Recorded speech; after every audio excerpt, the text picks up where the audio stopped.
And welcome to round 7. It's the Italian Grand Prix. We are at Monza and we are bringing you a huge serve of the Octane Online Racing Legends Series. It's our endurance round. 100% value across all 3 tiers. My name is Jamie Conboy. We also have tonight Jacob Weatherburn, Alexis Bowen, and joining us with the broadcast tools tonight is also Mike Crick. Hello, everybody, and welcome. Hello. Good evening, mate. How are you? Well, I'm well because I've got my hands off the controls tonight. So everybody out there wishing for a bloody good stream, we should be on tonight. I reckon we're going to bring it all night long. Mike Crick, thank you to you, sir. Hello. Hey guys, how are we going? So he's going to pop in and out. He's definitely going to point the camera in the right direction. That's all we need. And we're very happy to be bringing you extra servings tonight because, of course, we've had those minor technical issues over the last couple of weeks, but we're hoping to come back strong tonight with Tier 3 to start us off. And 100% Monza. Goodness me. You want turn 1 Monza stuff? Let's have triple doses of that, please. Well, some news on weather. There is possible rain for quali and the race. Wow. That's what we want for the return, don't we? A nice wet race. Yeah. We've got turn 1 Monza. We've got rain. We've got Tier 3. Oh, boy, oh, boy. We've got 100% race to go through. What, 50-something laps? So much content. Goodness gracious. We've got all our names back too. Yes, look at this. Aaron Gavin on screen, and we know it's Aaron Gavin. Ah, very happy. Very happy. I've got my tea. I've got the kettle pre-boiled for another cup of tea because I'm probably going to go through a couple tonight. I'm ready to go. Hello to you, chat. Hello, John. Hello, Pingu. Nathan Monks. No, it's not my PC tonight. We don't need to pray for my PC. As I said, Mike Crick. Go into Mike Crick, the most valiant of knights. Go and find him, right? I want you to go and Discord the man. I want you to go and direct message him and send him a heart or a goat or a cuddle, or whatever it is to show your appreciation for Mike Crick jumping on board with us tonight. He is the one who is going to point the camera in the right direction, and it's just going to be me, Alex, Jacob, commentating what you see and having a chat to you, chat. So it's good to be here. Kenneth, hello, mate. Good to see you.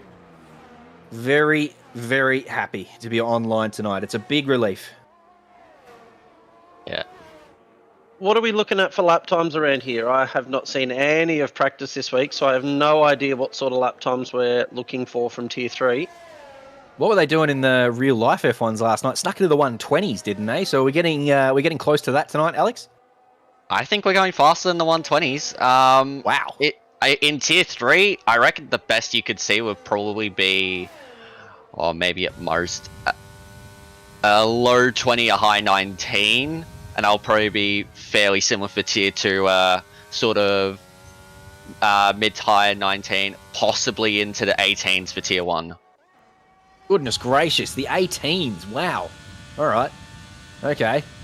Oh, I have to collect myself and gather the thoughts a little bit about it. 18? That's, look, all right, I don't know much about it, but that sounds a little outrageous to me. But you know much more about it than I do, Alex, so I'll just agree with you for now. Jesse well, McLean's... there's your low 20, 20.1 from Jesse Mclean, I believe current championship leader. Yeah, would be. Wow. All right, so we are going to go low here, I reckon. Very exciting stuff. And what about the tyre strat? Two-stopper? If you go into this race with a tyre strategy, you are doing things wrong. Oh, right. It's a 100% race. Anything can happen. There can be safety cars at any moment in this race.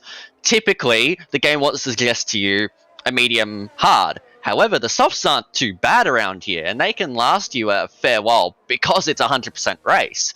So you have options here.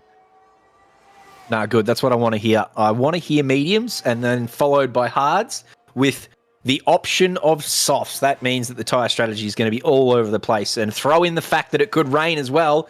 Let's see all 5 tyres, intermediates and wets. Get them all in. There's an Alpine. Oh, there's a couple of cars. I'm pointing the wrong way there. Wow. Well, this is what we're in for. Look out. Content incoming. Goodness gracious. Everything you could possibly want from your Sunday night OOR Legends series is coming your way. I can't wait for Turn 1 Monza. Honestly, that's what I've been looking forward to all week. Hoping this stream would get up just for that. Oh.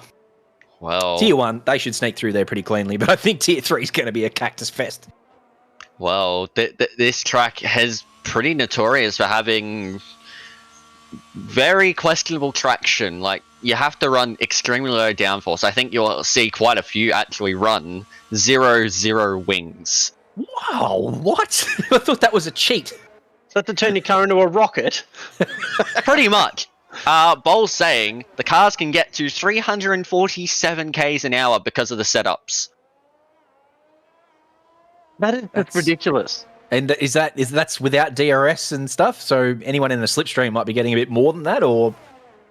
Who knows? Yeah, right. Oh. It is all up in the air tonight. Can't wait. Can't wait. We're also looking forward to, there's been a few changes in the way we look at Tier 2 with Brian Tan moving up to Tier 1. So looking forward to, because the championship battle there now is mighty close. Corbin Hannah had a really good result last week at Zandvoort while we all weren't looking, unfortunately, and just snuck himself right up into the battle for the Tier 2 championship. Brian Tan has done God's work and moved himself up into Tier 1. He takes, I think, 75% of his Tier 2 points with him and therefore enters into the Tier 1 championship with a fair bag of points to his name. So Tier 2 just got extra spicy. Tier 1 also getting a little extra spicy. All the spice! Can definitely see Brian Tan doing extremely well in Tier 1. He absolutely deserves the promotion. Has been on fire in Tier 2. What do we got here in Tier 3? Is it still Jesse Mclean leading the way? That's my question. Yes, it is indeed. It is still. Yep, and he's a fair way in front too now. He's got about a 100-point lead from Mike Donaldi. And Donny Sadewa up there as well in the 300 range. And fan favourite Gerald Chu not far behind them. So Jesse McLean, Mike Donaldi, Donny Sadewa and Gerald Chu the top 4 at the moment in the championship. As we move into this endurance round. How many laps for an endurance round of Monza? 53 from what I've heard. Boy, oh boy. We do still have 5 drivers here that have failed to set a lap so far. With only 10 minutes left of qualifying, they're going to want to get a move on.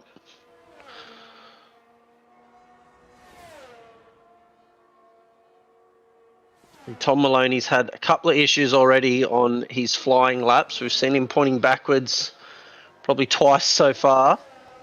Hopefully he can stick this lap together.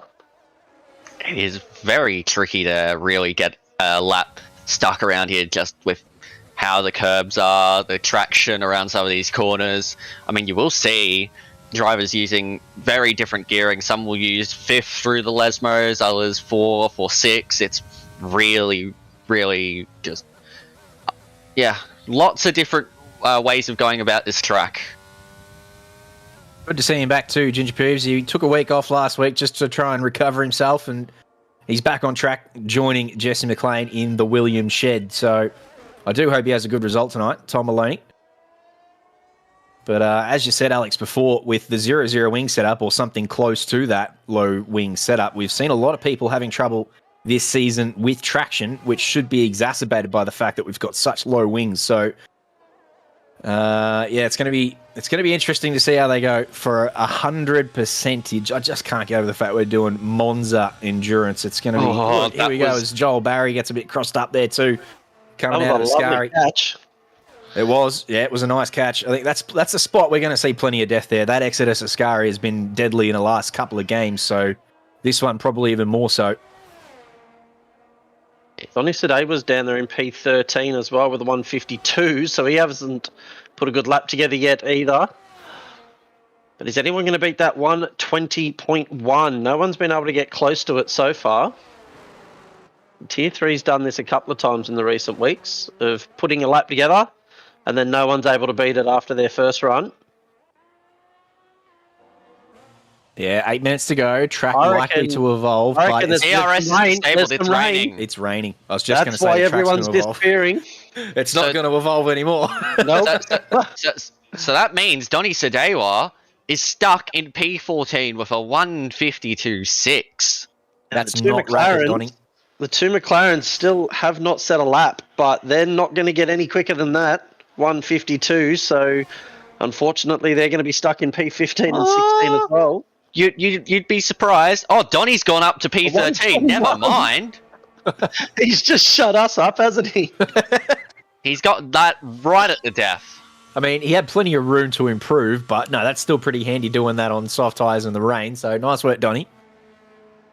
Gerald Drew in chat saying there was only time for one flying lap before the rain hit, and he invalidated. Oh, no. Unlucky, Gerald. Big long race in front of you.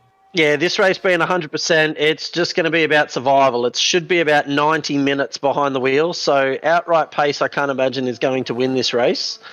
You've just got to last the 53 laps. Yeah, it almost makes the qualifying null and void. It just means you just got to, as you said, you just got to stay on track. You just got to keep it facing the right way, and you're probably on for a really good result. The goal is essentially just survive. If you can do that, you will be fine. How many cars will finish? That's actually a really good question from John, knowing how bad Ascari is. And we're only starting with 16 cars. Goodness me. I reckon we get into single figures for that answer, John. I'm going to say 9. I'm going to be a little bit more optimistic and say 11. Yeah, I reckon, I'm with JC, I reckon we might get into single figures somewhere around the 8 mark. But my next question was, we're seeing guys rack up 21 seconds of penalties in a 50% race. How many penalties are we going to see from a single driver in 100%? A minute. A minute. Will the game go that high before it DQs someone? I actually did some testing of this. I was able to get 58 seconds of penalties before it disqualified me, but I did do a lot of cutting, including 10 seconds worth of cutting at times.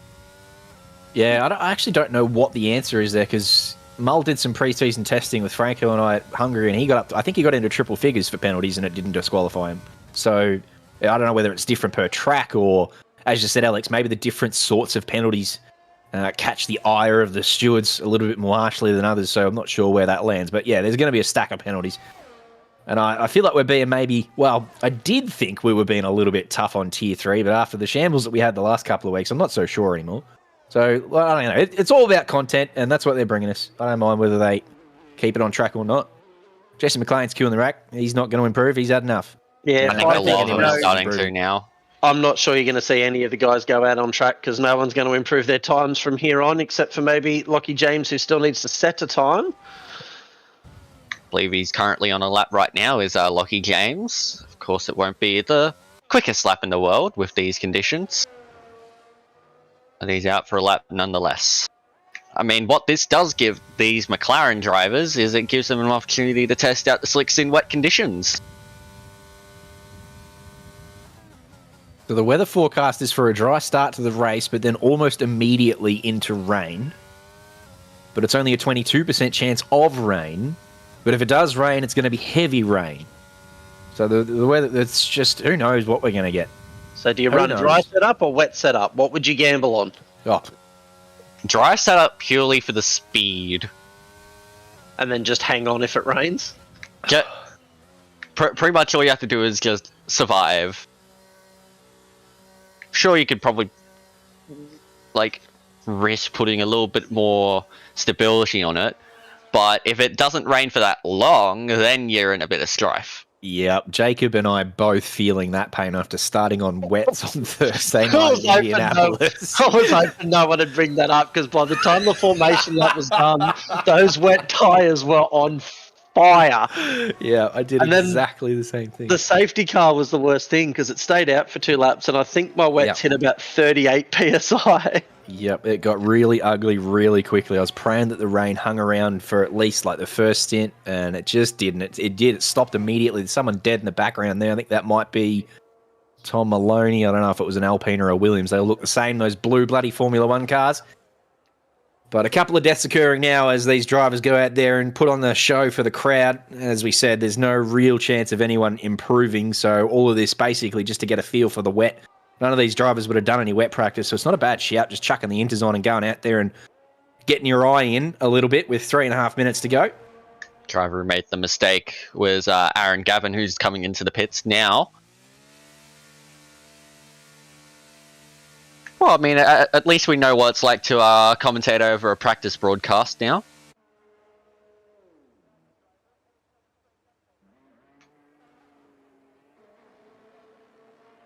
Well, we do have this interval between qualifying and the race.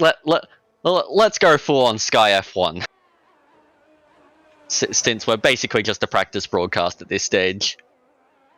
Yeah, all right. Let's discuss Anna's move up into Tier 3 from the F2 series, which was, I don't know. And then, Haas potentially picking him up. Silly season. I don't know, I'm just making stuff up now. Is that that's what Sky F1 do? Jacob Sevilla coming in late to replace Brendan McNulty, who has appendicitis. Oh, does he? No. Oh, no. Oh, he right. does no. not. Someone does, though. Alex Albon has appendicitis. And Nick Right. DeVries is replacing him. Nick DeVries is making his F1 debut after being a Formula E World Champion and an F2 champion. And unfortunately, outqualified Nicholas Latifi straight up. I couldn't work out whether it was a mega effort that he outqualified Nicholas Latifi. Does that just mean DeVries is really good or Latifi's really bad, or is it a mix of both? I think that confirms that Latifi's lost his seat at the end of this season, I believe. Yes. Because DeVries is alright, but he's not mind-blowing by any stretch of the imagination. Not Piastri and a McLaren. No. Well, apparently Jack Doohan's now linked to that Alpine seat as well from F2, but I can't imagine him getting that seat.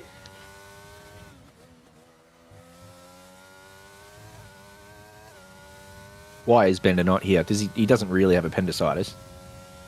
Why is Bender not here enjoying the rain at the moment? Because he had enough of it at Paul Ricard. Down there in P8 in the championship. He should be here trying to climb that. The two Aston Martins in front of him, Aslan Laizani and Mohammed Faizan in the 160s. Keelan Dryberg also there in the 160s. And then we make the leap up to the top four, who are led by Jesse McLean, Mike Dinoldi and Donny Sadewa nipping at his heels, but they are just starting to watch him dish off into the distance a little bit. He's got a fairly large number of wins in the bag now, including 3 of the last 3. So if he makes it 4 from 4 here, he'll really, really start to stretch his legs out the front of this Tier 3 championship. Gerald Chu still thereabouts as well with 240, but he too will want to start stringing some really good results together, because we will come across the halfway mark of the season pretty shortly. And time flies when you're having fun. It's all well and good that we've only just started the season, but it won't be long before we're coming into the last couple of rounds. And if those points gaps don't start to come down, you would suggest Jesse McLean, and it's his championship to lose. That's not a curse on the man. I'm not sure what is. I'm trying my best. Someone needs to slow him down. Either that or he's going to get moved up to Tier 2.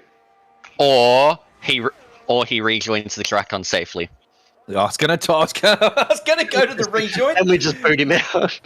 If he has any sort of spin tonight, that'll be the end of his championship if he goes to have to rejoin, yeah. So the clock has ticked down to 0. Just watching Aslan Laizani out there at the moment. Just getting his eye in on these inters. Just coming through Ascari now. And then up to Parabolica. And then we'll pull into the pit lane and we'll get underway for Tier 3. 53 laps. There is going to be a lobby restart for Tier 3 after this qualifying session, so there will just be a slight delay in the commencement. Ooh, I wonder what that means for the weather. They can't program the weather to be as perfect, well, as they can't program it to be what it was supposed to be in this race. They can only guess at what it was going to be, so it'll be interesting to see what happens there. Just McLean on pole when we get to it with a 120.1 before the rain came down. Radicha Kaswaro is in P2 with Amuana not far behind. Amuana, having just joined the series, has shown some pretty good pace. So we're looking forward to seeing how Amu goes Aaron Gavin not far behind either, and Aslan Lizani and Mohammed Faizan as well. So, yeah, long night ahead of us and plenty of action. As I said, glad to be bringing you a triple serving after what's happened in the last couple of weeks. We feel like we owe you a bit of extra content, and it looks like we're going to get it. So, yeah, it was predicted that the weather here would be sunny and then develop into a potential rainstorm. But Diabol's now saying fully dry, potentially. Ooh, okay. Well, I don't mind that either, because then they get a little bit aggressive and they get their elbows out and we get extra overtakes and whatnot. I think in the rain, everyone goes into survival mode. So I don't mind either way what the weather does.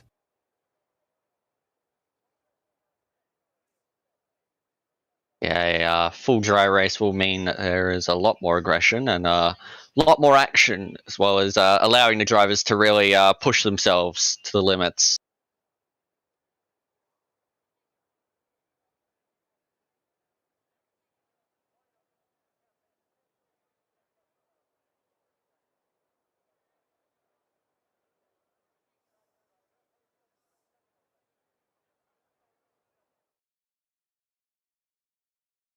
There we go. We are now just restarting this lobby due to a few minor issues and slight delay, but shouldn't be too long. While we're waiting for the lobby to restart, who's your pick for tonight's real-life F1 race? For the real-life F1 race? Surely Ferrari bottled their strategy again. Well, the top 5 consists of, Leclerc, Russell, Norris, Ricciardo, and Gasly? The top 5 at the moment? Yeah, I believe so. Look, the easy answer would be to say Max, but I'm gonna be rather different because I like being different, and I'm going to say bit of an outward one, Norris. Yeah, my initial hope was maybe for another McLaren masterpiece. Maybe they could nab another 1-2 again. But I think as long as Ferrari don't bottle their strategy, surely Leclerc can win. But the Ferrari strategists better get it right this time round, because surely it can't get any worse. I've been saying Ricciardo wins again. Oh, I'd love to see it. I'd love to see it. He'd just rub it in McLaren's face. I mean, it seems to be that he never leaves Monza.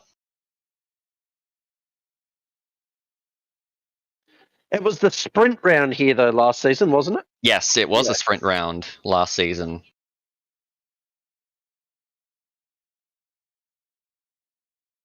So, it should be an interesting one. Max is coming from about P8 or something, I believe. P8, P7, P8 from memory. Lando wins.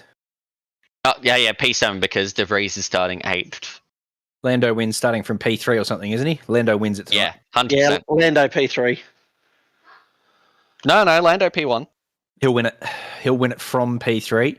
I reckon De Vries gets on the podium. So it'll be Lando. Who else is up there? Who hasn't got a grid penalty that's starting up the front? Is Carlos up there somewhere? No, he took a pen as well. So you got Leclerc P1, Russell P2. Oh, okay. All right. So Leclerc bins it at Parabolica again, which gives De Vries and Lando free pit stops, which keeps them up the front. Russell finishes 3rd. There you go. That's my 1, 2, 3. It's going to be Lando. Actually, no, I'll put Russell 2nd. I reckon he gets past De Vries on the 2nd last lap. So Lando, Russell, De Vries. That's your top 3. My top 3 is Norris, Russell, Alonso. Oh, Alonso's a good shout too. I'm actually surprised with how slow they were in a straight line. I thought they were going to be really good here, Alpine, because of their straight line speed, but they got out-qualified by the McLaren. Well, I say the McLarens. There's only one McLaren. Lando out-qualified the Alpines. Like, on track, on merit, nothing to do with They the were penalties. out-qualified by both McLarens. Ricardo's P4. Yeah. Ricciardo out-qualified him too. Right, what the hell? I'm used to him being down the bottom. I guess I wasn't paying attention. No, my bet is Ricciardo gets up the inside of Norris at turn 1. The other two in front stuff it up somehow, and Norris gets told again not to pass Ricciardo. Yeah.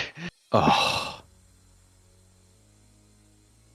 And then he'll have his he never left speech, except he'll finish with, except I am now leaving. Goodbye. If Ricardo bins my man Norris, I will go and buy that man's winery and I will burn it to the ground in front of him. Oh.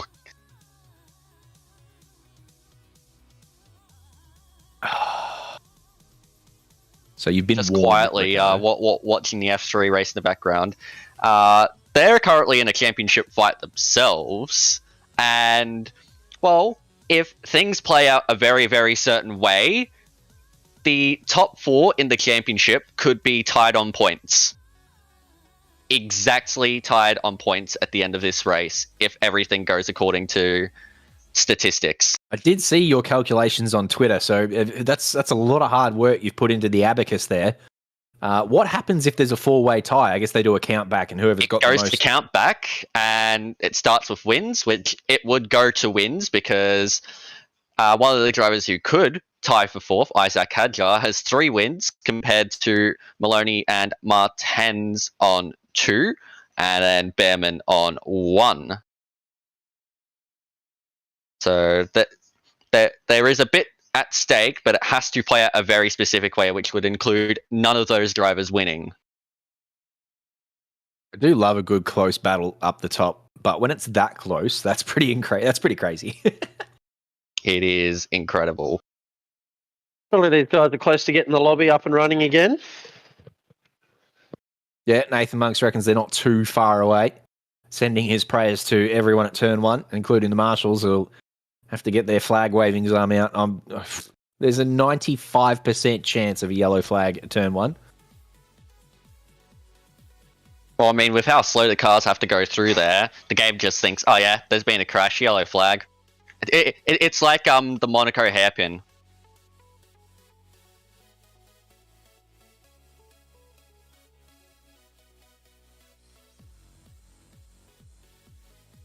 Hello, Avids. Can we get a good result from you tonight, Jared Ellis? What are we going to do? What have I got to do to get you a good result in Tier 1? Oh, very much looking forward to seeing how Brian Tan goes up there. He's been absolutely dominating Tier 2 all season long. So, good shout from the organisers to throw him up there, but even better from the man himself to take that upon him and say, yeah, I'll have a crack at these Tier 1 boys. No worries. Let me take some points up there with me. So that's going to be great to watch him go about it tonight, see where he lands in that field. Because it's been a mixed-up field all season long. Other than Zach Smith and Zekai Chu sort of being up the front most weeks, the rest of the top 10 has been really mixed up. So it's been an interesting tier to watch, Tier 1.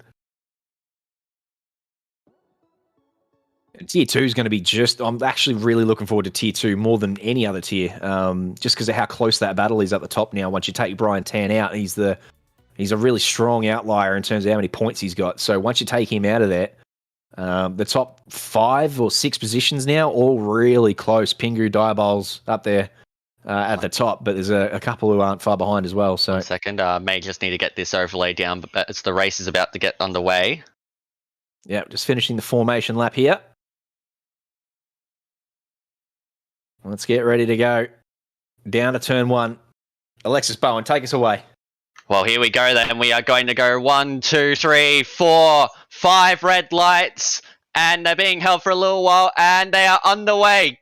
It seems like Radici gets a solid start compared to Jesse. It's going to be side by side in a turn 1. Oh, and there's already cars out. And there's already cars out. Meters. Didn't even get to turn 1, and we already have a safety car. Goodness gracious. What a mess. We already had 2 DNFs from that, and a few cars that look like they're missing their front wings. But out of that, Raditya Kuswara has gotten the jump on Jesse Mclean up into P1. Yeah, very good start from Raditya. He got off the line really well. And there was a couple of drivers who got off the line really well, which created it was almost an instant 5 wide, and you could see where it was going. As soon as that happened, you could see where that was going. And sure enough, We've seen that in ACC. We've seen it before on F1. It happens every time. Just tuck into your lane and make it through safely. Not just about protecting yourself, but protecting your fellow drivers. It is just an absolute potluck if you choose to make it 3 or 4 wide. And if you do it, it is your fault, not the other person. Just try to protect yourself and others and keep it clean. Well, it is what it is. So we're on our way to single digits because we've already got 2 out. That's Mohammed Faizan and Joel Barry. Malik saying in chat that the start time for Tier 2 is going to be 1 a.m. With the amount of safety cars we've got, that's probably a great shout. Tier 1 will be starting at still at 8:30, just tomorrow night, not tonight. Get the abacus out and calculate how many safety cars we will have if we have one every 12 metres. Good question. May need a bit more than the abacus, but here is the Alpine. What is this? Aaron Gavin. He's getting a new nose. He'll appreciate that. I believe he was caught up at the start. I did see a spinning Alpine. Alpine, more like a Alpine at the moment. Yeah, nice. That's good from you. Looks like he was the only one who came into the pits, so everyone else seems to have got away with it. But Chevitz here has picked himself up a penalty. Don't think that would have been for track cuts that early on, so that would have been perhaps a 5-second penalty for causing a collision. So apparently Aaron Gavin is on inters. Oh, that'd be why he Mike may need to just show the tyres quickly. Is there anyone else on inters? Oh my god, he is. Is that a pure genius strat because he knows the rain is coming? There is no rain. It's a full dry. It's full dry because of the lobby restart. Oh, of course, yes. So that's a bit of a boo-boo there. What's happened there? Just been jeffed, I guess. He definitely wouldn't have selected How can you them be for himself. jeffed in dry conditions like that, though? What are you asking me for? Codemasters will do that. Surely they would manage. That's a new one, sure, but I would not be surprised if he's been jeffed there. I'm not thinking go maybe he might have been flicking through his MFD. You know what? Is what it is. He's got the safety car to his advantage at the moment. Everyone's still on the home straight here, so he's not going to lose a great deal of time. He'll sneak back into the pits and hopefully put some hards on or something similar. And then he'll get back out on a track and the safety car won't come in until they've all condensed. So everyone behind the safety car just waiting for Aaron to catch up here, and that's fine. He'll go about his business. On go some new tyres. Much better.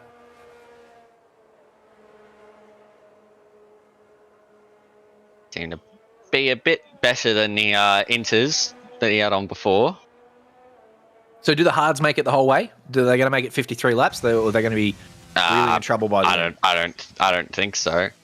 Oh, question. Could he have started on hards and maybe had to switch to a different tyre that didn't impede on his strategy to get back onto the hards again?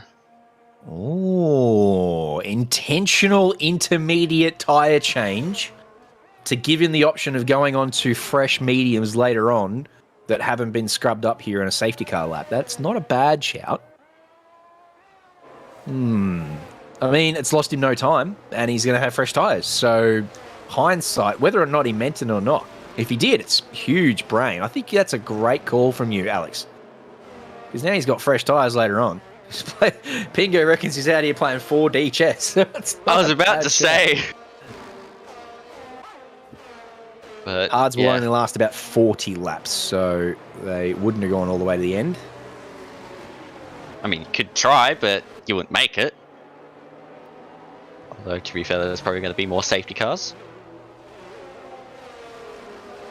Joel Barry, he's in chat. F's in chat for our man Joel Barry. He is joining us now after being deleted before we got anywhere near turn 1. We hardly made it past the pit lane, I reckon, before all that kicked off.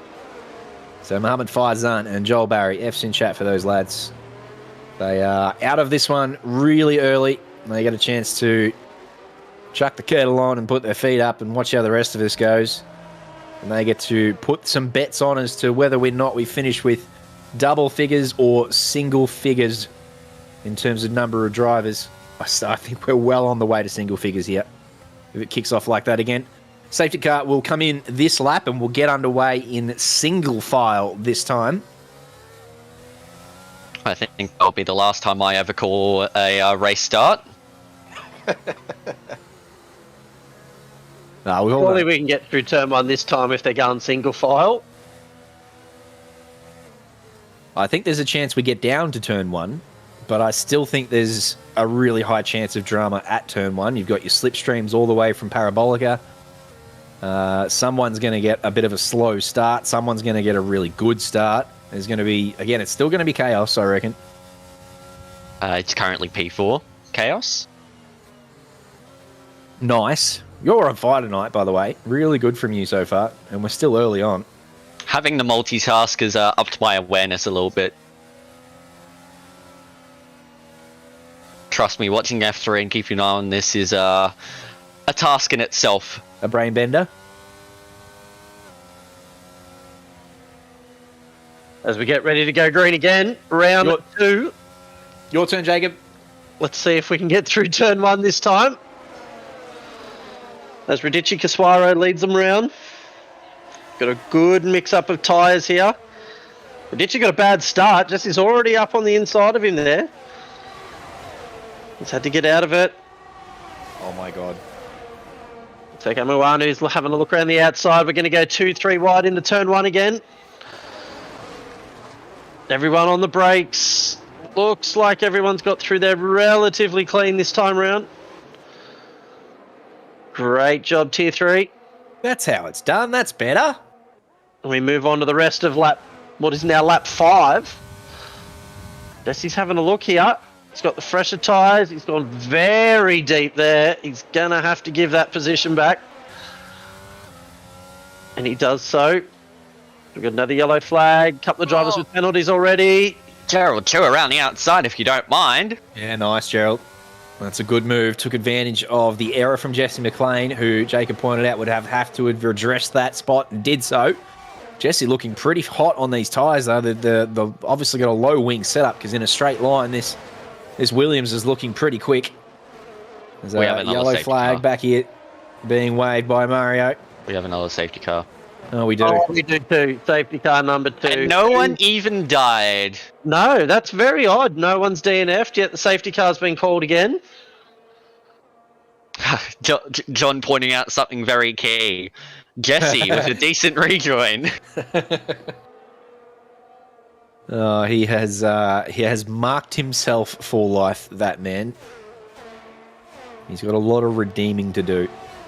But that's one step. What is it with Paul Ricard and crappy rejoins? Give drivers a lot of runoff and they don't have to get out of the throttle. Can usually lead to some pretty bad rejoins.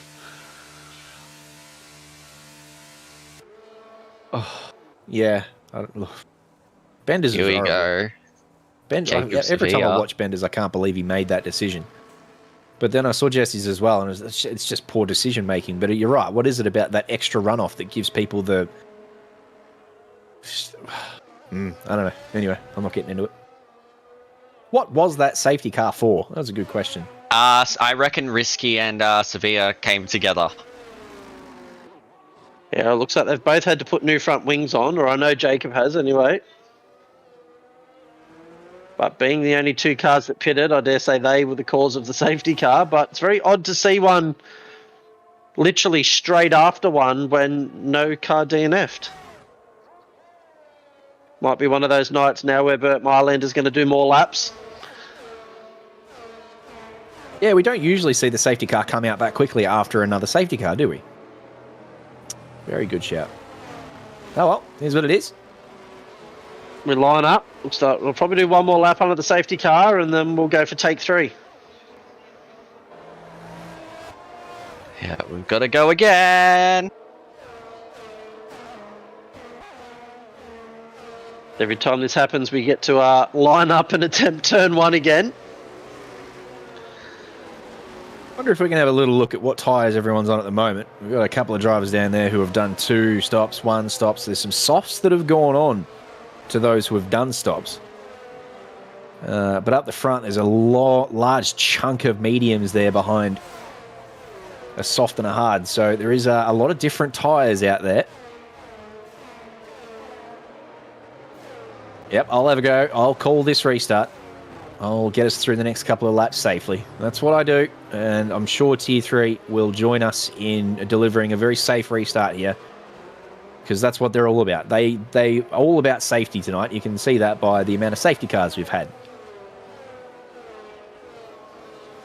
So far, 2 safety cars, and, well, there's no action happening in F3 in real life either, as they have had a red flag with 5 laps to go, and the championship there still on. So plenty of things to keep an eye on, but right now we are full focus on this Tier 3 race here at Monza.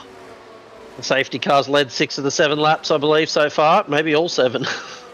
But Mylander, once again, driver of the day.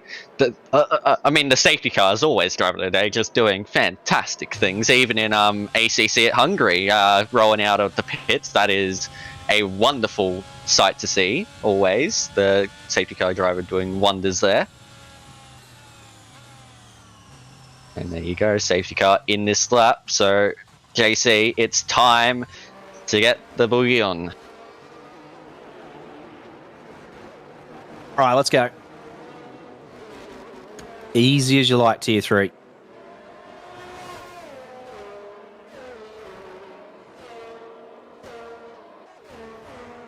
Radici Caswaro gets another chance to get the safety car restart right here. Gelchu wasn't caught napping on the last one, and doesn't look like he has this time either. But Radici just holding them all up. Obviously, no one allowed to overtake until they personally have crossed the start-finish line. So Radici just making everyone wait, and then gets away. Jesse Mclean, Tom Maloney, the 2 Williams drivers getting a tow from each other on the way down there as Amuana and the Mercedes goes up the inside of both of them by the look of it. Amu might be just having a little look down the inside of Tom Maloney, and it's going to have to hang it around the outside here, that looks like.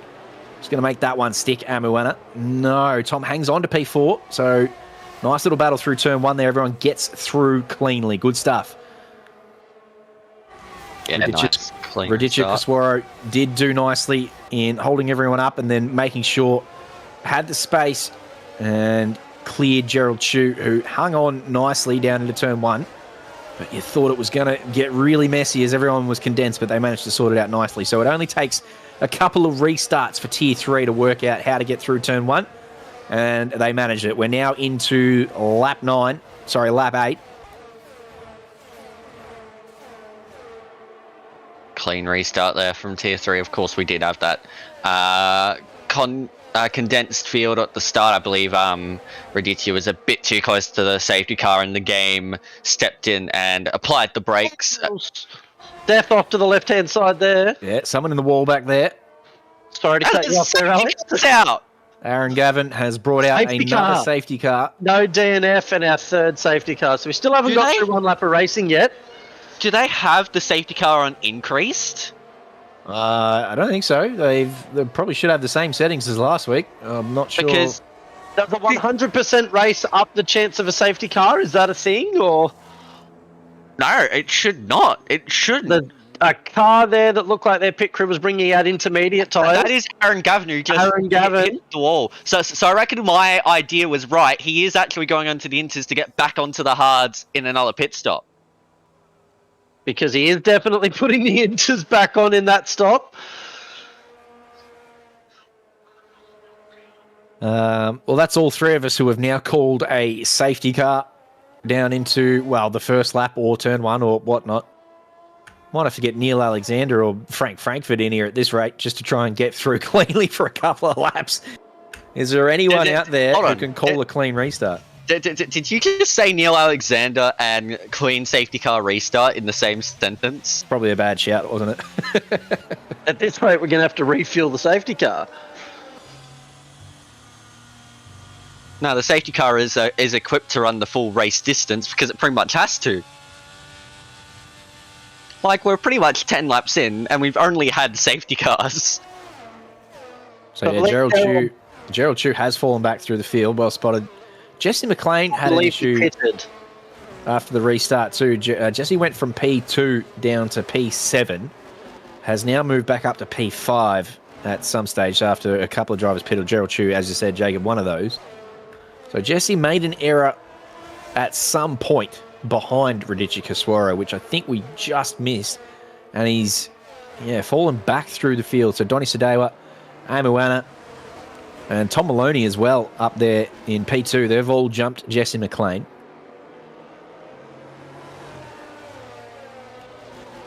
All the cars have grouped up again, but we're going to see Aaron Gavin dive back into the pits here. Is that right, Alex? Sorry, what was that?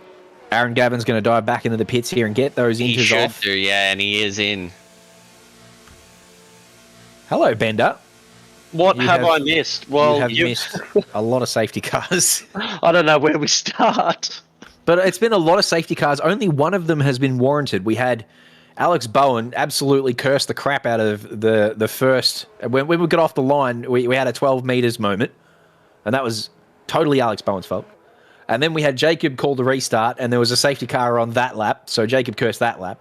And then I called the next safety car restart, and I cursed that one, and now we're here with another safety car. But the ones that Jacob and I called are just, there's no DNFs for those. They're just, we lost a nose at one point, and maybe a bit of wing in the other one. So they've just been really strange safety cars, these second and third safety cars that sort of just came out. Bert's just out here having a bit of fun. Doing God's work out there as I burnt my lander. In the green Aston Martin again this week. Which we do get to see that green Aston Martin once again. Oh, yes. Which feels odd at this track. I would have thought the red one would have been more appropriate, but that's a Mercedes. Yeah, then it's German, and the Italians probably didn't like that, so... But this one's British, and I don't think the Italians like that much either. Yeah, the Italians don't like much at all, really. Then again, who really does like the British?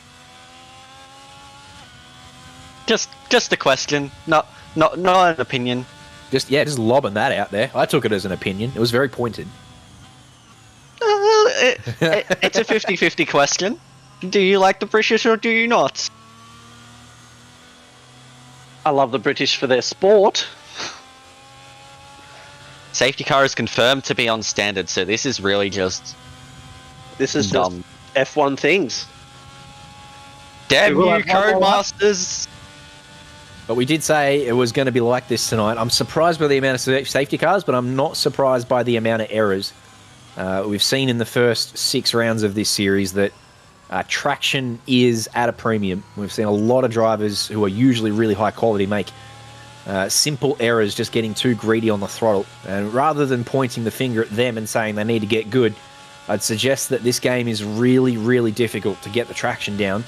And that's been at some really high downforce tracks. So this track being really low downforce, in some cases, potentially drivers running 0-0 wings, which just seems crazy to me. But if that is indeed the case, traction would be even more difficult to get down than it has been for the first 6 rounds. So I am confident in saying we're going to see a lot more of this tonight. Just hopefully not seeing as many safety cars, because we're going to be here all night if indeed this is the case. Well, I mean, you're saying traction is at a premium. Well, it is an EA game, so they probably want you to pay for traction. Subscribe now for traction and ABS, and yeah. I'm looking forward to next year when we all go and empty our wallets for EA again. Let's hope we get the safety car in this lap. Surely. Aaron Gavin still hasn't quite caught the back of the field yet, so there we go. Safety car is in this lap, thank God. I was starting to wonder. All right, good stuff. So Radici Caswaro gets another chance to lead us down into turn 1. Has done pretty well for the last couple of restarts in holding the field up and just going at his own pace, which he's totally entitled to do. Rounds Parabolica now. And this time looks to have gotten off a little bit earlier and said, all right, well, the last couple of times I've tricked you, and this time I'm going. But Tom was all over it. Tom Maloney right up the back of Radicha Kaswaro here. Pulls out of the slipstream and hits a big fat wall of air. Does he break deep? He does. Puts it up the inside. Nice side-by-side action between the top two now. And who gets the traction down first? It is Tom Maloney who takes the lead. We've got a yellow flag back there. Please, for the love of God, no safety car. This is Anuana and Jesse Mclean doing battle side-by-side now. Jesse Mclean having fallen down to P5. Looks like they're going to go side-by-side through here. Jesse's got this corner wrong a couple of times in a row now, and so pulls out nice and early. Doesn't want another bar of that. So Amuana hangs on to P4 for now. Tom Maloney takes the lead. What a start there from Tom Maloney. He really got the jump there down the main straight and managed to make that move into turn 1 and 2. On these faster medium tyres, he really wants to try and gap away now. He's very wide through there. He got a bit deep in there. That's going to allow Radicha to have a look going into the last corner. Looks like everyone on the track map got through Ascari cleanly that time, so that's good. Looks like we're going to have a full lap completed by Tier 3, which is a great start. We're on our way to DRS. Hello, who's that? Donny Sadewa gets Parabolica spot on, grabs himself a purple lap, and overtakes Radicha Kaswaro at the same time. Radicha not done, though. Gets into the slipstream of Donny Sadewa, and down the inside will go pretty deep. And Donny, I think, had to open up the steering there a little bit. In fact, Donny went too deep as well, it looks like, and maybe cut the chicane. Yeah, it looked like Donny went a bit deep into turn 1 there and had to take the little shortcut. That's cost him 2 positions. As Amuana managed to sneak through as well. But while all this is going on, it's allowed Tom Maloney to open up a 1 second gap on P2 so far. Yeah, well, these battles back here are continuing. Amuana's come from P5 to pit himself up into P2 now. So Amuana doing really nice after the restarts, made up a couple of spots. Radicha's moved back to P3 now after leading us into turn 1. And Donny Sadewa now with the purple lap is in P4 and looking likely here behind Radicha Kaswaro again. And Jesse Mclean now reckons, why not 3 wide into Parabolica? But here comes Jesse Mclean up the inside. Oh, that was never going to work. That was never, ever going to work. So Amuana now with the purple lap has done nicely to get up in a P2 and avoided all of this carnage which was caused by Jesse Mclean making a 3 wide into Parabolica. Not sure how I feel about that. And you can see how that was going to end as soon as it began. Jesse Mclean back of the field. What is going on up here? Gerald Chu taking the Lewis Hamilton line through the chicane there. Lewis Hamilton line? Nah, that's bad. I don't even know why I said that.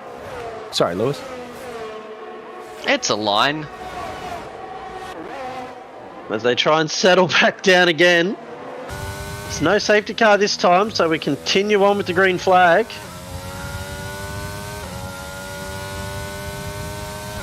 But unfortunately, championship leader Jesse Mclean finds himself all the way back down in P15 now, so he's got some work to do. Lucky he's got plenty of laps to be able to do it.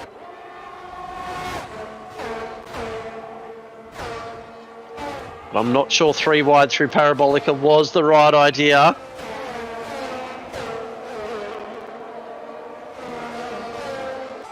Tom Maloney's lost a bit of time. I don't know whether he's made a mistake or not, but they are only 3/10 off him now. And with DRS open, I can imagine Amuana's going to be having a look. You say they, but it is just Amuana who is flying along. They both created a gap out to Donny Sadewa. Amuana has looked really good after the third safety car restart we're up to now. So I think Amu's flying. I don't know if Tom's necessarily made a mistake, but Amu has, as you said, closed this gap. And if I'm not mistaken, we've got DRS open now. We do have DRS, which means Tom is going to be under a lot of pressure. Jesse Mclean looking for a pit stop, goes on to his favourite set of hard tyres. And Diabol's saying before they probably in the last 35, maybe 40 laps. So looking at another pit stop is Jesse Mclean.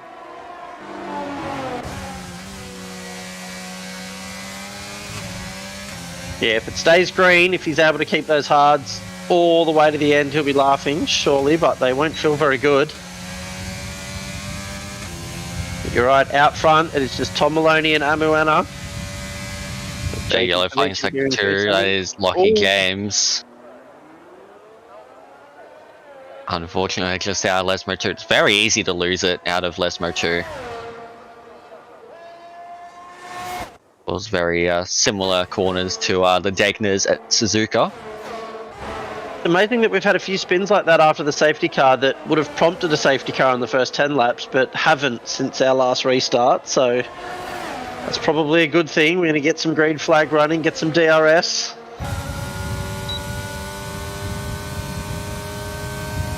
So McLaren's getting right up onto the back of Bart here. He's going to be forced to go around the outside. Can't quite get the move done.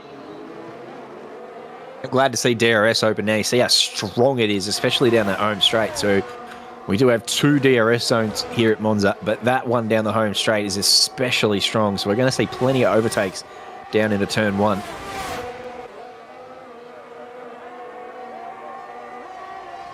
Damon, when it has gotten a move done on Tom Maloney and is just driving away from him, already out to 8 tenths clear. Amu looking really strong here again after joining us and taking pole by almost 4 tenths at Spa on debut here in Tier 2. Tom Maloney takes himself a 3-second penalty. Yeah, Scari is going to be a place where we see a couple of penalties. I would suggest running wide here on the exit is where you'll get them.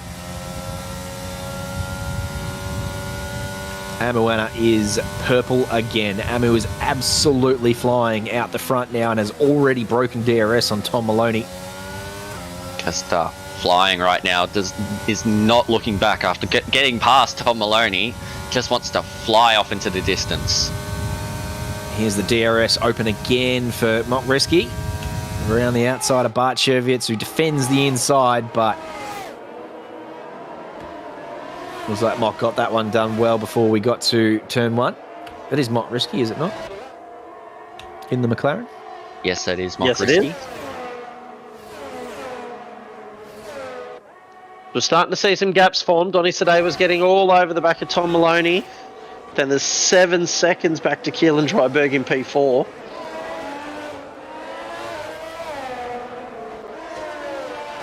We look at Aaron Gavin, who has made 5 stops already.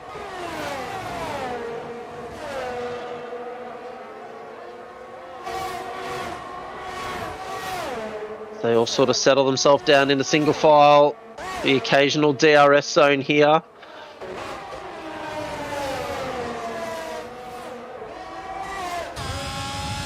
Donny Sadeh was going to look to line up Tom Maloney. He's a little bit far back coming onto the straight. I'm not sure he's going to make up all of that ground even with DRS open.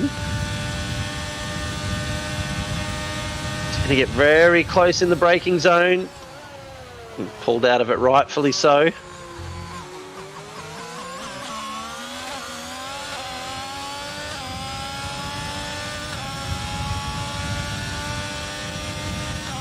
But finally, we just get to settle in and enjoy a little bit of Tier 3 action here. I'm enjoying this. This is good. Couple of battles, couple of packs starting to develop now. Amu obviously stretching out the front, but these two battling now.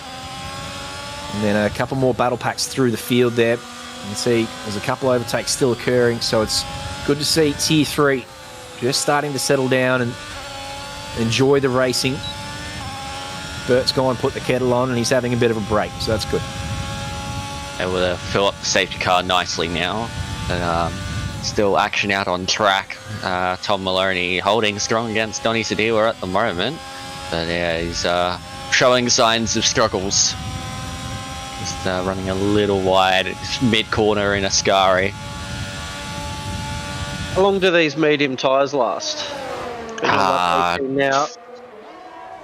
I think at most you will take them about 25-30 laps. something like. But we have had plenty of safety cars. As here comes Donny, easy move with the DRS. But now can Donny put a dent into Amu Anna? Looks like Amu may have had a slow lap on the last one.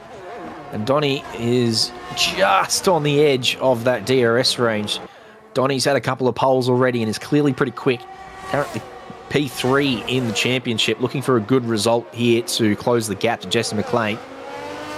And as Bart Cheviot grabs himself another 3 seconds.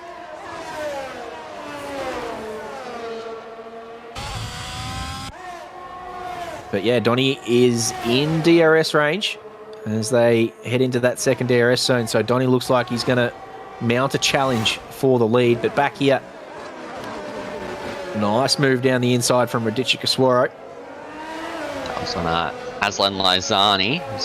Yeah, nice and clean into the chicane, of which there are many around Monza. I believe there are 3, if you're counting Ascari as a chicane. We would, wouldn't we? It's a left and a right. Yeah, I would count it. I mean, it's a left and a right and a left. So it's kind of more of a chicane than other chicanes. Nah, I don't know. I made that up. I'd call it a chicane.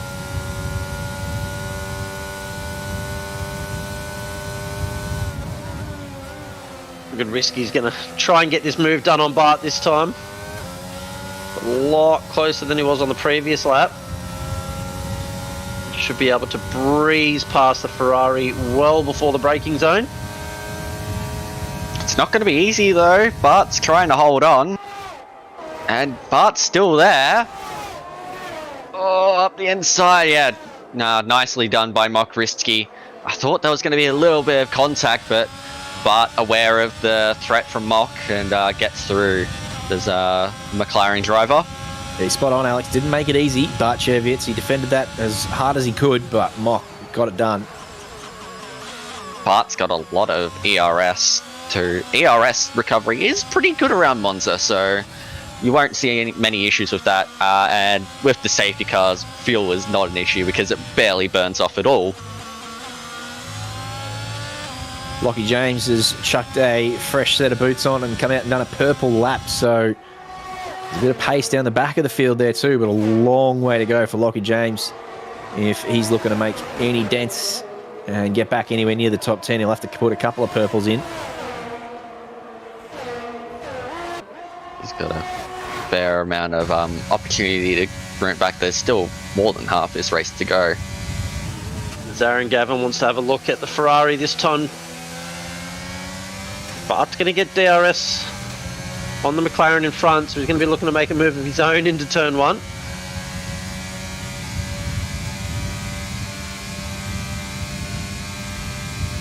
Mock defending the inside, and Bart Chervitz now with a chance to get the move into turn 1 done. Around the outside, and almost a repeat of what we saw when Mock got past Bart, but this time Mock comes out on top and hangs on to P9. Hearing from Bowles that Keelan supposedly has already plus 4 laps of fuel because of the safety cars. Yeah, well, if you didn't severely underfuel your car, I say most drivers are probably in the same boat. They're probably carrying a lot of extra fuel now. Oh, 2 seconds. Oh, Aaron Gavin up the inside. Lovely move. Lesmo too. What a move. Wowee. That was Don't smooth. see many of those there. And still got DRS. And here's Radicia on Bart. Gets up the inside into Ascari. Bart's just being abused right now. As Len Lizani's the next one lining up to have a crack at Bart. Bart's not done with Radicia though. Wants to have a go using the ERS. But would need to just wait a little longer. Maybe utilize some of the DRS as well. But Radicia on the fresher tyres, I believe. So not going to be easy. Let's see what Bart can do though. With the DRS. Not gaining too much. Gaining slightly. May have a look around the outside, and does have a look around the outside. Oh, there's though. a bit of contact up ahead. Got to be careful on the rejoin. Oh, no! Oh, no. So that was just caused by two separate incidents meeting each other in the middle there a little bit. Oh, no. Oh, no. It's gone from bad to worse. Oh, no. And I think he's grabbed a massive penalty as well for, I don't know, cutting corners or what Codemasters has said. You're not allowed to make mistakes on my track. So you've gone from F to F there. Aaron Gavin, 5 seconds for a severe collision with Bart, even though Bart was the car that ran into him. Oh, no. It wasn't even severe. It was just unlucky. Goodness gracious. Even then, still have to be careful to rejoin, but I will admit Bart did have a bit of a moment of his own. Radicia Caswaro up the inside of Motoriski before they get to Ascari. Nice move there. Mock's then going to get the DRS down the main straight, although it doesn't even look like he wants to wait till then. The side's better of it. Wait to get that DRS. Get him down into turn 1. Yeah, really compromised Ascari, though. Sorry, not Ascari. Parabolica. He really took a really shallow line. I thought he was going to get a poor exit, but that is not the case at all. Has absolutely walked past Radicia there and gets it done well before turn 1. So, nice work there from Mock. Continuing to make moves. Radicia Caswaro made a mistake. Aslan gets through as well. Yep. So Radicia, after leading this race early on, after the initial couple of safety car restarts, now back into P11.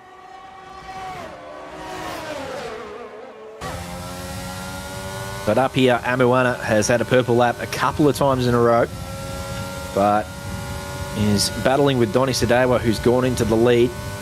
Tom Maloney still hanging on here too. They've got a 10-second gap back to Mike Denaldi.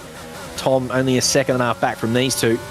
Amuana now with a chance to retake the lead of this race, and look at the exit there. Doesn't even need DRS. Before they even hit the DRS open, Amuana had gone past around the outside. Donny Sadewa tucks in and tries to use the slipstream to get something down into turn 1, but no pace. So Amuana back into the lead for you here in Tier 3.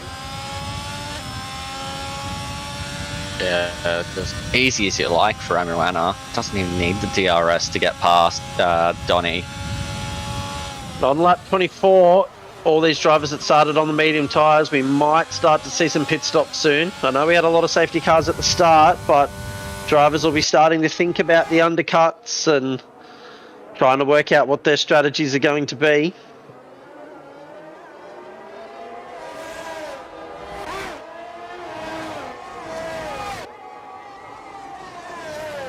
As Jesse Mclean's the next driver that's trying to catch up to that Ferrari of Bart Shervowitz. He's on a bit of a recovery drive, currently back here in P12, but can get to the end of the race on these hards if he does choose to do so. Hello, Jeep. I'm not even sure we can explain what you've missed. I think you'll just have to watch it back. Oh, it's a lot to watch. We'll try and condense it for you. We'll have a look and see whether Donny Sadewa is going to have a crack at Amuana here. These two have switched positions a couple of times over the last couple of laps. I did. I'm a moron. Hey, I absolutely put my hand up for that. He made it 3 wide into Parabolica. I'm absolutely labelling it on him. I mean, it depends on other perspectives because we only saw us on board. Yeah, as I said, I don't usually put my steward thing on, but you bloody don't put it up the inside there at Parabolica. Even regardless of whether it was his fault or who made the contact or whatever happened, he's the one who made it 3 wide, so I'm putting it on him. He's in the lead of the championship. He doesn't need to be making those sorts of decisions, so I'm putting it fairly and squarely on him. It was a fairly aggressive move, I will say. Probably a bit over-aggressive what it should have been, but anyways, the race continues on. Lockie James does the fastest lap of the race. Purple again, Lockie James. Clearly got pace in that McLaren. Got a lot of catching up to do before he catches absolutely anybody. Although he's getting close to... Aaron Gavin's still out there driving on intermediate, so I still might catch Aaron Gavin.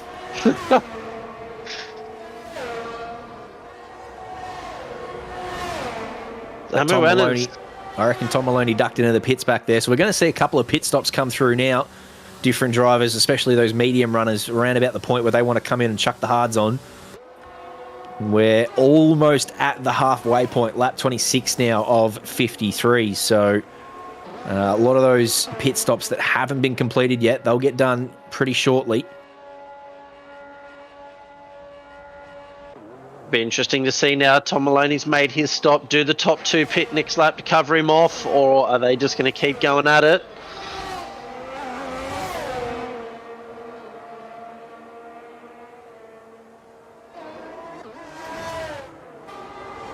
Keelan Dryberg, though, currently in P3 on 25-lap-old hards, is probably in the box seat if he can keep it on the straight and narrow, because he's going to be on some faster tyres towards the end as Jesse Mclean makes a move there.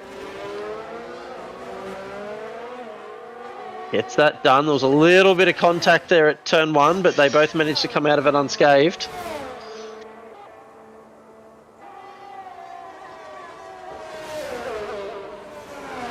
Meanwhile, out front, looking at Amuana just flying away from Donny Sadewa, just really quick as Donny's in the pits.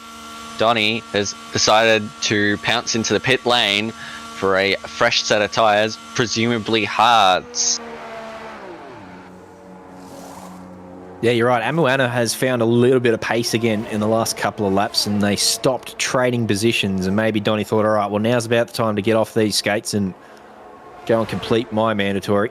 Amuana's done, what, nearly 30 laps on those mediums, so surely not too far away from pitting himself. Where does Donny come out in relations to Tom, though? He's still gotten out in front.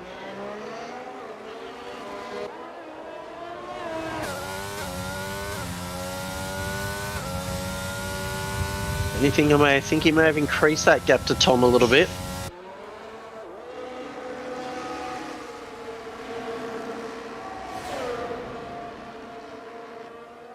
Aslan Lizani, another one who's had enough of the mediums, comes in, puts the hards on. Aslan is currently P6 in the championship, so not the result Aslan was looking for here tonight. Trying to close the gap to Keelan Dryberg and Gerald Chu ahead. And hold off Mohammed Faizan, who's DNF'd, and David McNulty, who's not here, so not going to be caught by anyone, Aslan, tonight, but will certainly fall further back from that top 4.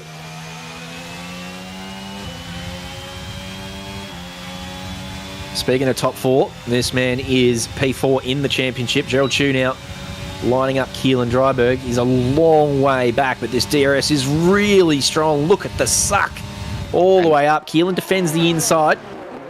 Moves over, and Gerald Chu has to back out of that. So hangs on to what is now the lead of the race, as Alex so rightly pointed out. Amu's dived into the pits.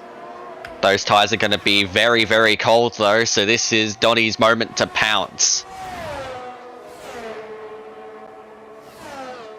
We'll see whether... hopefully get within DRS.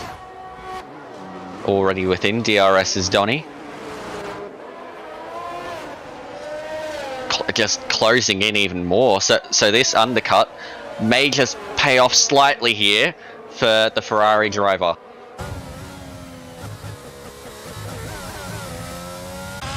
Amu, I don't think Amu has DRS, which means Donny has an opportunity.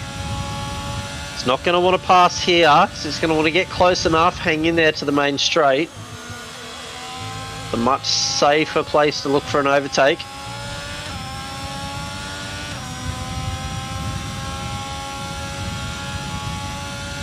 Amuana's had a pretty good outlap so far.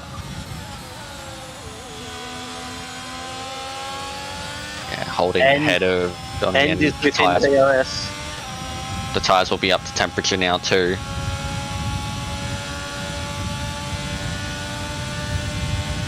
Unfortunately, he's not going to get a move done there.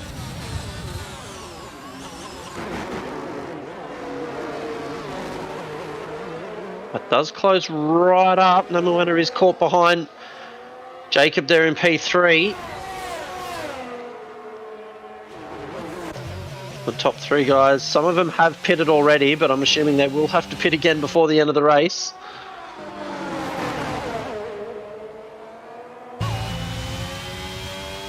Gerald Chu, fan favourite, pressuring the back of Keelan Dryberg here. DRS will open up here. He'd be a brave man to send one down the inside of Ascari. So probably just tucks in behind here, hopes for a good exit out of Ascari. Took a whole lot of that inside curb through the left-hander. Speaking of moves down at Ascari, it looks like there's going to be one here. This is Radicia Kaswaro down the inside of Mock Risky, and indeed gets it done. So I said you'd have to be brave. Radicia said I am, and got it done. Pulled it up nice and clean, got through there, and didn't run wide on the exit. Mock Risky is going to come back at him. Down into Parabolica they go. We'll have the DRS going down the main straight into turn 1. We have seen Mock Risky get excellent exits out of Parabolica already tonight, and again, really nice. All the way down the straight, had the advantage, and Radicia has to settle for P7 at the moment. Mock Risky up to P6 with that move. Lap 30 now of 53. Gerald Chu is your current leader, having completed one stop. Amawana has also done a stop and is just 5 seconds back, but is fighting with Donny Sadewa, who's within DRS, and I think that's Jacob Sevilla not far away as well. What Gerald wants probably in the next 10 or 15 laps is a safety car to stay ahead or gain some advantage on the softs at the end of this race against Amawana and Donny Sadewa.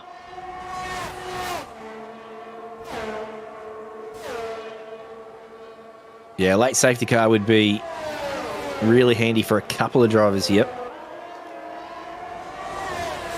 Tom Maloney, not for the first time tonight, grabs cheeky pen. So currently sitting in P5, but there's a handful of drivers behind who don't have any pens, are within striking range. It's actually a really tight DRS train starting to form there in the midfield. Lockie James, another 3-second penalty comes through for the McLaren driver. A couple of purple laps for Lockie James tonight, and I think still holds it at the moment, but a couple of pens as well. So still down the back of the field, Lockie James. Yeah, was flying earlier with the fastest laps just constantly, and is still setting fastest laps, so really wants to move up the field. Currently, yeah, as you said, in what's that, P14, want to move up a bit higher than that. I am interested in that, though. Lockie James just picked up the purple lap immediately after picking up a 3-second penalty. I thought you couldn't get the purple lap on a lap that included a 3-second penalty, or a warning even. Am I wrong in saying that? I clearly am, because Lockie James just got the purple lap straight after getting the penalty. You are wrong at 2 seconds. I think Jacob Sevilla's had a moment. Or is that Aaron? No, it's Aaron Gavin. It's the yellow Alpine. Well, there's another one back in the wall there too, though. Safety car. Safety car. Safety car. So again, another death there at the exit of Ascari.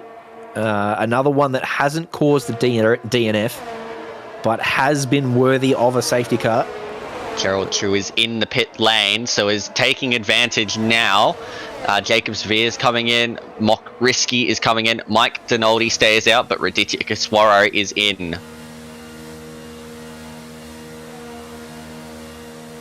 So if you've got any fresh set of mediums left, now is the time to put them on. Positioning Gerald Chu is the lead car who came into the pits during that safety car window in P4. What tyres is he on? Who knows? Mock Risky's put the softs on, so obviously believe that the soft tyres can go to the end from here. I thought it might have been a stretch, but Gerald's gone onto fresh mediums. So they'll be really good over the next sort of 15 to 20 laps. They'll drop a bit of pace after that.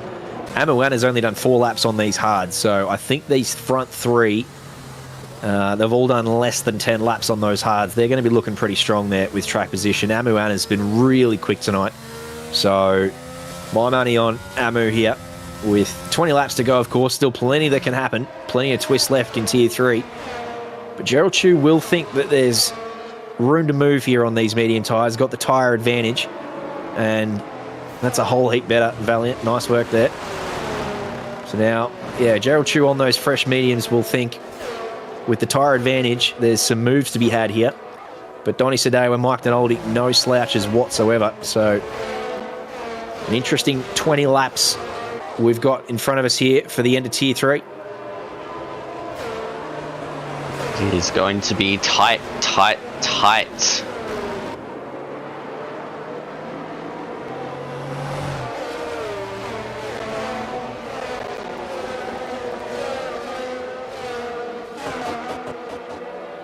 We'll do one more lap. That'll give us 20 laps or so to go to the end. Let's pray that this safety car doesn't bleed more safety cars.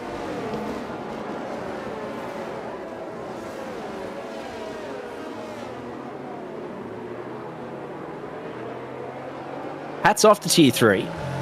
I know we've still got 20 laps to go, but we said single figures, Jacob Weatherburn. And I reckon we're in trouble now. And I said 11, and even I'm in trouble. They've really pulled it together after that lap 1 incident. Goodness me. I thought after lap 1 we're going to have 5, 6 left tops. But no, they have. Since lap 1, they've been much better behaved, and they've done very nicely. No, it's not a curse. We're just taking our hats off to them. It's more of a... I mean, it's kind of a curse. It's not a curse yet. It's not a curse until it is a curse. That's but a slight pat on the back also. Yeah, exactly. We're just trying to pat them on the back. We're not attempted. It's not an attempted curse. I'm very proud of Tier 3. Tier 3 is doing actually a really good job so far tonight. It got a little bit messy at Bahrain. It got pretty bad at Spa. And then last week, I'm glad we weren't streaming Zandvoort, because it was all sorts of chaos last week at Zandvoort in all 3 tiers. Zandvoort, of course, being a very, very tight track, really technical. So you can kind of understand why it got pretty messy last week. But this week's been good. After the safety car is coming in now, so we're going to get back underway with Amriana, Donny Sedila, Mike Dinaldi, Gerald Drew, and Keelan Dryberg, the top 5. Right, take us away. We're back to you, Alex. We've done a couple each now. This is all yours. Amriana around the final corner. When does Amu go? Still waiting, not quite yet, still keeping that relative speed, and has gone now. So Amriana has gone. Donny Sadiwa has not gone with him. So under pressure from Mike Dinaldi, but Gerald Drew looking up the inside of Mike Dinaldi might look to get Donny Sadiwa as well. Breaks into turn 1, up the inside, around the outside, and gets it done, I think. Donny Sadiwa cuts the chicane, gets a 3-second time penalty, and as Gerald Drew on the mediums, the fresh mediums, up into P2 as there's the yellow flag in sector 1, that is Ahmed Sukri. I have probably butchered that name very badly, but that was a good effort.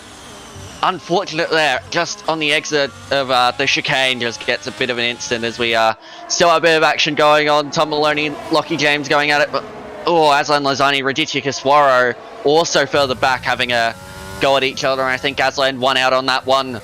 But it is Amuana from Gerald Drew. Amu already has 1.1 seconds. Then Mike Dinaldi, Donny Sedila, Keely Dryberg, Jesse McLean, Mock Risky, Jacobs Villa, Tom Maloney, and Lockie James, the top 10. So what a restart from Gerald Chew. I did say that he was on the superior tyre, but I didn't think he'd get it done before turn 1. Goodness gracious, up into P2 for fan favourite Gerald Chew. Mike Dinaldi and Donny Sadewa settling into P3 and 4. They've got a bit of a gap back to Keelan Dryberg, and they're being chased around by Jesse McLean, who's done nicely to come from the back of the field after that earlier incident in Parabolica. So the top 10 looking really strong. All of those drivers have had good nights so far. There's a couple of penalties in there, but other than that, looking really good. But it is Amuana's race to lose. Has looked really strong so far. That's Tom Maloney up the inside of Lockie James. Gets that one done nicely. Got to make the most of those softer tyres. I'm not sure exactly how many laps they're going to last, but I'm assuming 20 will be a stretch for them. For the softs or the mediums? For the soft tyre. The softs, yeah, there will be a bit of a stretch, just a little bit. Aslan Lozani here was at the back of the field before too and has moved up to P11. So you can see there's plenty to go here. With 20 laps to go, there's still plenty of position changes to be had. Doesn't matter where you are in the field, anything can occur, especially now that everyone's been bunched up again thanks to the safety car. Championship leader Jesse Mclean's back up into P6, so he'll be looking to hunt down these drivers in front. He's had a good recovery drive so far since making that early mistake.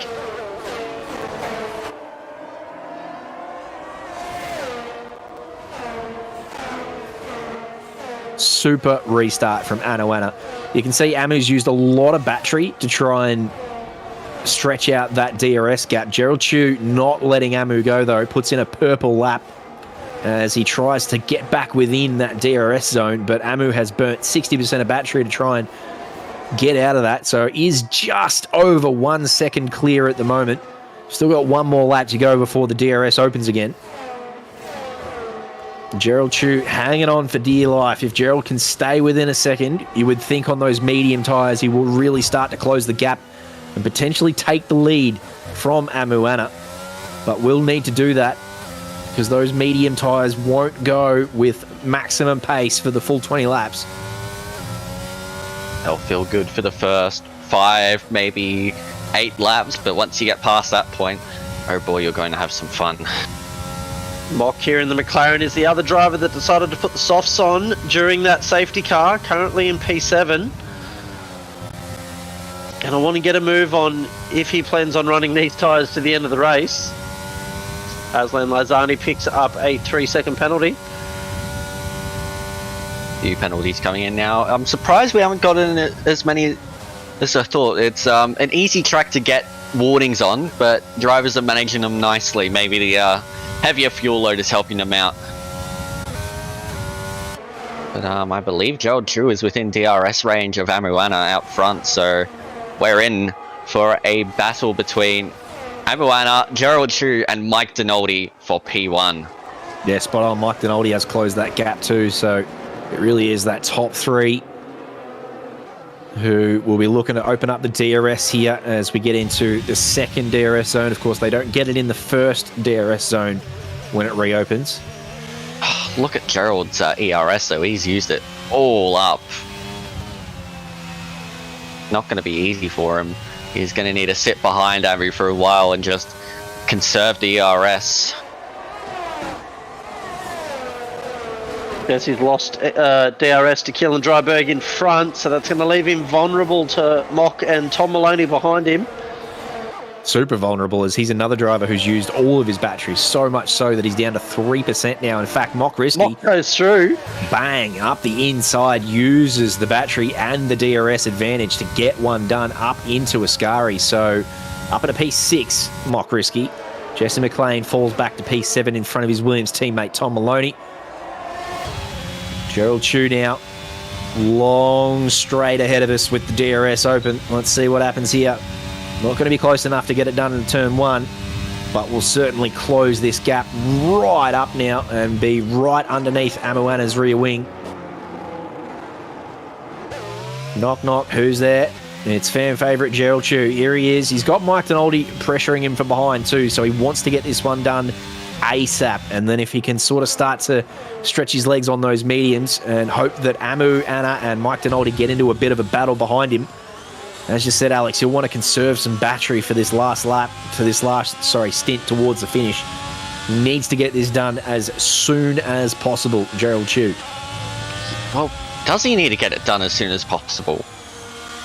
Because if he wants to conserve that battery, maybe it would be best to stick behind Amu, conserve those tyres a little bit as well, just sort of see what lines Amu are taking, and use that to your advantage later on in the race when you actually do go for an overtake.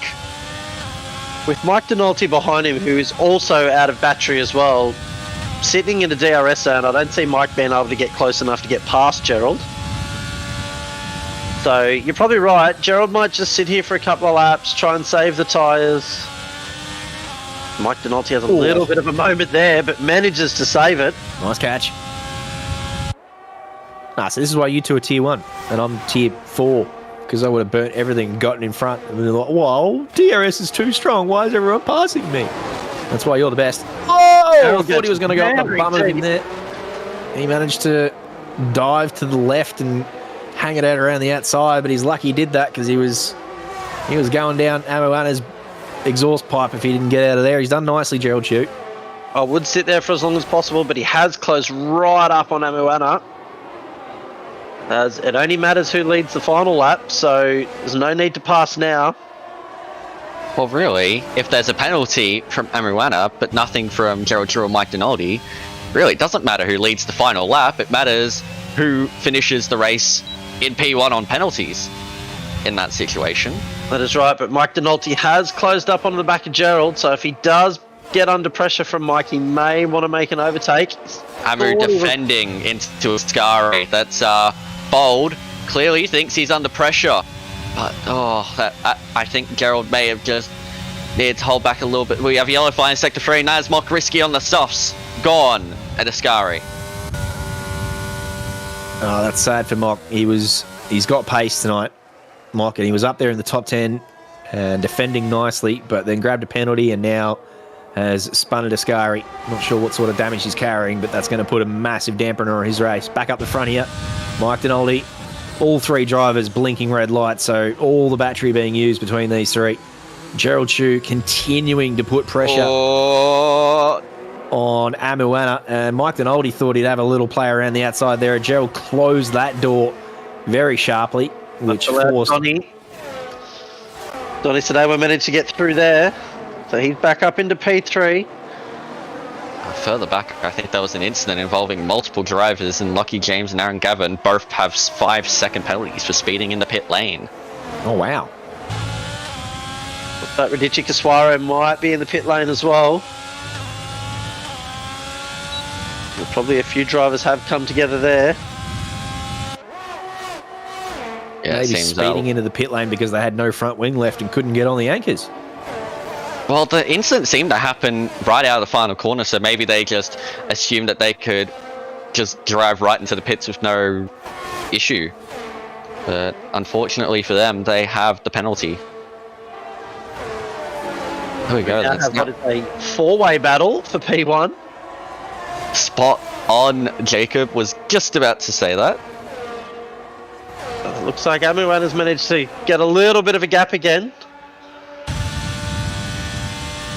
Donnie is completely out of ERS too, so... And you do have to consider, Donnie has that 3-second penalty. Yeah, that's going to hurt him if these four stay bunched up for the rest of the race, but still a long way to go, still 12 laps or so. A lot can happen in that time.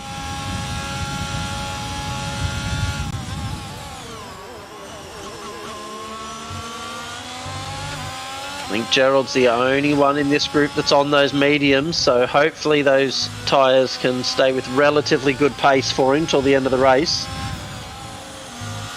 Keelan Dryberg's not too far off the back of this group either.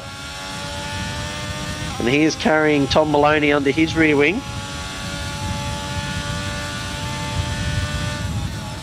Yeah, spot on, Neil. We were just talking about that, how we're taking our hats off to Tier 3. They've kept their noses clean since those initial safety cars. We've had one more safety car since that initial group at the start, but again, it was the same thing, just a front wing loss at Ascari caused by themselves. It wasn't an incident, so it's been really good from Tier 3.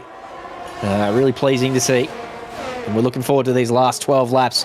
This battle for the front, this battle up the front has been really good to watch so far, and they have all drained their batteries. So yeah, plenty left in store in the last 11 laps, that's for sure.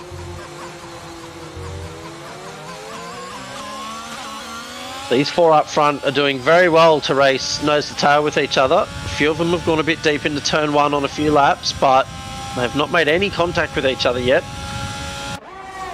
It's just a little bit of a DRS train, and I'm very surprised Amuan has managed to hold out front of this DRS train with absolutely no battery left either. That Mercedes must be rocket quick if he is running 0-0 wings. Speaking of rocket quick, Raditya Kiswara at 1:21. Fastest lap. course on fresh softs, but still very quick lap in the race as Mock Risky gets a 3-second time penalty. Rudici's decided to throw those softs on and do some quali laps for the last 10 laps. Fair enough. After the incident, you might as well have a bit of a go around, just try and recover as many points as possible.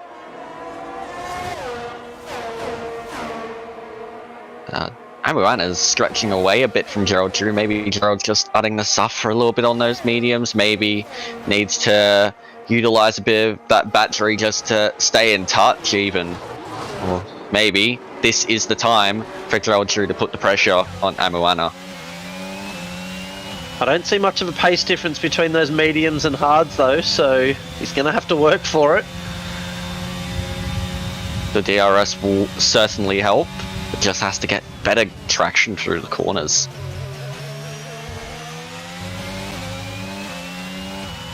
Donny Sadeh was up 10 positions from where he started. And Mike Donalty's up 13. Currently our biggest movers of this race.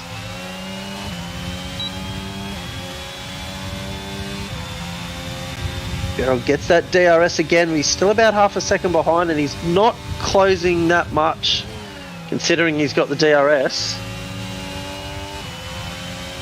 Really struggling to get within sort of half a second of Amu. Yeah, Amo just looks like he's got the corners really well sorted out in that Mercedes.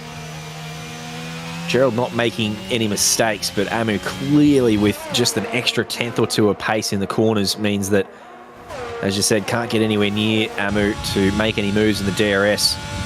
And then behind Gerald, there's just a bit of a train development between the top four, so they've all got DRS and they can't overtake each other because of it. Oh, very deep there from Donny Sadewa, which will invite Mike Donaldi right up behind him. So a little bit deep there, a bit of a mistake into turn one from Donny Sadewa. And he's flat out of battery. You can see that red light flashing. Mike can see it too. Up into the chicane. Being asked to go around the outside is Mike Donaldi, but it looks like he's got that done nice and clean. Up 14 spots after the qualifying didn't go his way with the weather. So on for a really good result here, Mike Donaldi. Up here in P3 at the moment. P2 in the championship. This will be a massive bag of points and will really close the gap on Jesse Mclean, who, it must be said, has done nicely to come from the back of the field and be in P6 at the moment. You know, Tom Maloney pitted on that previous lap, and I believe he was one of the drivers that put the softs on during that safety car, so obviously it has not worked out for him. Decided he was not going to get to the end on that set of tyres, so that does elevate Jesse back up into P6. Gerald is a little closer on this occasion. It's only about 0.6 of a second, but still Amriana's just stretching that advantage very, very slightly each lap. Gerald gets it back on the DRS, but Amu, through some of these corners, is just magnificent.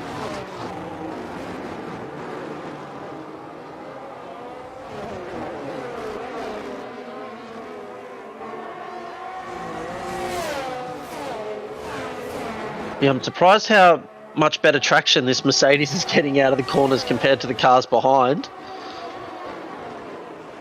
I don't think I've ever seen a car hold off a DRS train as easily as what this Mercedes currently is.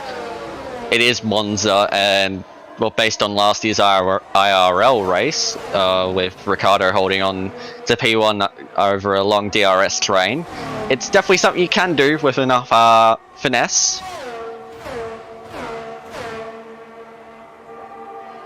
We're inside the final 10 laps. 13 lap old softs are not risky. I'm not sure they're going to make it. Especially considering he had that accident as Keelan Dryberg. 3-second time penalty. And 30 lap old hards for Jesse Mclean too, so they'll start to scream pretty shortly. So up here in P6 at the moment. They'll not be happy. Those are hard compound tyres, but the hards are pretty sturdy. Tell you what, with that 4-second gap back to Jacob in P7 though, I don't see Jesse pitting to get off these tyres this late in the race. No, I agree. I think he'd be sticking it out, but she's going to be ice cream sundaes until the end, I reckon. Only 7 laps to go now, though. Blink and you'll miss it. We've had a lot of fun here in Tier 3. And I thought we were going to be here forever with the amount of safety cars, but they've done nicely Tier 3 to get us all the way through. So just 7 to go now. And Amuana looking really strong out the front here. Just looks like he's got this one under control. 30% battery left, not using any of it. And has just sort of held about a 5/10 to 7/10 gap to Gerald Chew for probably 7 or 8 laps in a row now. So, barring any sort of penalty issues in the next 7 laps, you'd say Amuana looking really good here. Gerald Chew's had a great race and has made a couple of nice moves up into turn 1 and had a really good start to the race. Oh, that was wide there from Anu. Dancing on the edge of the limits there. So not sure how many warnings Amu has, but that could be the only thing that invites Gerald, Mike and Donnie into the battle for the lead here, I think. Looking at the lap times, currently Raditya Kiswara has the fastest lap time for 21.285. Then it's Lockie James on a 21.466, and Aaron Gavin, the only other driver in the 21s, on a 21.821. Current leaders are fastest with a 22.6 for both Amu Anna and Gerald Chew. Looking at the gaps, it's closed. It is closed up on that main straight. Yeah, Gerald closer now than he has been in the last 5 or 6 laps. He wants this. He wants this P1. There is a yellow flag further back. Couldn't be another late safety car, could it? I think it would have come out by now if it was going to be, and in fact it has cleared up, so it's not a safety car. No late drama. Not yet, anyway. But you're right, this gap has certainly closed. Whether or not Amu made a slight mistake or Gerald's just found another inch of pace, that's wide there from Gerald as well, so he's clearly got a couple of warnings in the bag, because that would have been one.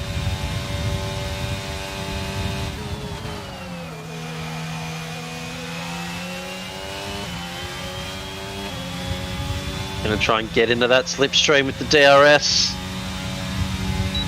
Getting right up close. Probably going to have a look into turn 1, maybe. We'll be forced to do it around the outside, but I'm not sure he's going to quite get there. It goes very deep. Looks up the inside, but again, the traction of that Mercedes.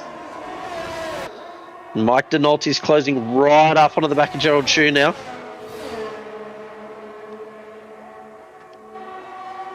Donny Seneva's dropped off this pack just a little bit.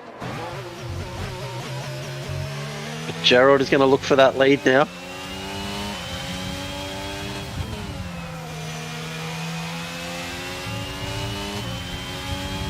Don't know if Gerald's decided to try and pick up the pace a little bit, whether he's still got... Oh, he's the moment there! Oh, Gerald Chew! Managed to hold it together, but he is going to lose some positions. Lost out to Mike Donaldi, is about to lose out to Donny Sadiwa.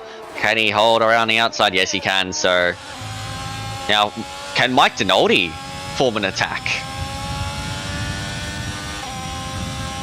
Tell you what, Gerald wants this back. Don't worry about Mike Donaldi yet. Gerald Chew's not finished. He's going to have a crack up here into Parabolica. And indeed, down the inside, can he get this around? He's going to have to take a pretty shallow line, Gerald Chew! No! Gerald He went Chew! too far around this time. Oh no, and now he's got to wait for this rejoin. He's done pretty well there. Oh no, oh no, oh no. Oh, he's just out here doing donuts for the fans now. Get it all together, Gerald Chew. Bring it home, big boy. Oh, that's big sads. There's a lot of... Oh no, not around like that. No, no. Oh, a lot of love coming through for Gerald in the chat, but that's unfortunate. He was on for an excellent result. Is P4 in the championship. That would have been really good for him. Ah, that hurts in my soul. So Mike Donaldi now swapping positions with Donny Sadewa. These two battling away up here still. But that just really lets Amuana know that this one's in the bag as long as he doesn't make any mistakes. Donny Sadewa's got this 3-second penalty hanging over his head, so he knows he's got to really stretch his legs here in the last couple of laps to try and pull away from Mike Donaldi. But Mike has looked really quick so far, so you wouldn't expect that to happen.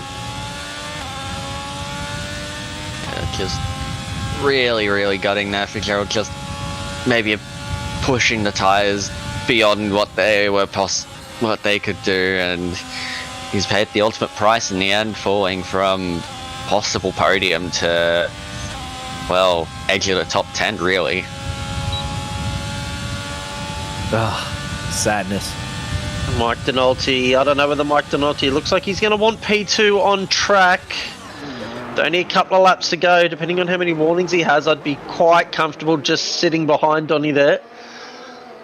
Yeah, agreed. You're not going to be challenging for the win. Amu has gone 3 seconds clear now, so you're not going to be pulling that gap back. And you've got a penalty behind you to Jesse Mclean, as well as a 4-second gap. You're not going anywhere backwards. Just tuck in behind there, Mike and Oldie, and enjoy your P2. I would reckon it's going bad to worse. Gerald Shoes. Gerald. He's had an issue at turn 1. And I was going to say that there was a lot of penalties in front of Gerald. Before that, he had a bit of a gap to close. But if he had to close that gap, he may have picked up 1 or 2 spots because of the penalties in front of him. Bartlett 6 seconds. But now that's unlikely to be the case. He's fallen 6 seconds behind and has the 3-second penalty. So bad to worse for fan favourite Gerald Shue. They've only got 3 drivers left without penalties. One is our current race leader, and then Mike Donalty and Ahmed in the other Aston Martin. So a lot of drivers have been pushing the limits tonight. That shows you how quick Moana is if he can put that kind of result in, and has been really strong, as we said before, in Spa and Zandvoort. So probably dancing on the edge of a little promotion to Tier 2 if he's not careful. Moana looking really strong back here in Tier 3.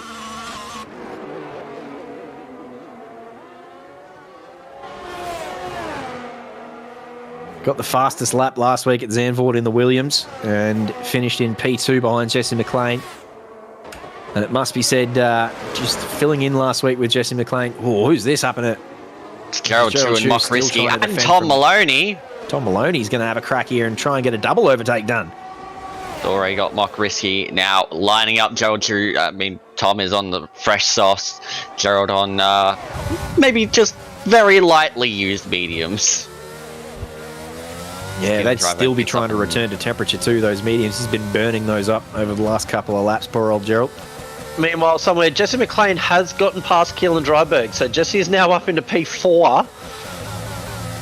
So that's been a brilliant recovery drive there. On what would be now very close to 40-lap-old hard tyres.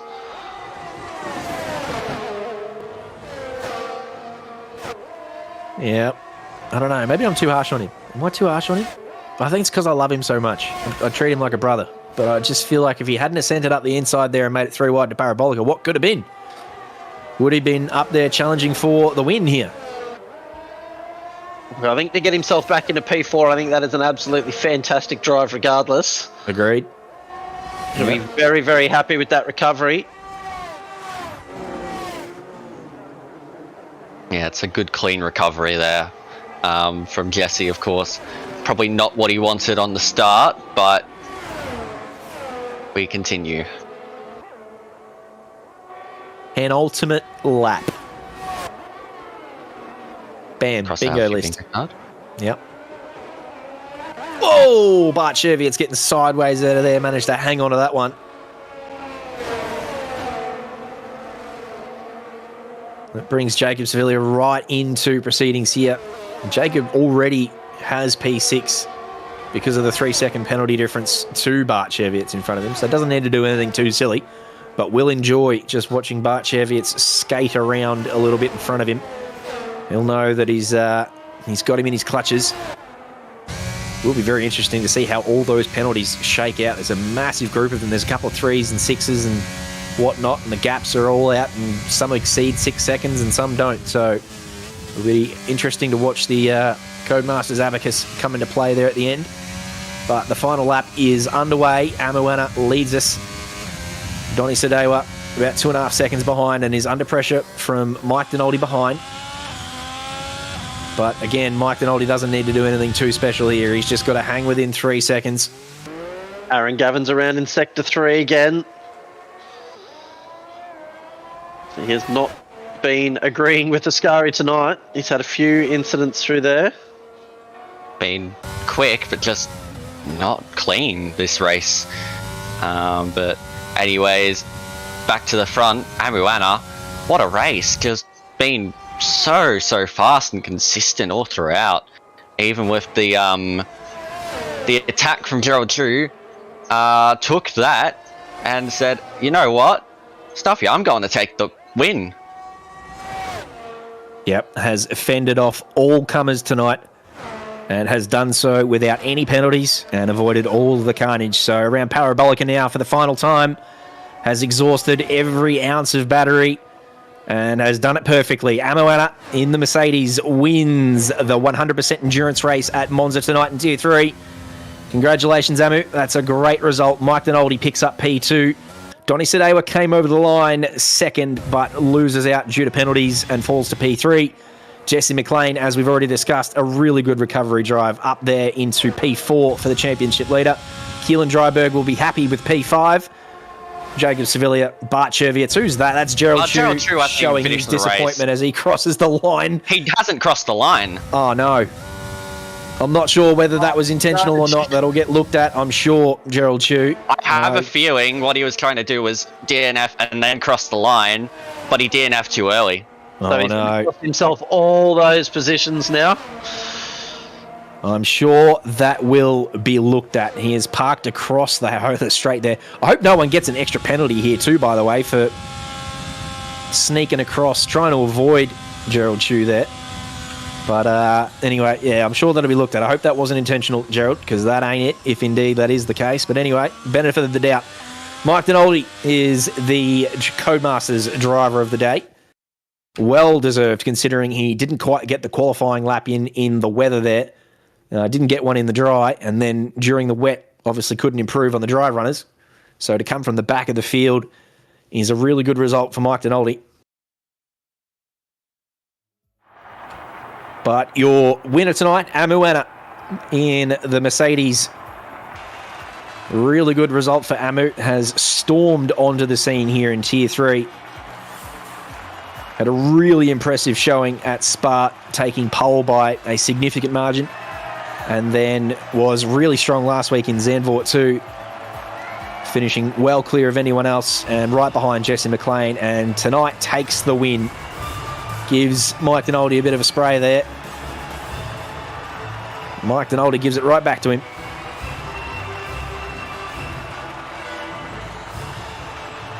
And Donny Sadewa will be pretty happy with P3. It is Amuana, Mike Denoldi, and Donny Sadewa. They're the top three. Mike Denoldi from P17, if you don't mind.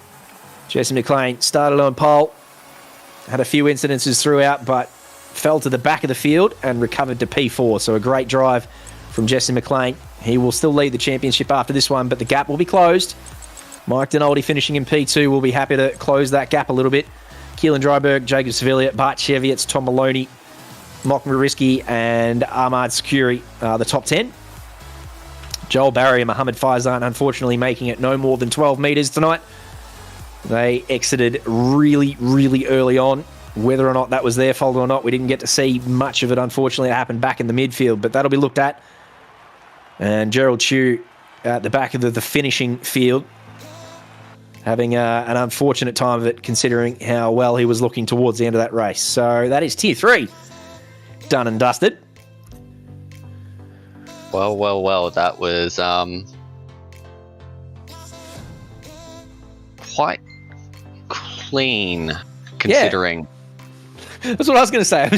we were a little bit dubious early on. It was looking pretty poor, and we thought, oh, goodness gracious, we're going to have 20 safety cars and even more DNFs. But no, we got away with it. Tier 3. Hats off to you. And we didn't curse you. You did nicely. You brought it home nicely. So very happy with that, Tier 3.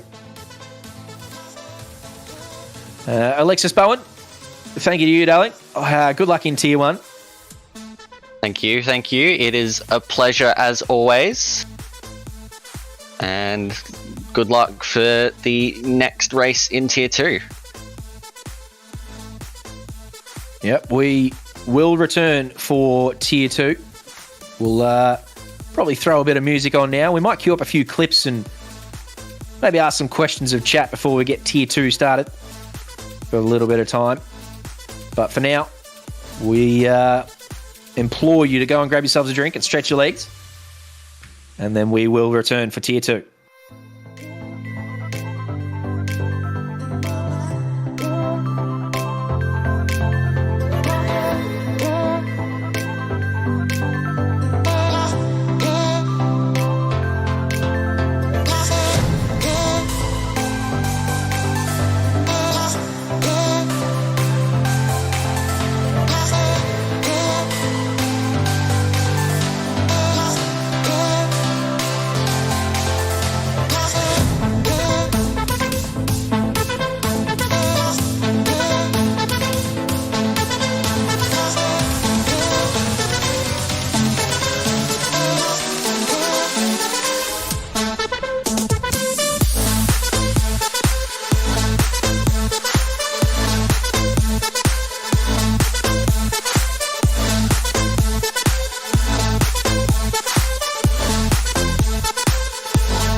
Hello, beautiful people. We're back again.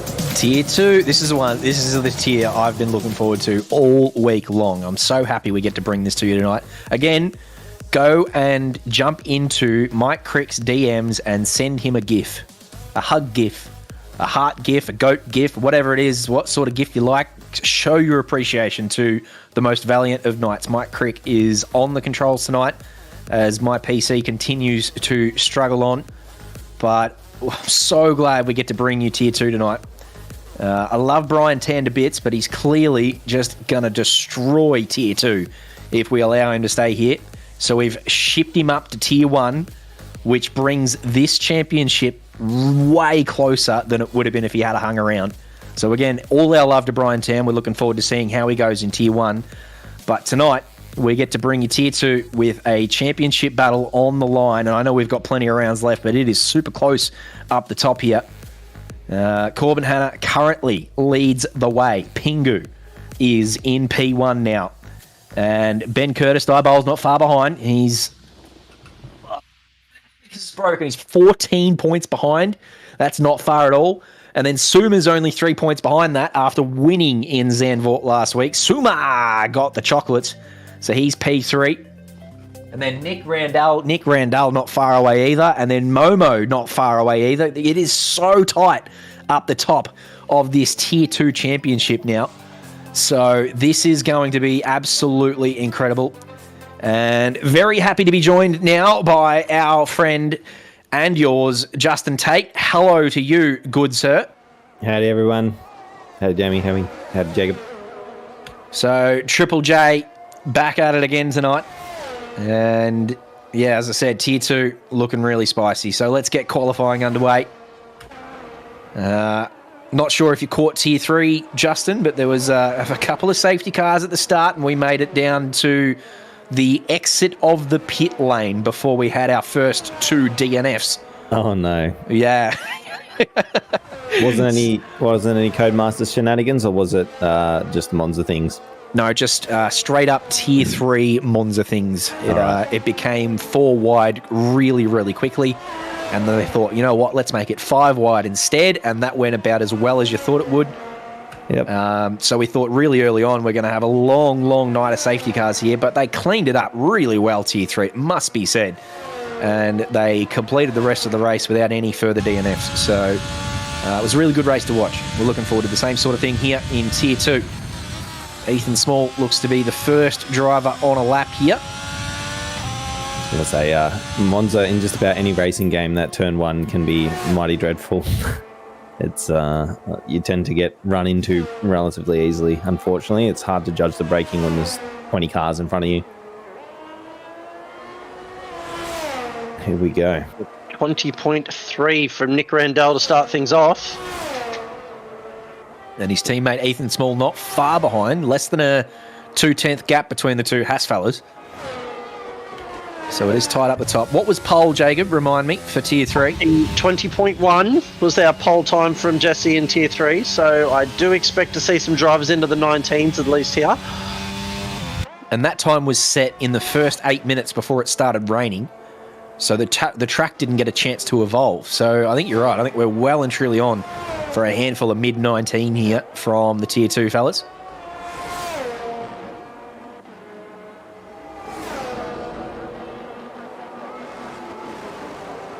Is this a driver that's run out of fuel? So we got Franco moving very slowly, whether he's just waiting for the fast cars to come past him, doing the right thing. Yeah, I think that's the case. To impede everybody. Yep, So, he's posted his lap and now he's just getting out the way. He's a 10th behind Claire Tay. Claire Tay, a new addition to Tier 2 tonight, driving the Alfa Romeo, currently in P11 as Momo goes quickest. The man on screen has pipped Nick Randall by 0.009 of a second, and Kenneth Ang now joins them under a 10th away up into P3 there. So tell you what, less than 0.2 the gap down to Ethan Small. It's pretty tight here in Tier 2 already. With 20.3 for your first time round, it's not a bad lap. A few drivers slap on some extra tyres. Bodie Mick is about to set a lap. Jumps all the way up to P5, so good lap from him. Another one within 2/10. Really close up here in Tier 2. Looking for a bloody good result for my man Bodie Mick tonight. Please, please, for the love of God. There's a couple of drivers out there who have had absolutely zero luck this season, and Bodie Mick is one of them. We're all obviously getting behind Neil Alexander tonight, who's just done all sorts of work with his missus this week. They've moved house, they've moved office. Octane Online Racing's head office has moved, and he's now got plenty more room to swing his legs around. So hopefully a bit of change in scenery brings about a bit of change in luck for the McLaren man. Neil Alexander coming out the pit lane now to begin his outlap. I'm going to say, hopefully, fingers crossed, he's moved to a place with another decent internet connection because, as we like to know, in Australia, it's a bit of a roll of dice when you change place, you change suburb or something like that. You never know what you're going to get. I moved 200 metres away once and went from perfect internet to absolutely trash. Well, he lives down there in Tasmania, so I don't know. It's mostly farms down there, isn't it? I don't know if they've even got internet in Tasmania. Hopefully he's stringing 2 cups. It goes pretty well.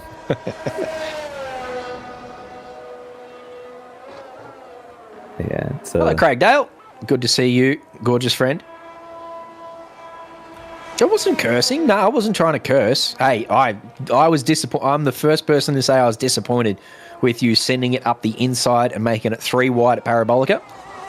I am pretty disappointed in that move. But hey, you had Peach and John coming in and they were lit up. They were ready to start a fight. And I don't want to fight Peach because that man can bench press a house. So I stepped right back. I said, no thanks. They came in, the Kovacs lads, and they defended your honour. But no, Jacob rightly pointed out it was an awesome recovery drive from you. So be pleased with that. But you had the lead at the top of your championship chipped into by Mike Donaldi, who finished in front of you, and Donny Sedeva as well. So a little bit of a decline in your current lead, but it's pretty significant, your lead at the moment, mate, so I wouldn't be too stressed. He's just trying to make it closer for the content, that's all. Oh, we love that. He's doing you a solid. Speaking of championship leaders, here's your current Tier 2 championship leader, the Pingu man, Corbin Hannah. As we said before, Brian Tan has moved up to P1, into Tier 1, which puts this man in P1. So let's see him come around to complete his first qualifying lap. What sort of pace has he got tonight in the Mercedes? Good enough for P12. He'll want to improve on that, for sure. Yeah, he'll be looking to probably put himself up there in the top 5 or something, somewhere thereabouts. Yeah, Monza being the slightly more simple track that it is, you make one mistake on one corner and it's just, there goes 3, 4, 10 straight away soon if you make one mistake. Because of these big long straights, if you do it coming onto a straight, that's just lap done. Try again.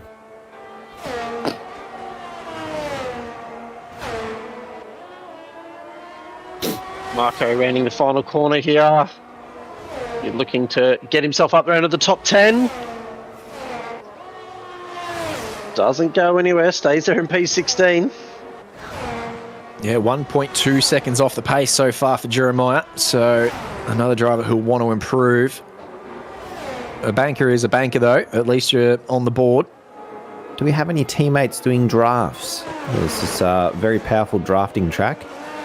Haven't seen it so far. Very good point. I haven't seen any so far, not from Tier 3. Ooh, that's risky. Ranger goes up there. Wow, there we go. Everyone's loving these 20.3s. Very close up the top. Goodness me, 2 tenths. 2.07 tenths down to P8. That's super close from Tier 2. But risky with the new purple. 8 minutes to go, of course. Plenty of time and plenty of track evolution to be had. But no, back to your point, Justin. Haven't seen any teammates towing each other down the straights yet. So whether or not we see any sort of shenanigans of that description in Tier 1 is yet to be seen. But we haven't seen it here. I think some of the Tier 1 teams probably considering it. I mean, majority of Tier 3 quali was wet, so a tow wouldn't have really made any difference.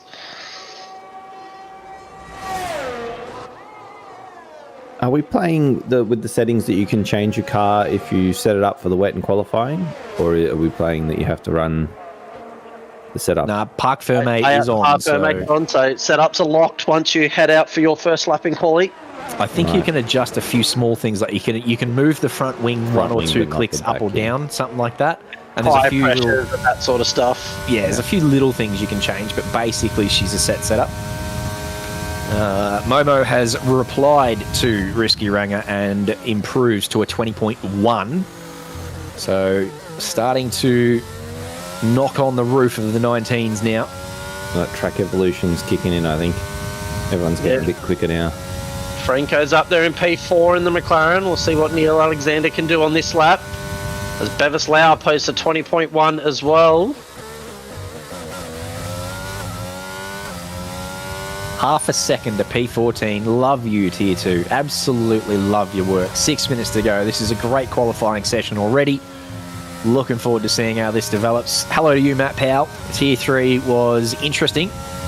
We had another 12 metres moment before we got to turn 1. As I was saying to Justin, we didn't make it past pit lane before they sent it 5 wide and a couple of people killed themselves. So a very interesting start to Tier 3. And then a handful of safety cars after that were basically just Codemasters saying we'll have a safety car for no other reason than someone had lost a front wing. They were weird safety cars. We didn't really feel like there was cause for them. So we had 4 safety cars in the first 10 laps. Only one of which had any DNFs in it. And then after that, it sort of cleared itself up, and Tier 3 really got their act together and got into some serious racing. There was some really good battles all throughout the field. And then the battle for the top 4 towards the end was excellent to watch. Amuana ended up running away with the victory by 2 or 3 seconds, but it was a really good battle between the top 4 towards the end of Tier 3. So a really good one to watch. And the time flew by. We had 53 laps, which is what we get ourselves here in these endurance races at Monza. So it may seem like a very long race, but they fly by because, lots of content, good stuff. Looking forward to the similar sort of scenario here in Tier 2.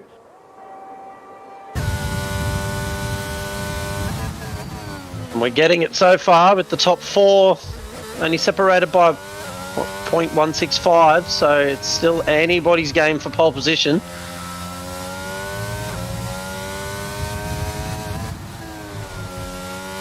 Pingu on lap 2 here. He's definitely going to want to improve from P15. I swear he said a way faster time than that, not that long ago, but it's when you're only 8/10 off and you're in the bottom, well, even Neil's 8/10 off and P17 second last. And Pingu's down on this lap, so I'm not sure unless he can gain a hell of a lot of time in the last corner here. I don't see him improving too much on this lap.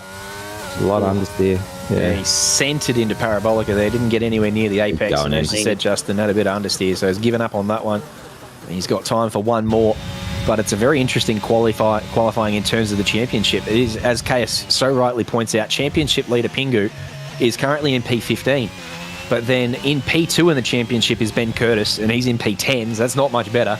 Robert Wenzel is P3 in the championship, and he's P9, so that's only very slightly better. And Nick Randall is P4 in the championship, and he's a 10th away from pole. So really sort of mixed up start. That's just good stuff. This is really what we want to see out of Tier 2. Mind you, P5 in the championship is Momo, and he's P2 on a really good looking qualifying session so far. So 3.5 minutes to go. This could go anywhere. Look how close it is. A couple of tenths. If you find yourself 2 tenths, you can jump from P13 all the way to P3. Yeah, this is real tight from P13 down. There's here we go. Bang, your first 19. There we go. Never mind. That's an AlphaTauri 1-2 at the moment. Nice one, Kenneth. The first driver we've seen into the 19s. Can anyone else match him?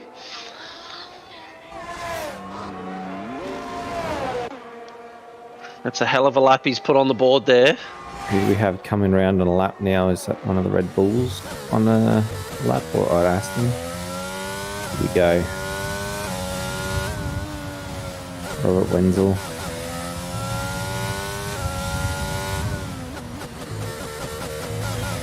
See what he's like at the sector split. Just at the end of this straight, he will be wanting to improve from P9. A yellow flag in sector 1. He's 3/10 up at the moment. Wow. So that's going to really lift him up into the mix. He's going to get a bit of a tow here too. Pulls out last second. A lot of the drivers driving extra slow so they don't give the benefit to the other guys. Nail the Exeter Parabolica here. Which he the looks tight to have line. done so. And P4. 3/10 improvement. Yeah, P4 again under 2/10 away from pole. Suma will enjoy that. Last week's race winner at Zandvoort. Currently P4 on the grid. Decker's just lifted himself up to P7. Still only 3/10 off pole though.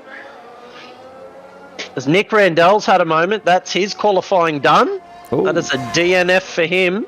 He's facing the wrong way. And he's currently in P5, so we'll see if anyone can beat that time, because he will not be improving anymore.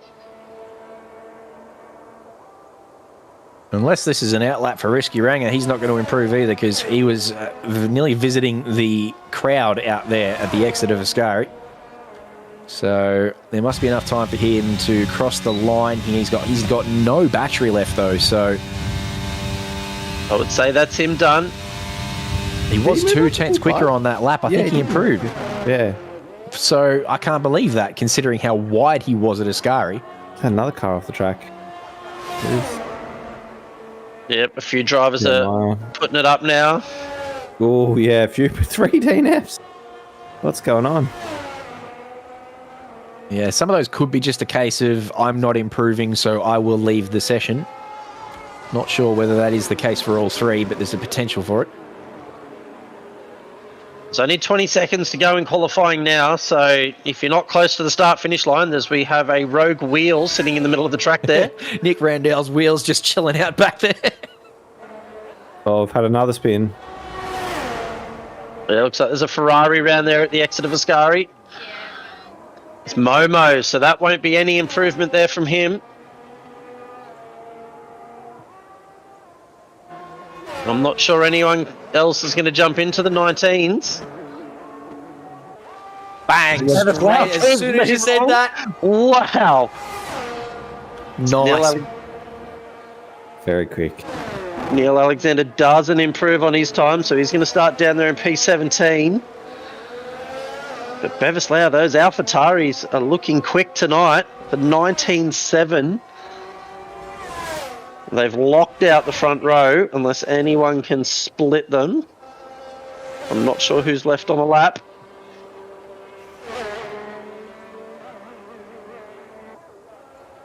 Declan, I think, is one of the only ones left. And Ethan, I think. Declan and Ethan going up the last straight now. Oh, and Claire. We've had Ndika in the Red Bull jump up into P3 there. Ooh. Very nice. Yeah, Ndika's bloody quick. Ndika finished P2 last week behind Suma. Was only 4 seconds behind, and Brian Tan finished in P3, so Ndika's bloody quick as well. Wouldn't be surprised if a good result on the way here for Ndika as well. But Bevislau is your pole sitter.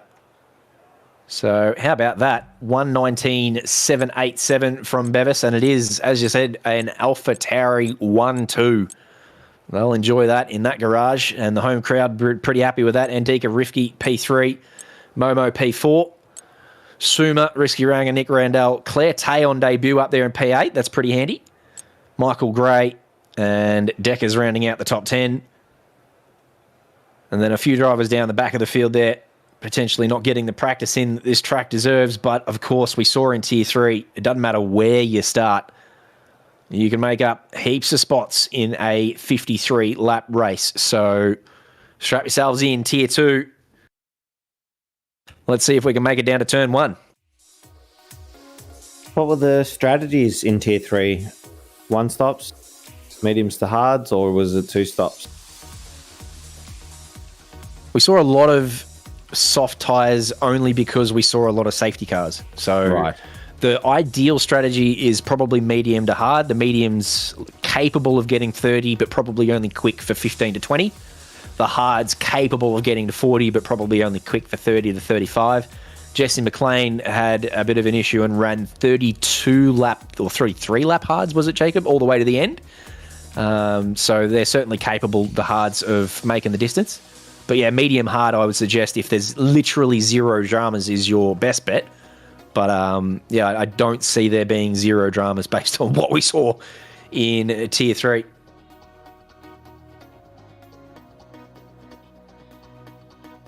So the championship standings up there on the board for you at the moment. And as you can see, there's a reason we sent Brian Tan off to Tier 1. He's way too bloody quick for Tier 2.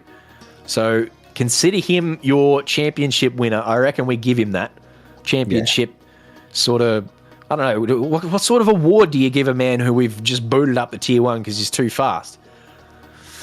Don't know. Anyway, he gets my points for half-season winner. I reckon if we went through to what would halfway be? 18 rounds, so 9 rounds would be halfway. So there's about 3 rounds until we get to Singapore. He almost won't be beat. He won't be beaten. I reckon if we get to Singapore and Corbin Hannah still has less than 448 points, you bloody give Brian Tan the win. But anyway, he's off to Tier 1 now, and as you can see, below Brian Tan, look how close it is, all the way down to Frank Frankfurt, who's only sort of 13 points behind Momo. So it could still be anyone's championship, and that's what we want to see. Yeah, I feel there's so many people that could be thinking they could be so much further up if they just had a little bit more luck or made one less mistake. A couple of people we've seen a couple of minutes from the lead and that sort of thing happening. So it's Brian's proven true that he could hold his super fast pace consistently to keep him out the front there. It's going to be a good little battle, I think. He's going to be a great watch in Tier 1 too. Clearly has the pace for Tier 1. And we've spoken about it a couple of times throughout the season, how close Tier 1 and Tier 2 actually are in terms of pace. Like the pole time for Tier 2 generally ends up being around P5, P6 for Tier 1. So it's not like he's going to be sitting in the back of the midfield. He's going to be right up there challenging for wins on his day. And he gets to carry over 75% of these points. So I'm not great on the abacus, but 75% of 448 is probably 110, 112. So he gets to take 336 points with him up to Tier 1. And I'm not sure where Zach Smith and Zekai Chu are in terms of points, but they are P1 and P2 in their championship. 336 points will certainly put him right up amongst that. So looking forward to seeing how he goes in Tier 1. Yeah, for sure. Do we know if he's in the Ferrari in Tier 1 or is he in a different car? He is indeed in the Ferrari, at least tonight. I'm not sure whether that's a permanent seat, but I do know that he is in the Ferrari tonight. Very good.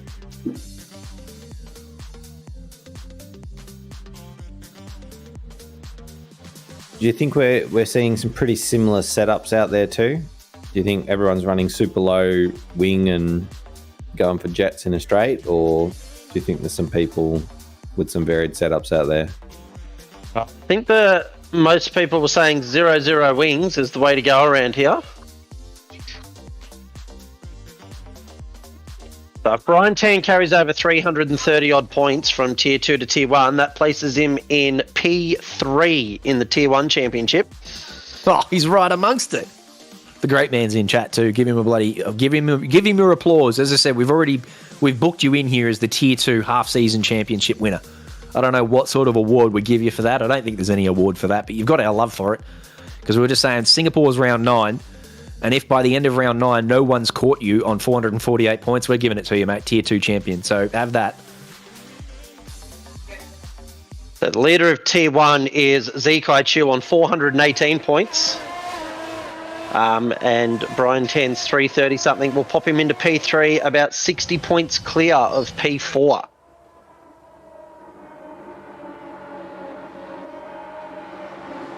So Zach Graham went with 0-0 wings and swears by that. Keelan Dryberg had 0-3 wings and was a nightmare, but Keelan finished in the top 4, so not sure how much of a nightmare it really was. It was a pretty good result from you, Keelan. I wouldn't be too displeased with that. But yeah, definitely a very, very low wing setup, which means we get to recover a lot of ERS. We saw that a lot of drivers would burn the ERS and then get it back pretty quickly, which makes for exciting racing, plenty of overtakes. But yeah, she's definitely a low wing show here at Monza. Here we go. Tier 2. Multiple red lights. There's 4 of them. There's 5 now, and they're all gone pretty quickly. You've got to be quick on the gun. Whoa, down in the back, it looks like someone's failed to start off the line. I'm not sure who that was.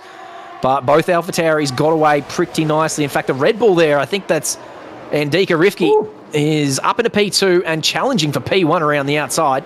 Didn't quite get that done. Bevislau looks like he's hung on. There's plenty of cars using the escape road and the chicane as they didn't make it to turn 1. Dale Beveridge looks like he was the car who didn't get off the line at all. Not sure whether that was a hardware issue or whether the stream was playing up for him or what, but he didn't get off the line at all. Kenneth Ang has returned to P2, gets it back from Andika, who had a great start in the Red Bull. And Robert Wenzel is in P4, not far behind. So Bevislau leads us away into lap 1. Kenneth Ang, the 2 AlphaTauri drivers are 1 and 2, as they were at the start, and Andika has to settle for P3. This is Dale Beveridge having the time of his life back here. Didn't get off the line and is now spun through one of the Lesmos. So really poor start, unfortunately, for our man Dale Beveridge. Hey, what though? Neil Alexander, P17 to P9 in the first couple of corners. What? Has had the start of the gods. Oh, God, Neff. How did you do this? How? He just cut the first chicane, surely. I don't know if he's cut it or if he's just... I mean, everyone else was cutting it. There was plenty of people who had cut it.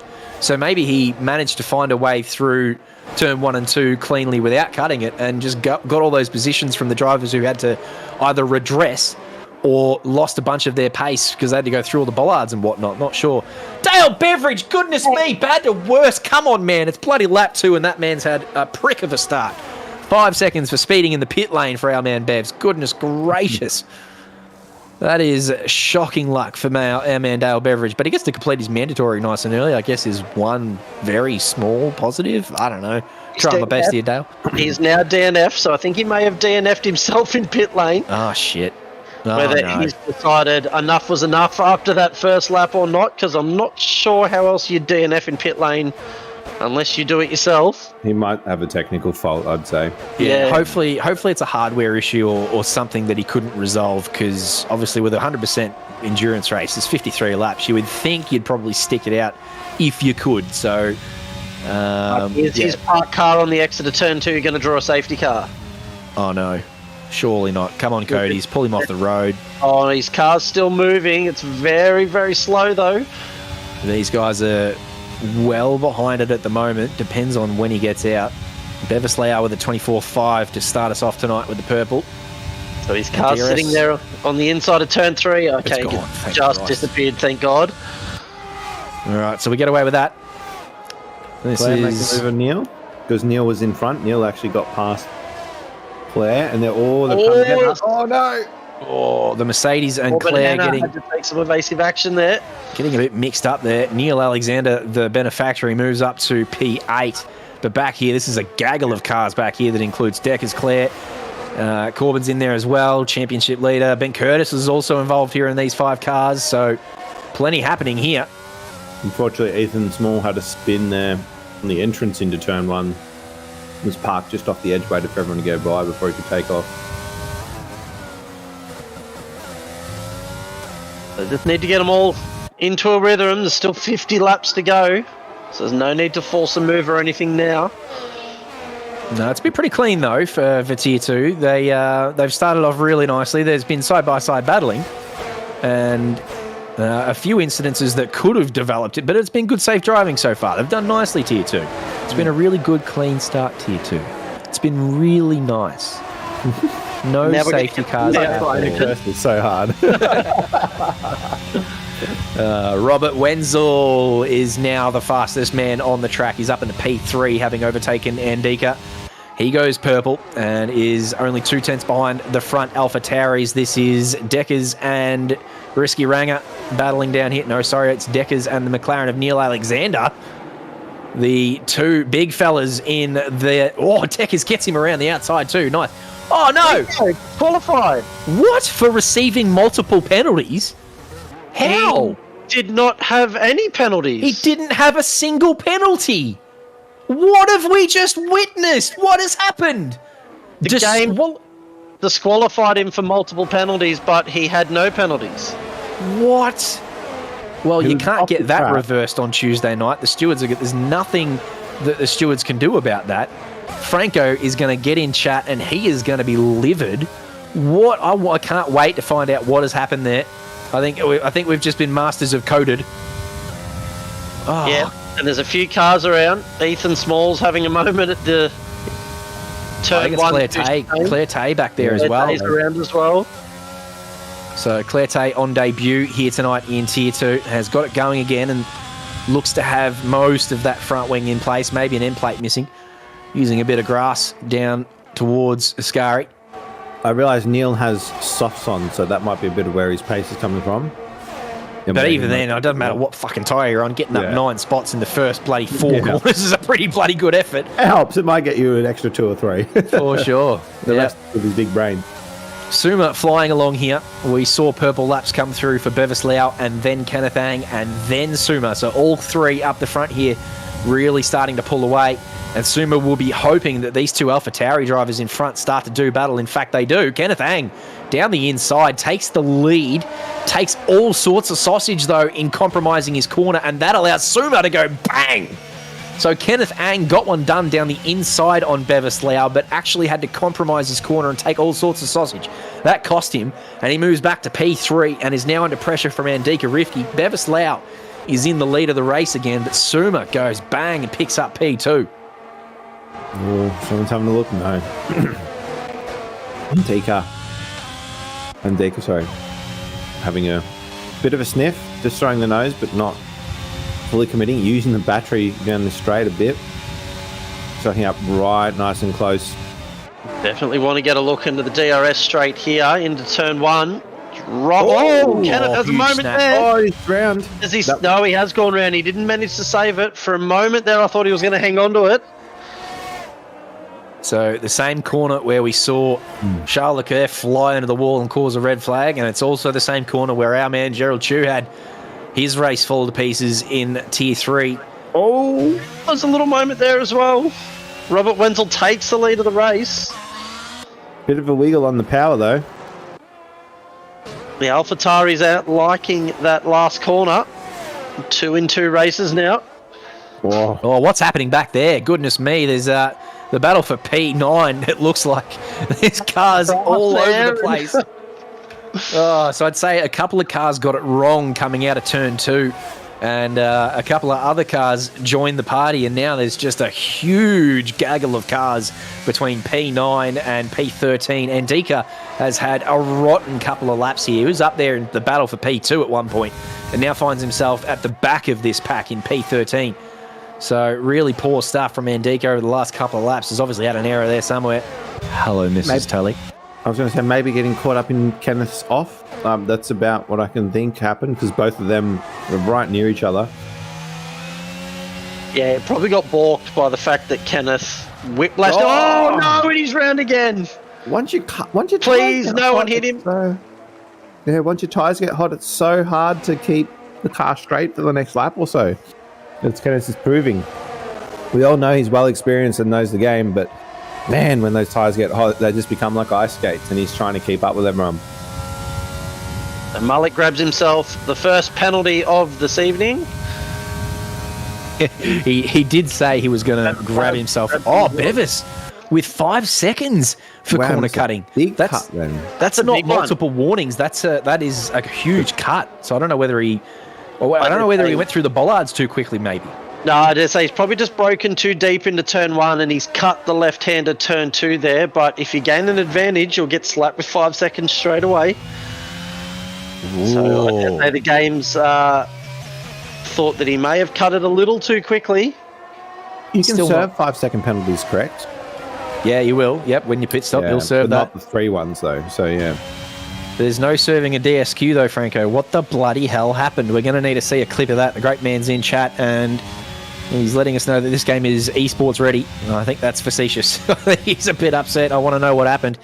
We saw that you had 0 penalties, and then you were disqualified for getting too many penalties, and we all just threw our hands up.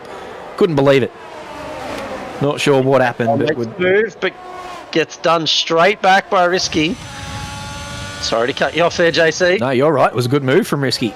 Nick Rendell's on the soft tyre, so he's got the traction down. Not sure which one of them got DRS. Risky got DRS, so he's going to stay on the inside there.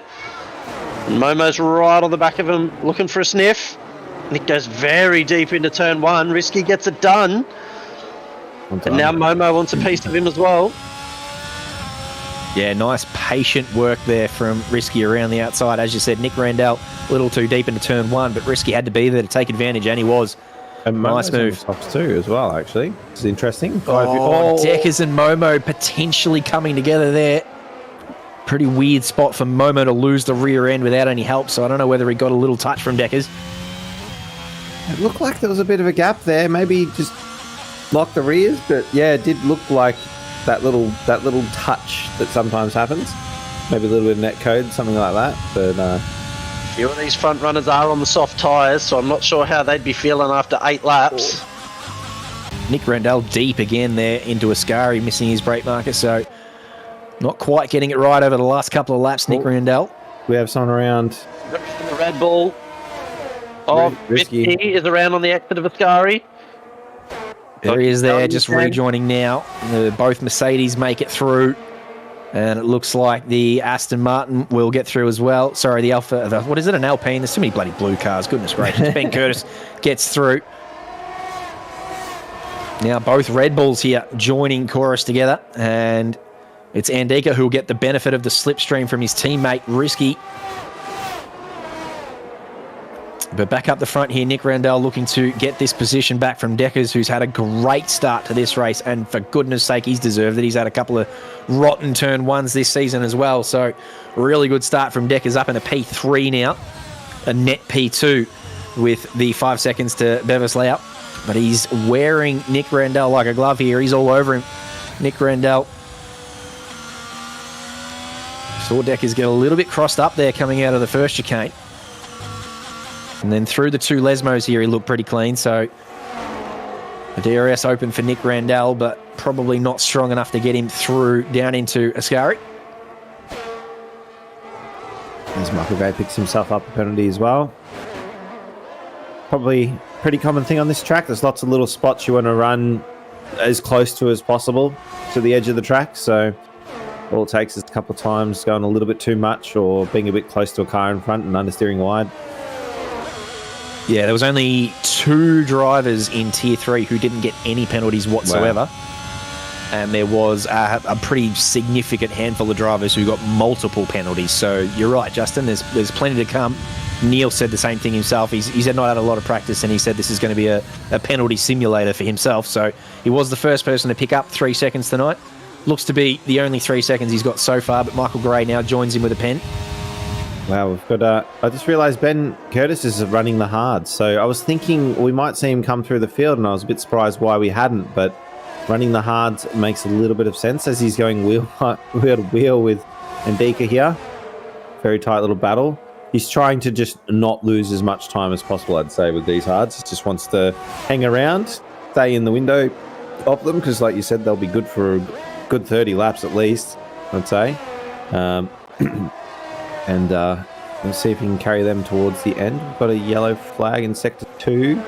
Is that a Ferrari? Momo, maybe? That's a safety car. There it is. There it is. So those guys on the softs are all going to get a free stop now.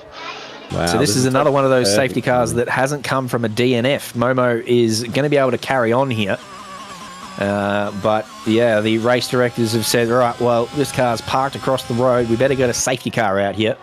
He's lost all his front wings, so got to give the stewards a chance to get out there. Whoa! Suma was going to go in the pits, but at the last moment changed his mind. Well, I thought he was going to Gerald Chew himself there. So surely Nick Randall, Neil Alexander, Michael Gray, they're all going to take the opportunity to get off this soft tyre now. Yeah. Top three have all stayed out on the mediums, though. I thought we may have seen a couple of them take a gamble and pit to the hard tyre. Yeah, 42 laps, such a long stretch for the hard, though. So they would be betting on a late safety car. Do we get 2 sets of mediums in this game, in this length of the race, or not? No idea. Haven't the slightest. It would make sense. I'd hope so. But Codemasters don't make a great deal of sense at the best of times, so no idea. Bodie Mick has slapped the soft tyre on. Neil Alexander's gone to the hards, while all the other pitters seem to have gone to the hards as well. I reckon Neil's going to try and... I reckon he's going to try and go to the end on this. Yeah, Nick Randall and Michael Gray both selected the medium, so we've got a lot of mixed up strategies here, which is what we want. It's a bloody good spot for Neil to be in on the hards, actually, is P10 there. He's got everyone in front of him who hasn't pitted yet. Only Nick Randall is on mediums, and he'll definitely have to pit again. So he's just in a really nice spot here, Mr. Race Pace himself. Has said all season long that he's not quite had the one lap pace to match these tier 2 fellas, but has made up plenty of positions in lap 1 racing, and again here tonight having an awesome lap 1. So in a really good spot here, having completed his mandatory on the hard tyre. And I tell you what, if he gets a safety car with 10 laps to go, look out, he'll jump on the softs. Oh, does he get another set of softs? We're just asking that question. I don't know if he gets another set of softs. I don't know. You'd have to get 2 sets of each, wouldn't you? Surely for a 100% race, you would get more than 1 set of each tyre. But is that potentially... The wear isn't the same, though. So the wear's less in this race as well. So maybe... Yeah, so maybe not. Is that potentially why we saw the intermediate strat in the tier 3 race, though? Is because... no, honestly, 100%. we saw, and Deckers is absolutely livid about this too, by the way. So the admins have come out and smited this immediately. You're not going to see this again. But we had drivers come in on the hard tyres, have to pit. They'd go onto the intermediate tyres under the safety car, do 1 lap on those intermediate tyres in completely dry weather, just so they didn't have to burn their new mediums, and then they go back in and put those hard tyres back on again. Wow. So, I mean, in all, it's a really big brain strat. But as I said, we're not going to see it again because Deckers has come down really hard on it. He doesn't want to see that happening. So why are they doing that? Oh, because he had to change wing because he had damage. So underneath right. safety car got basically a free wing change, and because this game doesn't allow you to stay on the same tyres you entered the pits on. Yeah. So they've said, all right, well, I'll burn these intermediate tyres that I don't need, and rather than going out there on mediums, which I want to use later, burnt the intermediate tyre and kept their fresh mediums for a later run.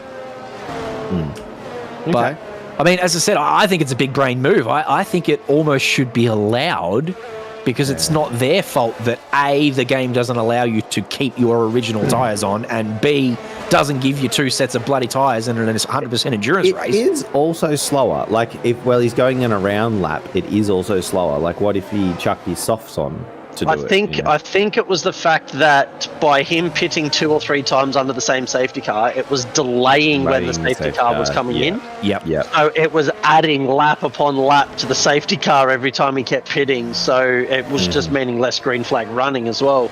Yep. Yeah. That's fair enough. I mean, yeah, I'm pretty sure Cody's like to wait till everyone's in the line and then it goes, okay, now we're going to green next lap. They don't like to have it.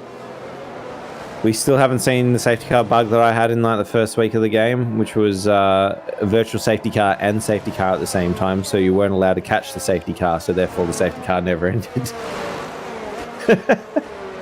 Have we had that yet? What a bug that is. We haven't had that one yet. I've had that. That was hilarious. It was like my second race in the game.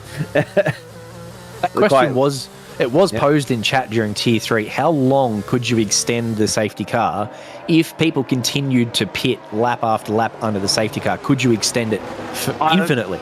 I believe the safety car will stay out until everyone has caught, unless it gets inside 3 laps to go in the race, where the safety car will always make sure there is 2 laps of green running to finish the race. But I reckon if someone just kept pitting, the safety car would just stay out until every car caught back up. We should just do a Friday night community event and just try that, just for the memes. Gelchu reckons it comes in after 3 or 4 regardless. So there is a maximum time that the safety car's out, according to our man KS. We are going green after this lap, as Robert Wenzel has control of the field. Yeah, maybe they put that in after they saw the footage from mine, because I did 6 or 7 laps or more behind the safety car, and then I just gave up and said, this game's annoying me. I'm going to quit now. All right, let's see what kind of restart we get here. Is Suma going to hold them up around Parabolica here? Doesn't get on the gas immediately, but didn't wait too long either. And Bevis was pretty much ready for that. In fact, all drivers were. It looks like everyone's sort of within 2/10 of each other in that top 4 at least. Oh, Ethan's had enough again. No, poor Ethan. Back through the field, there's a couple of 2 or 3 wides down into turn 1 here. Oh, there's a bit of a consultator effect, it looked like. There's a bit of nose to tail stuff going on, but everyone seems to be through there relatively clean. A couple of chips off the paintwork, maybe an end plate missing, but it looks like, as you said, everyone got through there. There's no yellow flags other than poor old Ethan Small out in the background. But even he's facing the right way. He's only 2 seconds off the back, so not too shabby. Oh God, down in the chicane here, there's plenty of late breakers. So there's a couple who missed their points there. Kenneth Ang side by side with Michael Gray there for a little while. They sorted out before they get to the first Lesmo. And then up into the second Lesmo, Risky Ranga defending from Jeremiah Marco there. In fact, Jeremiah Marco goes down the inside. Risky's gone around, and Risky's dead. And Michael Gray caught up as well. Both of those guys have now DNF'd. And we see another safety car. Oh boy. I think Michael Gray was just a passenger there, unfortunately, with nowhere to go as Risky Ranga got a little bit loose on the outside. It was a great move from Jeremiah Marco down the inside of the second Lesmo there. So Jeremiah made an excellent move down the inside. Oh, what's happened here? Under safety car, Claire Tay's gone straight up the arse of Andika Rifki. And there's wing everywhere. More Fs in chat, Jan Tully. Please get them out. There's more Fs happening here in Tier 2. Oh, goodness. Lots of cars going to dive into the pits now, including your leaders. Yeah, I think all the medium runners are thinking we'll get to the end here now on the hards.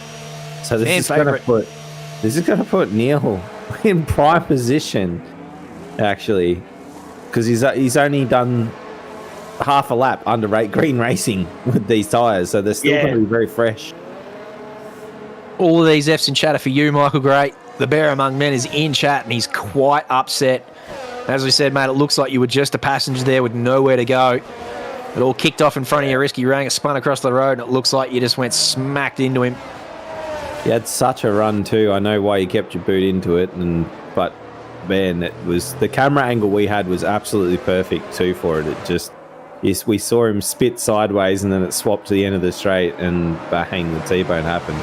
That's just super unfortunate. It's part of motorsport, unfortunately. I've seen it plenty of times. The person doing everything right is the one that gets taken out. Speaking of doing everything right, this man's come from the back of the field and is now finding himself in P2! Yep. On his fresh hards. And and Jeremiah Marco's right behind him. Yeah. Who was literally last. Is that right? Yeah, well, almost literally last, yeah. P18. Yeah, well... Is that literally last? Yeah, P18. These two, yeah. These two were last and second last together, and now they're the second and third. Yeah, not sure what tyres Jeremiah's on, but Neil, as we said before, has just come in and slapped on fresh hard. Same tyres for Jeremiah Marco, so they're in an excellent position up the front there. Kenneth Ang as well. And Momo had an earlier spin as well, so he's had a good recovery up there for P5 on the hards as well. I'm really surprised Bodie Mick didn't pit to get off that soft tyre, though. He probably thinks I did half a lap on him. Why would I change? Yeah, he's decided to hang him out for a few more laps. Yeah, we did see them last sort of 10, 11 laps before they really dropped off a cliff in Tier 3. So, yeah, I mean, track position, okay. Hopefully another safety car in 6 or 7 laps for Bodie Mick, and it really works out for him, but she's a big gamble. I think you're right, Jacob. Playing the percentages, you probably want to come in there and join everyone else in the pit stops. But Well, then we run the... If he started on the hard tyre and you do only get one set of each, he's only got mediums to get him to the end of the race before he has to slap on a used set of hards again. And the mediums are not going to do 38 laps. No. That's going to be hard.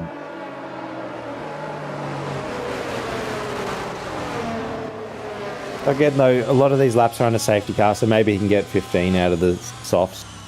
A bit more. Yeah, we should be going green at the end of this lap as everyone has caught the field. our man Michael Gray, very disappointed in chat, but that's why we've got the 3-hour window in place for reporting those incidents, mate. Just put your feet up, kick back, watch the rest of Tier 2. Have a look at Tier 1, just relax yourself and have another look at the replay later on, because now's not the best time for it. And it's always hot and heavy as soon as that sort of stuff happens, and hopefully there's a few other angles that enlighten you. I hope that wasn't as displeasing as it was last week in Zandvoort. Anyway, Zandvoort last week was absolutely shocking. It didn't look to be that bad here. I think it was just a mistake on the outside from Risky, but I'm willing to be proven wrong. But anyway, just for now, as I said, put your feet up and watch the rest of this one. Still plenty of distance left in Tier 2. We are 16 laps down. Nick Randell leads the way. And I don't know whether he got off the gas there, Nick Randell. Oh. It looks like he did, because Mull had to come right off the gas to avoid getting in the back of him.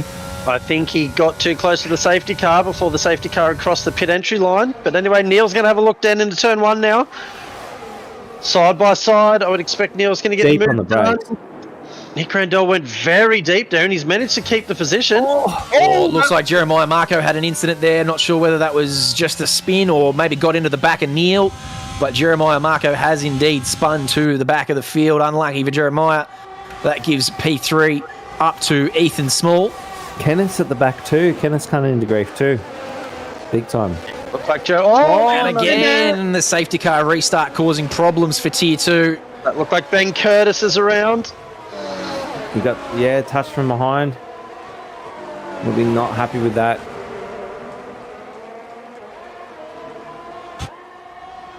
But we plough on. No yellow flags. Everyone seems to have recovered themselves. And again, no 10, 15 seconds gap either. So whilst Ben Curtis has dropped to the back of the field, plenty of time for him to recover. And he's well and truly still in the fight for this one. But Nick Randell has had a good start. Got challenged down into turn 1 by Neil Alexander. And as you said, Jacob, maybe not necessarily coming off the gas himself. I do know that the game will literally stop you for some reason sometimes, so that might be just the game automatically slowing him down. He might not have had any control over that, but Neil Alexander had to be all over it. He was nearly up the back of him, managed to stay out of it, and nearly got him through turn 1 and turn 2. He hung it around the outside, but didn't quite get the traction down, so he's still in P2. Jeremiah Marco unfortunately got in the back of him and fell down. Ethan Small grabbed P3 from that. Bodie Mick on those soft tyres was P4, but is now being challenged. Sorry, was P3, but is now challenging Ethan Small for P3. Ethan Small looks like he's going to have to settle for P4 for now. Whoa, Very that's deep. From Bodie Mick on those old soft tyres. Missed the braking marker by a postcode there and has to fall back to P6 now for Bodie Mick. But we got Claire Tay around in sector 2. Having trouble at that second chicane. Doesn't look like the car wants to go anywhere. Oh, Car is stuck on the curb. Stuck on the curb. Yes. Yes. Yeah. Car reset to track, so that's good. Yeah. So we've seen that before too, where you can absolutely just beach. That's how low these cars are. You can beach yourself on the sausage, and it doesn't matter whether you're in reverse or go or what. You just get absolutely stuck there. So Claire Tay normally would have had to have asked the race director if they could perform a reset to track there, but because Claire's on debut tonight, potentially gets away with that one with no other cars around. The stewards will have a look at that. Eventually the game will automatically reset you to track 2, I do believe, if you are somewhere. Bodie Mick here trying to get P5 back from Momo after that early escapade into the first chicane. Down the inside on the soft tyres, brakes late, gets it done. Nice one. And Dika Rifke not far behind this group either in P10. Has the purple lap now. was going to say, Nick's run away a bit on these mediums he's got, so he's going to look to try and make some sort of a gap before he swaps over to his last set of tyres, which I believe will be the hards. He has hards left. Oh man, 2 or 3 wide here. Big gate with 5 cars. Oh, in the background, one of the Red Bulls, was it getting a bit crossed up? Yeah. Yeah, and Dika again involved. So there's plenty of action coming his way tonight, Handika. Both caused by him and by those around him. He's been in a couple of tussles. Decker's got some Momo there on that straight, I believe. Fastest day to you, Amuana. Congratulations on your win in Tier 3. Fastest lap so far has been set by Andika Rifke on the current tyre. Andika, oh, there you go. Nick Randell is quickest at the moment with a 23.666 on the medium tyres. Hello to you, Michael Babb. Rob's going past Neil there, so Rob's got a lot of pace. He's up the front before all these stops. Yep, last week's race winner is Suma. So having a really good little stretch of form here, Robert Wenzel. Neil Alexander will have no issues tucking in behind him. They've got a lot of trust in each other, those two. So he'll be very happily just following him around for a while. Bodie Mick still making up positions on these soft tyres. So he's clearly got a lot of pace left in this tyre. Even after locking the brakes and sending it wide through the chicane before, he went back to P7, battled Momo for a while, and has now come back up into P4, but he's all sorts of crossed up as he goes through the first Lesmo. Manages to catch that. What a save. Goodness me, I thought he was all sorts of dead. Good save. But now under pressure from Ethan Small, down into Ascari. Ethan Small is going to have to go around the outside if he wants this one, but will get it done before they reach the breaking point. So Bodie Mick losing out one spot there. Man, that green stuff really doesn't have as much grip as the black stuff. That is, looks very hairy out there. He's also got the ERS flashing as well, so he's used a whole bunch of battery. Yeah, Nick's just going faster after faster. Has we got a yellow flag? Oh no, who's that? Oh, Corbin Hannah. Pingu. Championship leader is around. That's well before. Look where that is. That's well before Parabolica. That's a weird spot to spin. I don't know. It just got on the curb on the entry potentially, or it wasn't like it was at the exit of Parabolica where you see most of those spins. Sort of looks like he got caught up at the front half of Parabolica. It seems like a bit of a weird spot. Not sure what happened there. And Bodie Mick sent it again. Got back up past Declan in turn 1. And they're fighting side by side into turn 4. He's hanging on for dear life on these soft tyres as Ben Curtis does the fastest lap of the race. Yeah, Ben Curtis now on soft tyres, so you would expect him to put some good times in. Bodie flat out of battery here as he continues to battle side by side with Deckers. Deckers not willing to give this one up. They were side by side throughout both the Lesmos and the chicane. They did very nicely there. Great driving between the two of them. Deckers now with the DRS open will probably get this one down into Ascari. And they've got having a look too around the outside. Oh, gets it done. That is a brave move there to go around the outside. Quality driving from everyone here in Tier 2. Really good stuff. Bodie will want to get off these soft tyres now. I'd say these are starting to lose their pace a little bit. Kenneth Ang goes up past Andika there, but Andika not finished as they come through Parabolica. He wants to keep it going through the inside, but no. No, so that's Bevis Lau who completes that move on the Red Bull driver. Bodie Mick stays out. Those soft tyres surely don't have much left in them. Oh, he's gone late on the brakes again. He's lasted late breakers. Wow, that was close. He's right up, smelling the gearbox on the back of the Ferrari there as he's trying to get past. Oh, he's running out of battery surely. He's got 1% zero. There it is. It's out. Don't go off. There we go. I think he's got to sort of, all right, just tuck in behind Momo. Momo's fast. Follow him through. I haven't seen anyone driving that close in a long time. It's been really good stuff. Yeah. And everyone seems to still be fully intact as well, so some good racing over. Flat out of battery as well. We've got less than 10%. But he's sticking on the back of Robert Wenzel. Yeah, he's just deciding, tow me along, Rob. You are super quick here, so he might be on for a good second place if he can just keep along with Rob. Yeah, he just wants Rob to slow down a little bit, though. He knows Rob's pretty bloody quick, and he's not sure he'll be in team speak with him tonight. So he'll just be hoping Suma just slows down a little bit. It just gives him a chance to stay within DRS here, because as I said, he's used all his battery trying to stay within DRS, but now that he's flat out of battery, does Suma stretch that gap a little bit? So it'll be interesting to see whether Suma allows him to stay in the tow, or whether he tries to plug into that 4-second gap that Nick Randall's managed to pull out. Meanwhile, back here in the midfield, it is continuing to go side by side. These guys so close. DRS train all the way back to, what do you got? Kenneth Ang in P10. Decker's up there in P4. There's not much gap between these 6 drivers.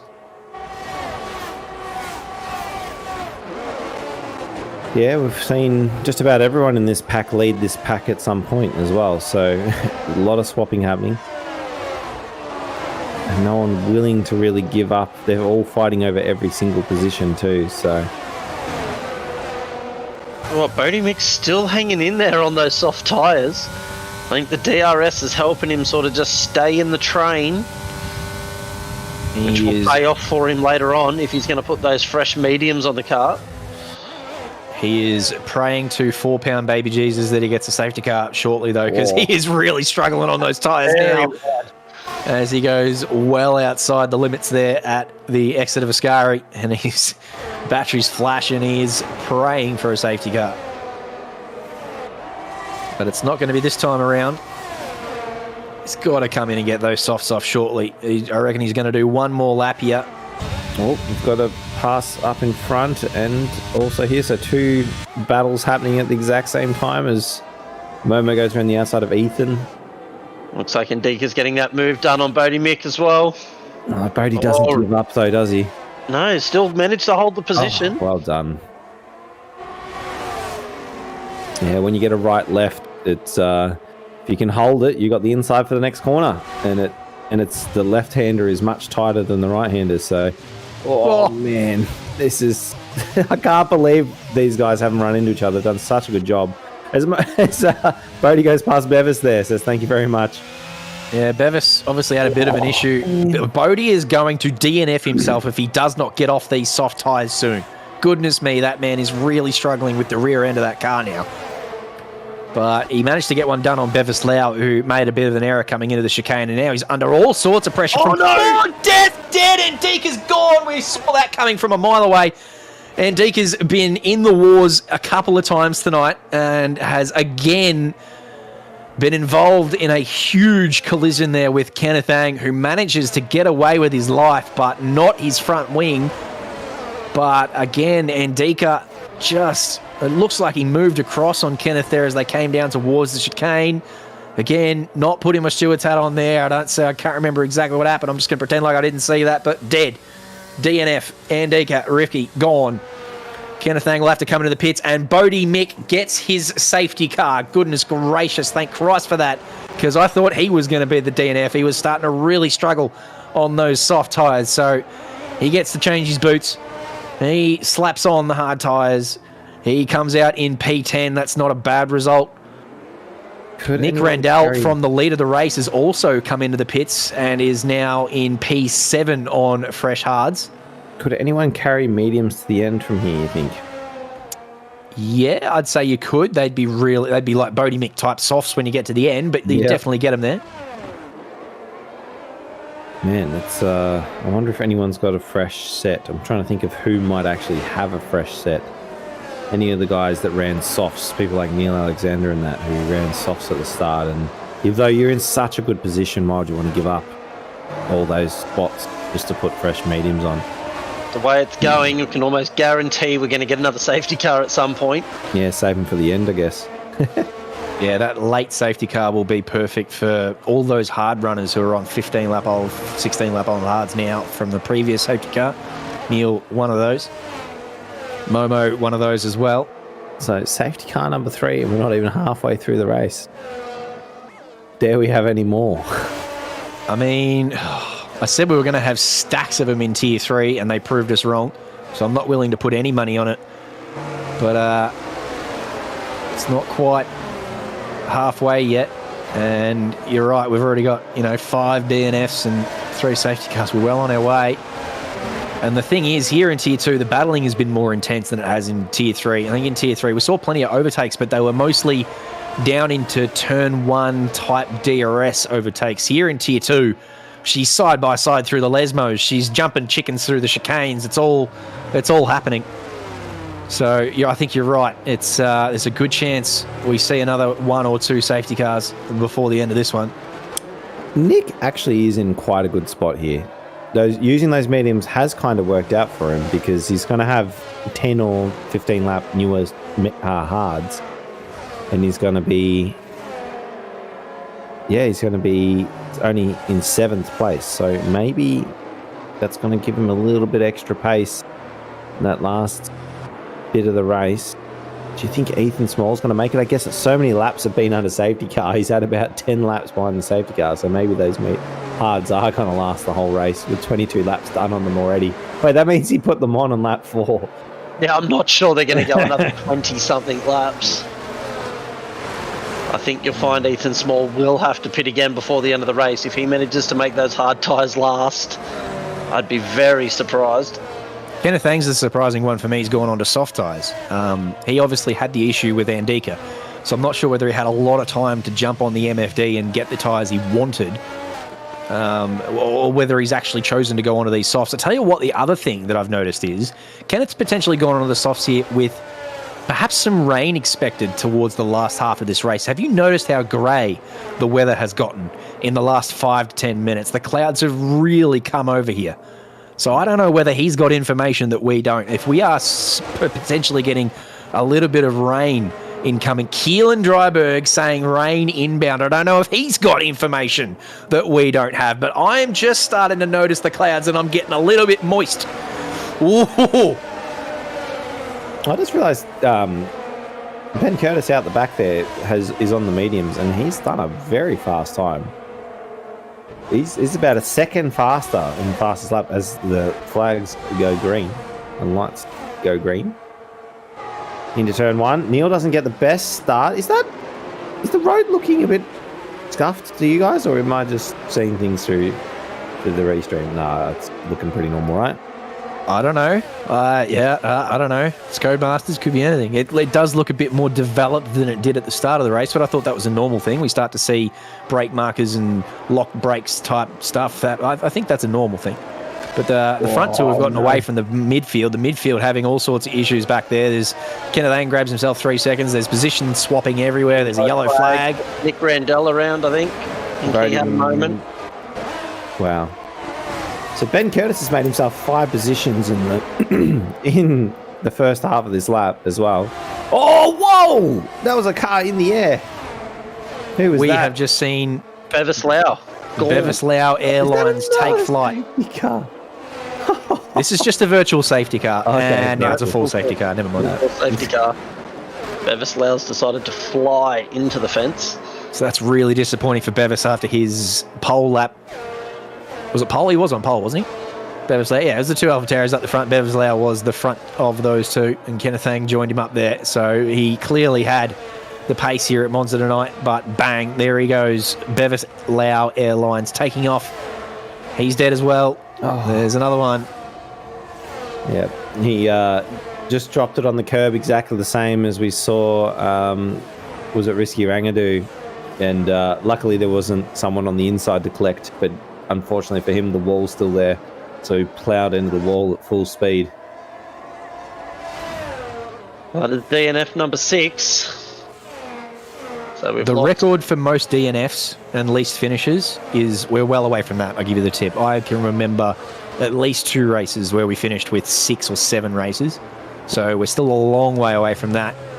But we're tracking towards it. Don't worry about that. We're well on our way. Well, lost a third of the field.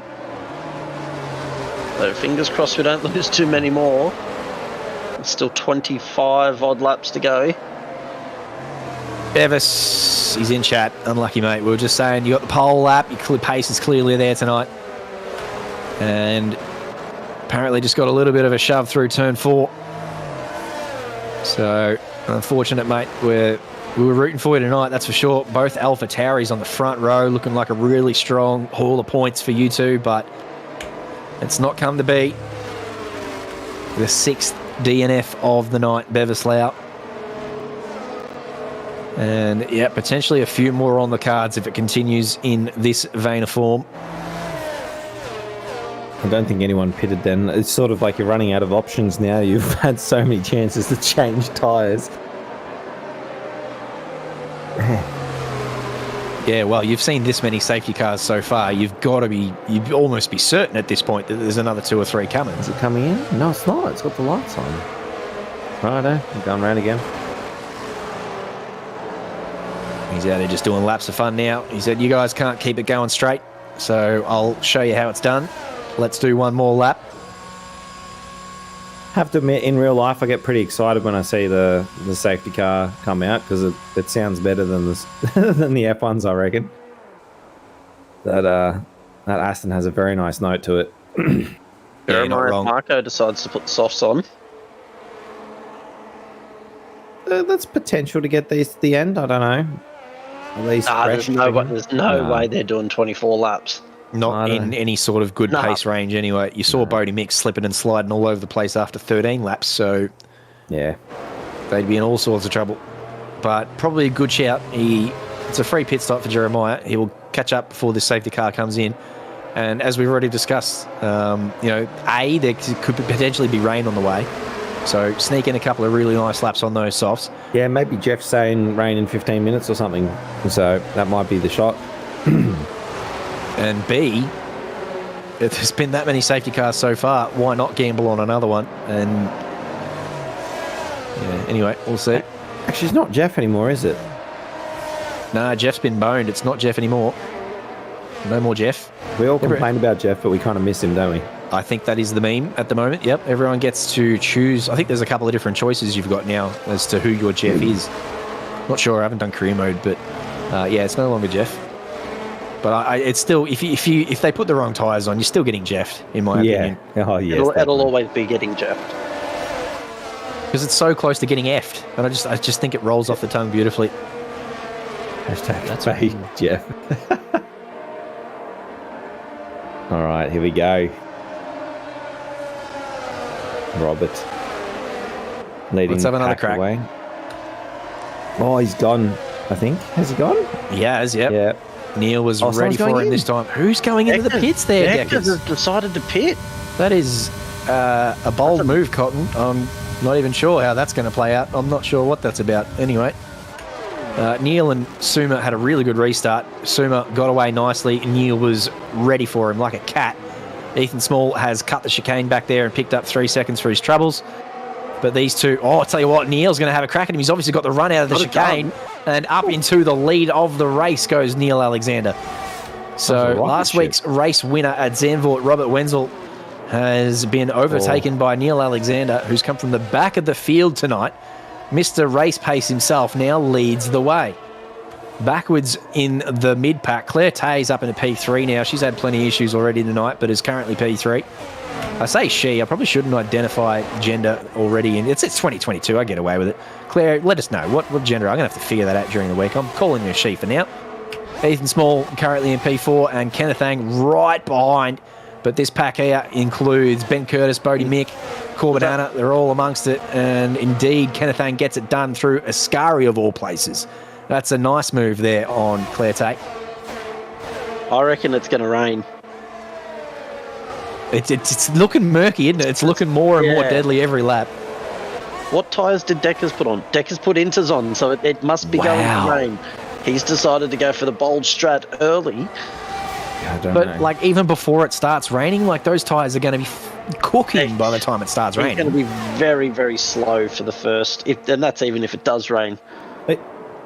Now, this is weird, but I'm watching the Delta and he's not losing. Oh, no. What has happened up here? Oh, my goodness. And Momo look like they've had a moment together. Bodie Mick has beached on the curb. Oh, the amount of beaching we're seeing tonight. Wow, there's an absolute car park up there at turn 2. So I reckon it's rain. I reckon it looks like it's raining. There's a few spots where the camera, it just looks like it's drizzling. Yeah, Amu Anna in chat saying it is drizzling. Yeah. And Amu is a friend of Claire Tate, who we're now finding out is a male. So I'll stick with that and roll with that. Thank you, Emma. But Amu has let us know that it's drizzling. So maybe the big brain strat from Decker's about to play out.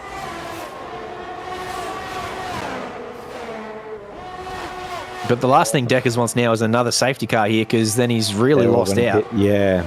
Everyone's going to jump in and around again in sector 2. Deckers has gone past Bodie Mick on track on intermediates. Yeah. I know that's because Bodie Mick spun, but dear. Robert Wenzel takes the lead back around the outside of Parabolica. So Deckers has caught a second, by the way, already in this half a lap. He was 20 seconds behind. Deckers is catching fast. Yeah, but those guys are all battling. Look how close that, like Nick Randall, Ethan Small. Yeah. Ethan Small's made an error, is falling back through the field, but they're all battling up there, so no wonder he's gaining on them. Oh, that's slowed up again. He must have had a mistake just then. So what tyres is Ethan putting on? Like, it's weird, because Deckers came in 2 laps ago for Inters, whereas the leaders are all staying out. They don't think it's anywhere near close enough for Inters yet. So it's a weird sort of transition period at the moment. Neil's got the lead back, by the way. So Robert Wenzel and Neil Alexander swapping positions here a few times. Oh, it's another 3 seconds, though, for Neil. So that's 6 seconds in total now for Neil Alexander. That's going to really hurt him come towards the end if there is a late safety car. And Bodie Mick picked up 5 for speeding in pit lane. It's definitely rain there. He's put 10-lap-old mediums on, so he obviously doesn't think it's going to get anywhere near wet enough for Inters. Oh, I'm thinking it's... The Inters are fast. Deckers is pulling it in again. He's another second closer again. It's I mean, it's hard to tell when the gap's this big. It sort of fluctuates a lot, but man, it's obviously not very grippy out there. Speaking of lack of grip, Claire was around. Oh, that looks like a reset to track. That was a reset to track. That's going to be a slap on the wrist at the end of this race. Yeah, so you can get away with one, but I don't know about that one. If you're beached on the curbs, I understand. But, yeah, that was a deliberate reset to track there. So that's saving time, definitely. There's rain. I saw rain then. I'm seeing it happening now. Kenneth Ang's back up into P3. He crawled himself back up. Sorry. So, Amu, if you're still in chat and you are indeed friends with Claire, go and let him know immediately that resetting to track is illegal in OOR. So wants to get on top of that really quickly because we can get away with it. This is an awesome battle down here between these three. Oh no! Oh, Kenneth Ang is again a passenger and again loses his front wing by no means of his own. Can we leave Kenneth Ang alone, please? Oh no, poor Robert Wenzel as well from P2. He's beached. Look at this low ride height is causing these cars to be beached all over the place. 10 seconds. That's Bodie's typical 10 seconds for getting out of the way of the leaders. He gets that every week. There is shit happening everywhere you look. There's literally nowhere you can point the camera that is safe. Robert Wenzel is still beached. Robert Wenzel is still beached on the side of the road. Okay, you can reset to track, Suma. He's now moving. So that's 3 cars we've seen. Running those 0-0 wings is just getting you beached on the curbs. They must be running 1-1 ride height as well or something. he was... I just don't get how he got beached there. They're all filing in. They're all going to put Inters on, I think. Yeah, I think you'll find now everyone will take the opportunity to put Inters on. Neil does have fresh mediums, so if it's not wet enough, maybe he puts some fresh mediums on. But let's see what he goes with. Everyone's going the Inters. Yep. Oh my god! Neil just died, but is still going. Inside another car. Unsafe release, McLaren. Goodness gracious. Ben Curtis just absolutely deleted Neil Alexander. That looked hilarious. You forget that this is a game, and I get immersed in it, and I literally just thought that was going to be so dying. That was amazing. Yeah, exactly. My heart jumped. So Deckers is in second place. Oh, good on him. Good call. So all in all, it has gained him, he was in P4 when he pitted at the end of that safety car. Hopefully he hasn't hurt his tyres too much, though. Oh, Bodie Mick has DNF'd. Oh, he has? Yeah, he's done the push the button in the pits. I think he definitely, because his car's coming back out, so Bodie Mick's enough is enough. And he has purposely DNF'd, so now Robert Wenzel's going to get stuck behind this car until this car decides to pull off track. It's got softs on. I don't care what penalty he's got, grid jokes. I've got sympathy for drivers who DNF, but if you DNF in the pits, that's don't just finish the race. There's still 20 laps to go, Bodie Mick. I don't know. Again, I don't want to point the finger. Maybe he had some hardware issues or whatever. The brake pedal's dead. Oh yeah, that's actually right. No, fair enough. So he's in chat. Oh, you can't see it, but I can because I'm admin. But I'm not going to put it out there because there's a lot of swearing going on, Bodie. His brake pedals. He's had issues with his brake pedals earlier on this week and the week before that or something, and apparently it's just still playing games with him. So he's had the hardware issues and he's had enough and he's parked it in the pits.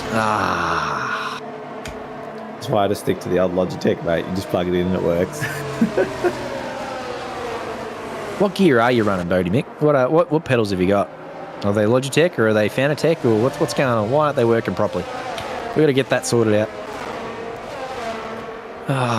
Goodness me. I just wanted a good result for my man Bodie Mick tonight, and again, it's come down and said no, none of that. A DNF for Bodie Mick. Our 7th of the evening here in Tier 2. He'd done the good Lord's work and stopped 4 times and was still in the mix. But the 4th was the end of the chapter and he finishes P12. By the way, are we seeing fast laps work now? They've patched that? Yes, they have patched that. Oh, thank goodness. Yeah, so it was actually the formation lap that was causing those problems, and they've patched the formation lap bug. So now we get fastest laps back, and we get points for formation laps now, which is nice. So for fucking formation laps for fastest laps. We used to get points for formation laps. Points for the formation lap. Yeah, that's interesting. All right, it's proper chucking it down now. It's plenty of rain about, and this man, after having moved his castle from one hill to another, finds himself in the lead of this race. He was battling away with Suma, who had a collision with Kenneth Ang. Again, not putting my steward's hat on there, but poor old bloody Kenneth Ang has lost, I reckon, 4 front wings tonight. And he's still going, by the way. He's up there in P9. His own fault. Safety car in this lap will get going again. Neil Alexander needs to find a big stack of pace here in the wet. If he can clear 6 seconds worth of what's happened here. Ethan Smalls dropped a position under safety car. Was that intentional? I think he just slowed it to 80 or 100 or whatever pace he wanted to set it at. And everyone not prepared for that behind. Wasn't ready, yeah. He's just holding pace. Absolutely. Entitled to do whatever he bloody likes here. Everyone's just got to be patient behind him. But as I said, he's got 6 seconds worth of penalties that he's got to try and chip into. So if he wants to win this race, he's got to have a lot of pace here in the wet. That's a good jump, I'd say. Looked like a great start. Deckers has gone with him, though. Yeah, Deckers is actually close enough to maybe... No. Again, there's going to be no DRS now too, is that right? With the... Yeah, I dare say DRS should have been disabled by now. Oh, Nick Randell ignoring yellow flags. Okay. Pops a 5-second whack from the steward. Kenneth's gone backwards fast. What happened to Kenneth? Kenneth must have had a moment. Yeah, overcommitted himself to turn 1 because he was he's off. 3. He's off at turn 3. Kenneth's just struggling in the wet. Hasn't quite got the pace in the wet, it seems. Yeah. What yellow flags indeed, Gerald Chu. We saw a couple of weird ones last week. Those get removed though, so I wouldn't be too worried about those. We'll have that 5 seconds removed probably. The stewards will take a look and say that was a silly yellow flag and they'll take that off. But yeah, we get those almost every week. Those Unless random... he passed before the start-finish line or something. That could be possibly it. Yeah, could be. Yep. Good shout that. It's a matter of survival now in these wet conditions.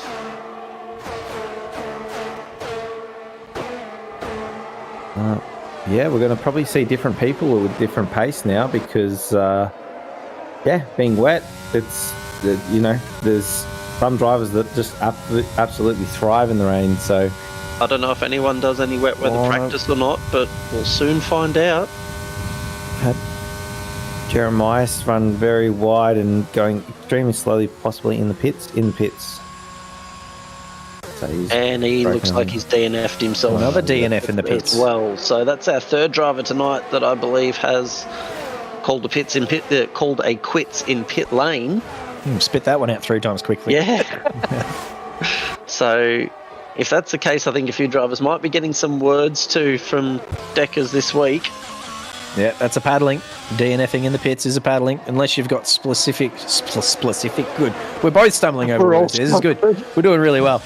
Yeah, you've got to get permission from the race director to do that. So there's a potential that Jeremiah has got that permission. But again, that's another DNF. We're down to 10 drivers left. We are one away from single figures. Jacob Weatherbird. Just one tier later than we called it. As we do have it, we've got a good battle up front here. Kenneth has gone in and swapped his front wing again. Poor bloke. 46 seconds behind. He's praying for another safety car now. How many seconds of pens does Mull have out front? Is he up to 6 seconds now? Yeah, he has 6. So that's going to hurt him. Yes, he needs to break away fast. But I'm just glad to see the man up front. He's having a bit of luck this race. Momo looks to have a look on Corbin there, but thinks better of it. So everyone's doing very well in these couple of laps after the restart in these wet conditions now. Yeah, I wonder if anyone's decided to tweak up the front wing at all to help with a bit of grip. You can change your wing in the pit stop. Oh, there's another 3 for Mull, so he's up to 9 now. So he's technically in 9th place. Yeah, all the way to the back. Yeah, look, he called it at the start. He's been adamant all week that this is what was going to happen to his race. It'd be a battle of penalties for him, and he called it. He knew this would happen, but I'm sure it's going to hurt more knowing that he's in P1 at the moment, and that's what it's going to cost him. If it had cost him P6, probably doesn't give a 2 toss. But now that he's up here in P1, I think it's going to sting. Oh, it always stings if you lose P1 on penalties. And he even lost time. That's the thing I hate about it. Like, he literally was 1.2 ahead of Deckers, and then he got that penalty and he was only half a second ahead again. So he come off track and made a mistake, but the game still said, nah, have a penalty. As Deckers has actually sort of reeled him in and probably quite within toe distance. I think at about that 5/10 mark to come in turn 1. Not too close yet, but definitely enough to get a bit of extra speed off the back of that McLaren. Deckers is very gentle on the throttle out of turn 2 there. Yeah, very hesitant to put the foot down. Probably a little bit too gentle, although he's quite quick through there. Well, that might be the toe kicking in, or maybe he's just using a bit more battery. He's got plenty of it left. He's got 80%, whereas Momo back he's only got 40. He's a very smart man, Declan Hollingshed. He will tuck in behind, and he knows that there's 9 seconds in front, and then 3 seconds behind him as well. He'll know he's in a really, really strong position here. Still 14 laps to go, and those 14 laps will be a little bit longer here in the wet. We won't be doing 120s, but he's in a really good spot, Deckers, and he will know that, so he'll play it smart. And Robert put the move on Nick just then. Maybe Nick got a little bit crossed up because it looked like he was a bit... Nick Rendell leaped himself. Is that a curse? That's a curse. That's a curse. Nick's crossed up, and he crossed up right as I said it. That's a curse. So lots of front wing missing. You don't want any understeer in the wet. They'll be straight in the pit lane with that one, I reckon, Nick Rendell. He hit that pretty hard. Oh, Deckers is getting close. Neil's actually out of battery. Still not close enough, though. No, I think that's just rain light. Oh, yeah, that'll be rain light. Never mind.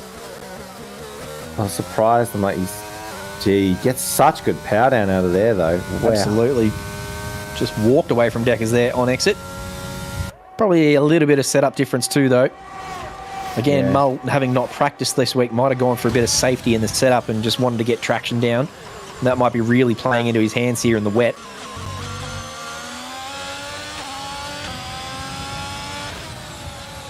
Man, it's pretty even across the board. No one's real bit of a wiggle. Nice catch.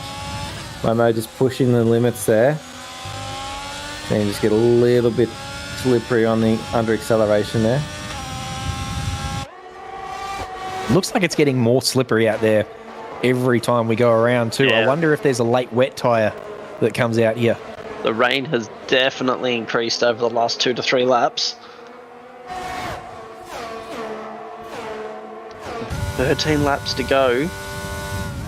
I don't know how wet it needs to be for a wet tyre. Yeah, and it has to be worth it too. Point is. I'm pretty sure it has to be. You can barely see, right, with that when it's raining, like just huge amounts. Yeah, Neil actually only has 5% battery, so he has been defending really hard, using up all that battery. Oh, Kenneth gets a penalty. That's the second penalty. Tell you what, I'm surprised we're not seeing more penalties come through because of the conditions they're in. They're doing well to stay within the track limits. Neil, even with 9 seconds of penalties, he's not going to give up this P1 position very easily. Robert Wenzel's P7 at the moment. He'll be looking to have a late charge up the field after beaching himself right there. Oh, Momo catches that. Same spot as last lap again. He's really pushing it through to those two Lesmos. This is intense. I'm just sort of sitting here gripped on the edge of my seat watching this. It's been a bit of a chaotic display so far in Tier 2. But now that the rain has settled in, everyone's just really calmed the friggin' hell down and they're just aiming for survival now, which breeds a bit of intensity. And for the last 12 laps, it is going to be just a case of who can survive. You can see those gaps are not stretching out anywhere. There's no more than a second the difference between any driver, unless you get down to, of course, Nick Randall and Kenneth Ang, who've had some issues since the most recent race restart. Decker's now again just looking likely down the straight here, but it's out of these traction zones that Neil just stretches his legs again, and Deckers has got to wait a whole nother lap before he gets to use that main straight where he seems to have a bit of extra pace in this Williams. With these conditions keeping everyone close together, it's really not going to play out well for Neil and Ethan with those penalties up the front. They're going to drop all the way back down to pretty much P8 if this field doesn't start to spread itself out in the last 10 or so laps. Yeah, exactly. It's a bit of a double-edged sword for Neil, really, because he wants to go faster to try and create a gap, but the harder he pushes, the more likely he is to get another penalty and make it worse. So he's got to be careful, he's got to be cautious, but he does want to, as you said, Jacob, he wants to try and pull out even a gap to, P5, P6. Look, he'll be very happy if he finishes anywhere inside the top 10, which he's got nailed down right now. He can't finish outside the top 10 because everyone else is dead.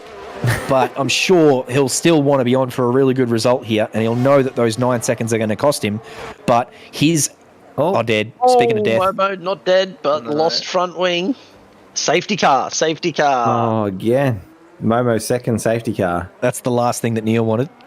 So that's going to bunch them all up again. So I dare say no matter what happens now, Neil's probably going to finish 10th, even if he crosses the line in P1. I wish you could serve the penalties unsafe.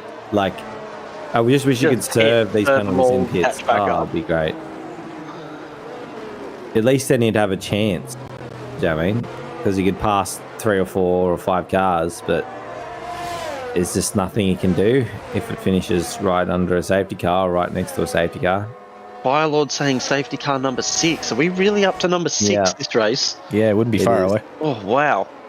That's gotten away from me. Well, Momo's caused 2 of them himself, so there's 2 already. Yeah, I suppose. And then you look at how many dead cars there are and you go, yep.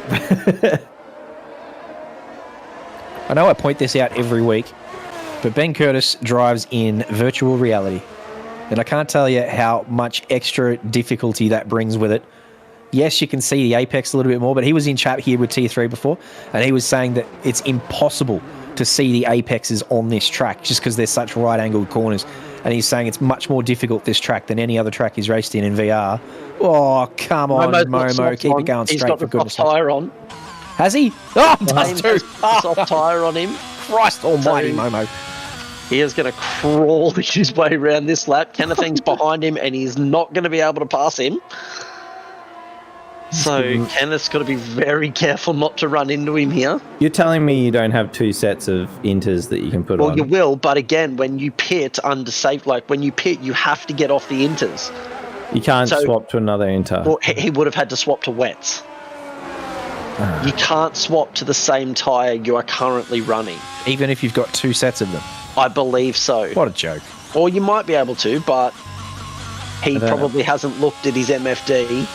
Yep. Or he's gone to select the inter and he's gone 1 click too far and put himself on the soft tyre. So he will be in again at the end of this lap.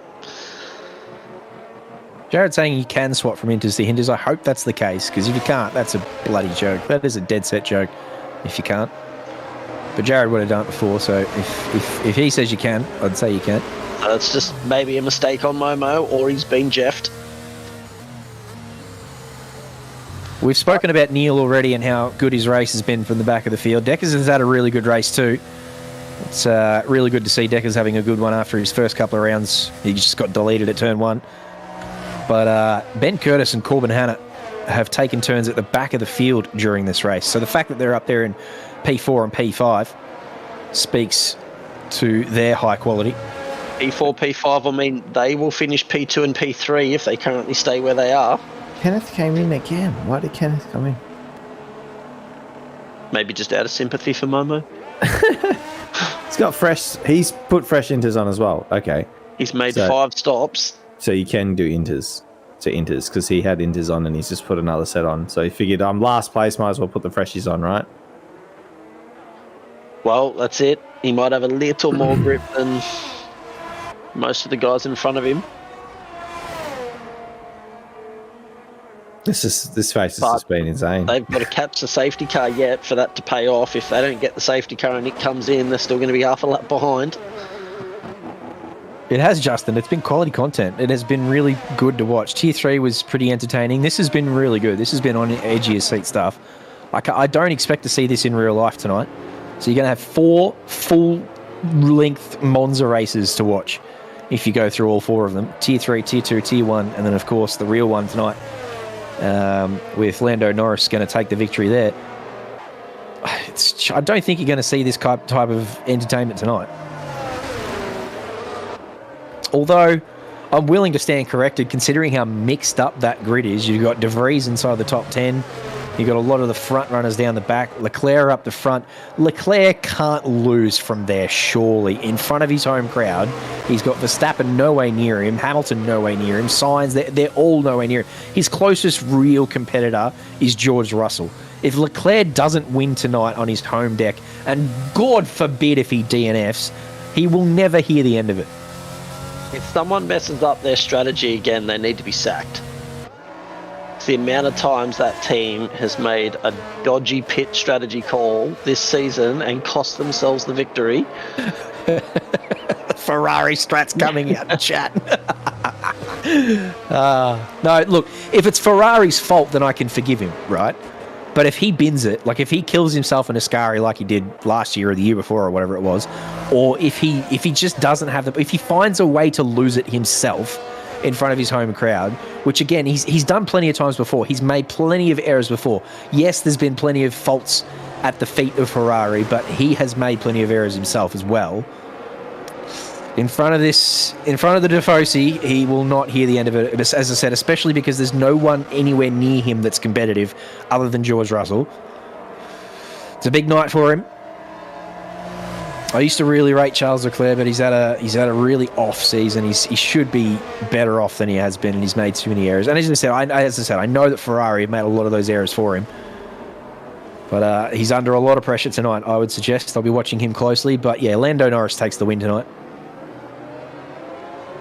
You're a bloody big Lando fan, aren't you? Massive Lando fan. I've been a fan of Lando since his karting days. And now that he's in F1, it's just been, I've never backed down from my love of Lando. And he's not too good with the ladies. He's got a bit of improvement to do there. Did you see what happened there? Oh, no, he had a missus, right? And she was cute. And then he started texting some other girl. Well, some other girl started texting him, and she was like, "Don't you have a girlfriend?" And he was like, "Nah, not anymore." And like he hadn't even broken up with his other girlfriend yet. He was just flirting with this one. So, yeah, she apparently was just trying to get one over him and sent it to his current girlfriend, and then they broke up real quickly, which is why he put out the message, "Oh, we've just agreed to mutually part ways," or whatever. No, he just got busted being a naughty boy. I saw that message, but I didn't put two and two together. Yeah, no. So yeah, he just got boned by this other chick who he was texting, and she was hot too. Goodness gracious, you're going to look her up. She's a banging babe. So no wonder he was flirting. He just got baited. That's all, my man Lando. That's all right. He's still young. He's plenty of distance in his love life to go. And we get ready to go under green flag again. Looks like the rain's backed off a little bit. Yeah, we were saying at the start of Tier 3, Avids, we reckon De Vries finishes on the podium. Alex, Bowen, Jacob Weatherburn, and myself, I think we all put De Vries on the podium, so we're all looking forward to that as well. Yeah, I'm feeling a McLaren 1-2 in front of him. Yes, yeah, I'm all about that. As long as Lando wins it, of course. No donating bloody wins to Ricardo this season. Deckers has been gapped, I reckon. Oh, no, I thought Ethan was going to get him there. The McLaren of Mullock has taken off. Get a really good restart, and again, it's that traction in the McLaren. He's got that car set up for traction, and it's paying massive dividends here in the wet. Very deep down there. That is Claire Tate, who's gone from P9 to P3 in the space of a corner, and then no, Neil. So Mullock has had a moment out of P2 and lost traction. No. Just when we were saying he had such good traction. No. Cursed him. That's you. You cursed him. You said he had good traction. Damn it. He loses it up with traction. Oh, no. That's the second time I've cursed this man this season. Fuck me. The rate I'm going, I'm Sorry. going to be good at OOR soon. Sorry. Enjoy your new house. Fucking fuck. Sorry. Oh my goodness. Emma's had a huge moment. Good save. Well, let's be fair to Neil. P10 was probably what he was going to finish with penalties anyway. Yeah. He would Well have then. liked to cross the line first, though, I think. That puts Deckers up the front in the lead of this race. He's got Ethan Small behind him, but Ethan Small's got a stack of penalties, so he won't be too displeased if Ethan manages to sneak past him. He'll just stay within that 3, maybe even 6 seconds for Ethan Small. Everyone inside this top 4 has come from the clouds to be inside the top 4. They've all come up 13, 9, 10, 11 positions. Ben Curtis and Corbin Hannah, current championship protagonists, 2 of those. But Suma, after being in the lead of this race, is now being challenged, or is challenging the Mercedes of Corbin Hannah. Down into turn 1. Looks like Suma's got that one done. Nice one. So clearly with a bit of pace left in that Aston Martin. Again, as I was saying, he's at the front battling with Neil before, and then had an issue with Kenneth Ang and fell right down to the back of the field. But now finds himself back up in P4. So he'll be pretty pleased with that. Oh, it's a bit deep there. But keeps it on the track. With Claire. Is that... Oh, Nick right behind Corbin here. Very, very close. This is looking close enough to have a bit of it, although it doesn't quite get the power down because he mounts the curb. So Corbin's going to be safe for this straight away. Getting no DRS, so we're not going to see them flying up. Oh man, it's really going deep under brakes. Oh, bit of a wiggle. That's going to be a free pass, I'd say. Hi, Nick. Going to be able to hold the inside, it looks like. Yeah, he's probably just got straight on the battery once he's straightened up. And they're going to go side by side. Good racing. Clean and yeah. Yeah, you can see the rear trying to leave him though on the inside there. There's not a lot of grip, so had to get off the throttle a little bit, which allowed Nick Randall to complete that move around the outside. So chat's saying we're going to be out of a job come Monday, JC. Yeah, we're in trouble. Oh wow, look at this. Oh, Ben gets a little touch. Ben got a little touch there from Rob. It got him all crossed up, but he's okay now. But Matty Powell rightly pointing out that Mullock has cursed his fair share of people. He cursed me in my first season. I was on for my best ever result at Canada, and he cursed me straight off the road. It was on stream and everything. I've still got a clip of that. They were happy days. So yeah, no, you can get in the pineapple bin himself. The pineapple. Yeah, the man ate pineapple on pizza. He should be in the pineapple bin. Yes, that's right. Don't let him pull that wool over your eyes anymore. He loves pineapple on pizza. Now, as I said before, still in the top 10 here, so as long as he brings it over the line, which he probably will do. He's had a pretty strong race up until that point, so he'll be happy with the top 10. Still will be thinking, of course, what could have been, but anyway, he'll move on. Ethan Small looks like he's got a bit of pace here, but unfortunately that 3-second penalty hanging over his head is going to knock him down off the podium. He's looking very comfortable in the wet, actually. I was quite surprised because he wasn't this far up when it was dry, and now he's just looking very, very comfortable in P2.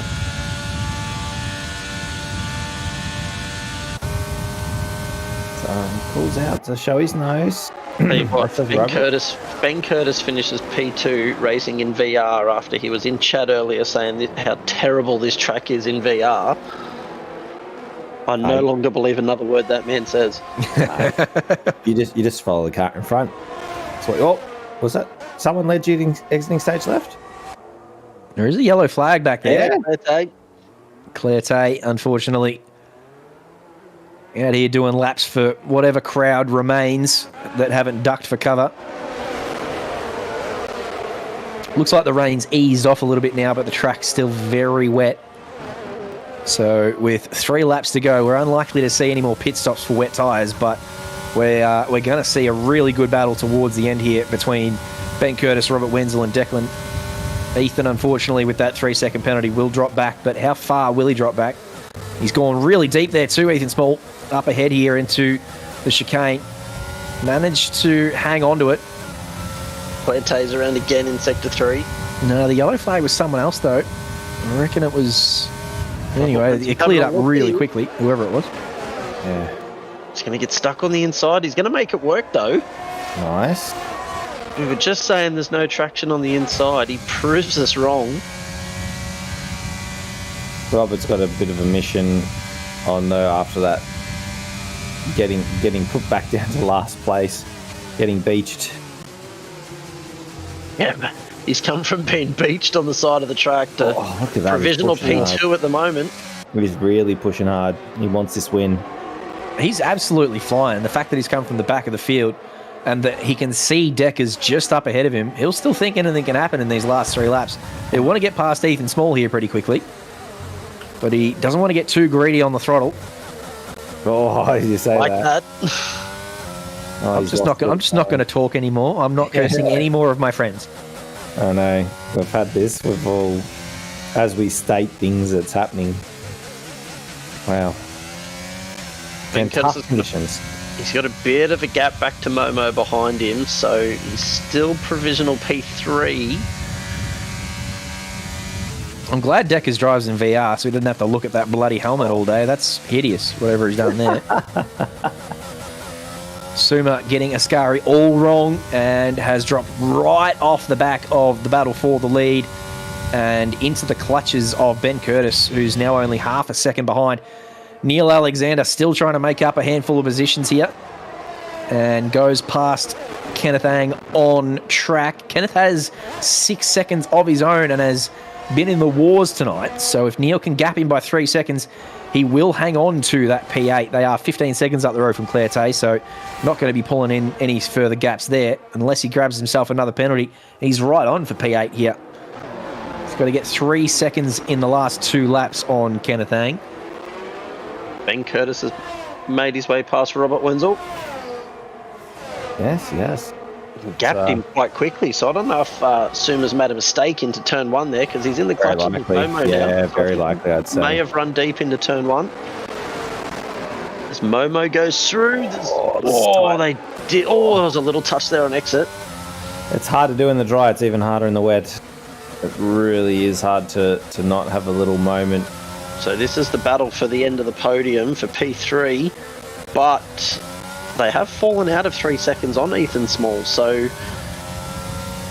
it's going to be very close. I think Ethan Small might be able to hang on to P3 if he can keep a bit of a gap. Yeah, well, if these two keep battling as well, they're obviously getting in each other's way, and that's what's allowing Ethan to stretch out that gap.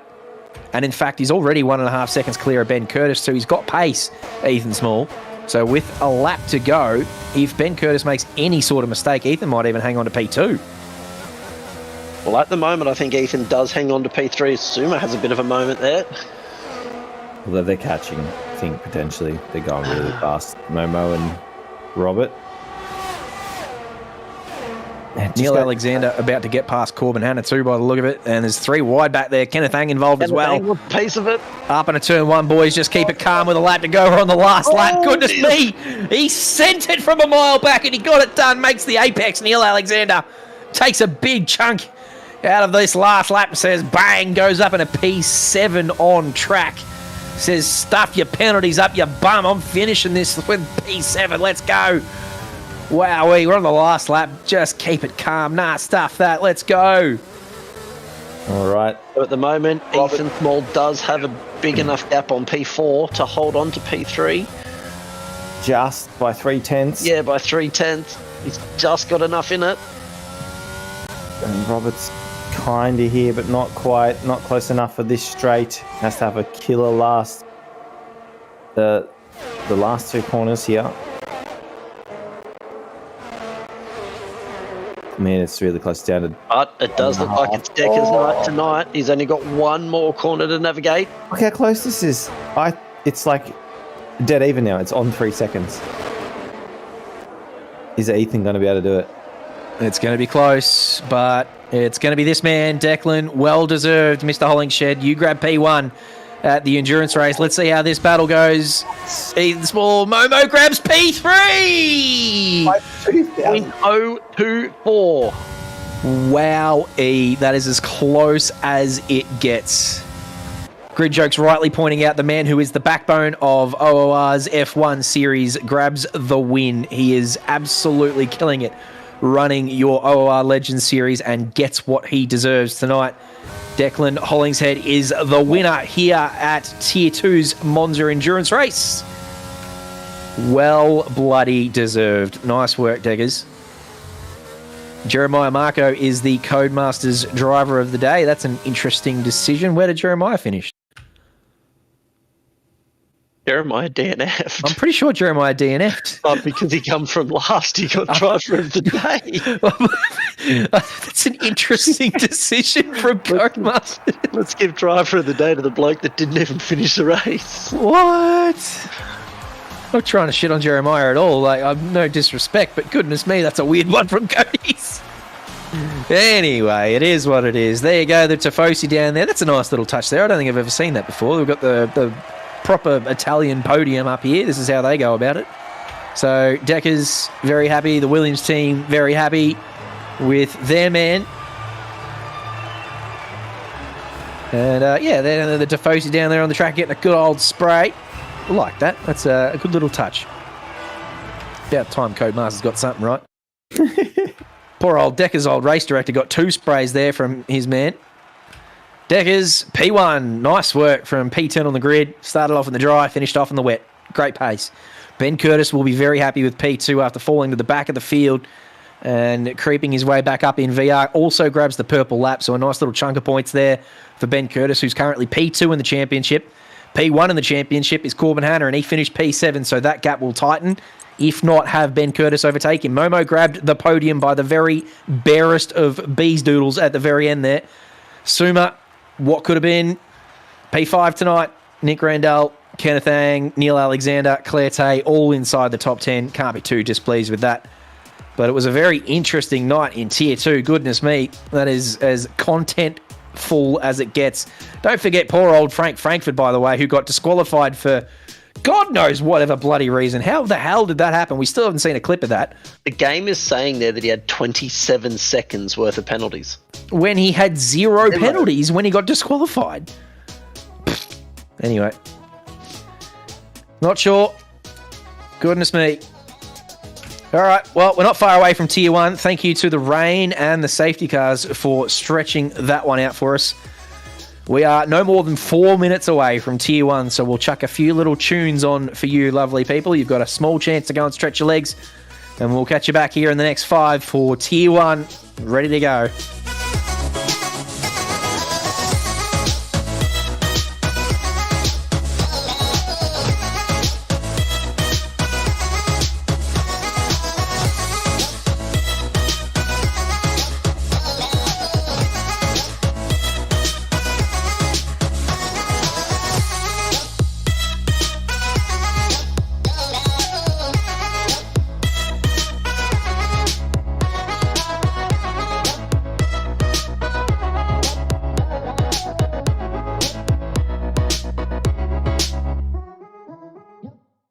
All I ever wanted was you, but you left me alone inside these empty, broken walls. And I can't see it clearly, but it's obvious. I know that you left me alone inside this empty, broken hall. And now you'll be the reason why my soul is tainted.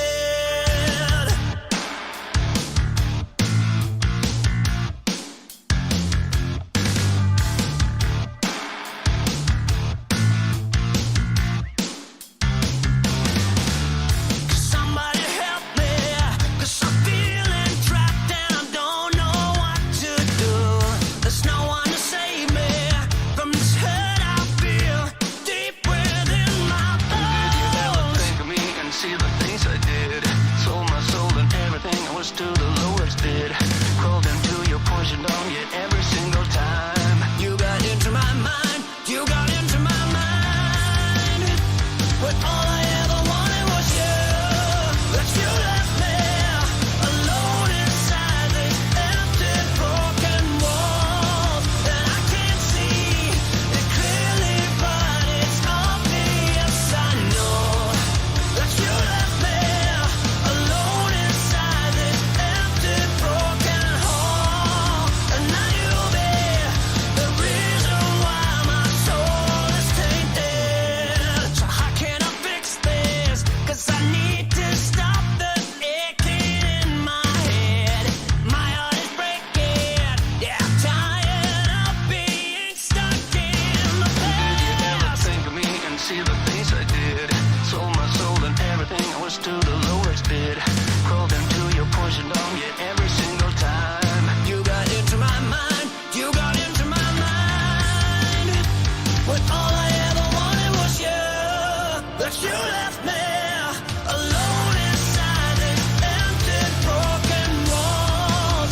And I can't see it clearly, but it's obvious. I know that you left me alone inside this empty, broken hall. And now you'll be the reason why my soul is tainted.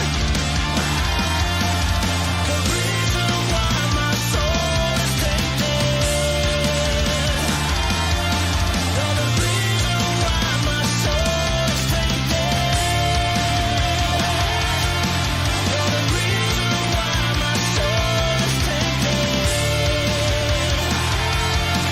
You're the reason why my soul is tainted.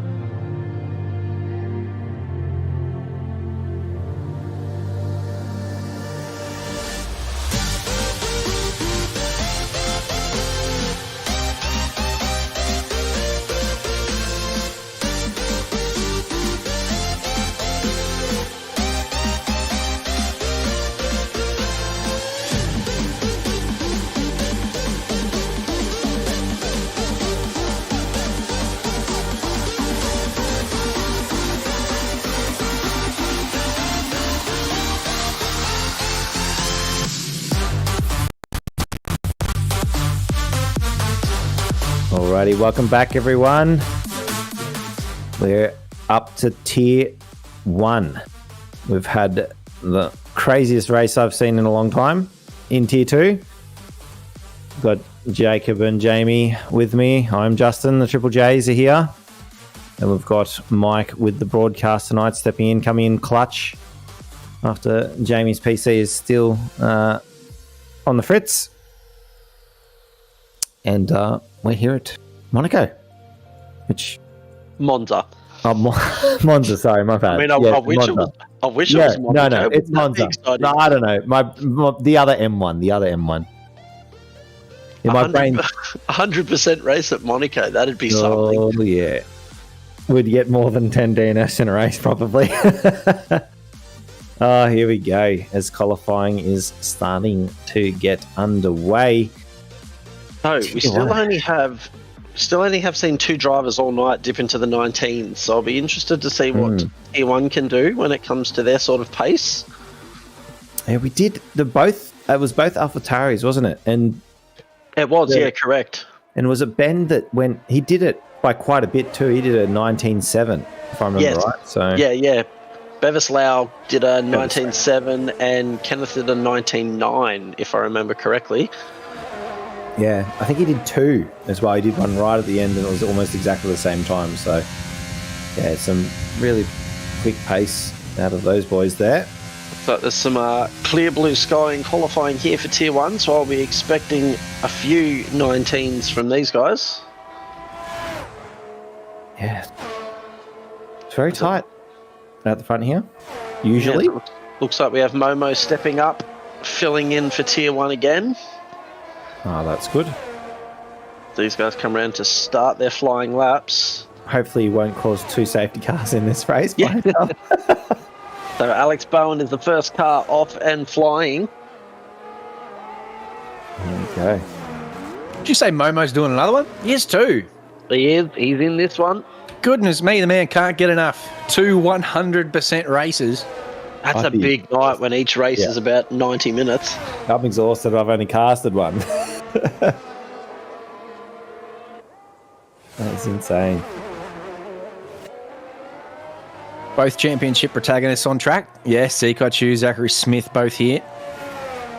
And then, of course, Brian Tan, who we said before is going to sit in P3 in this championship for a start. So that'll be a nice spot to launch a charge from for Brian Tan. So in the Ferrari tonight, he did come in the chat and say he is only temporarily in the Ferrari tonight. So I don't know if that's a permanent place for him. He's obviously in Tier 1 permanently, but I don't know if they've still got to find him a car or if he's going to be there forever and ever.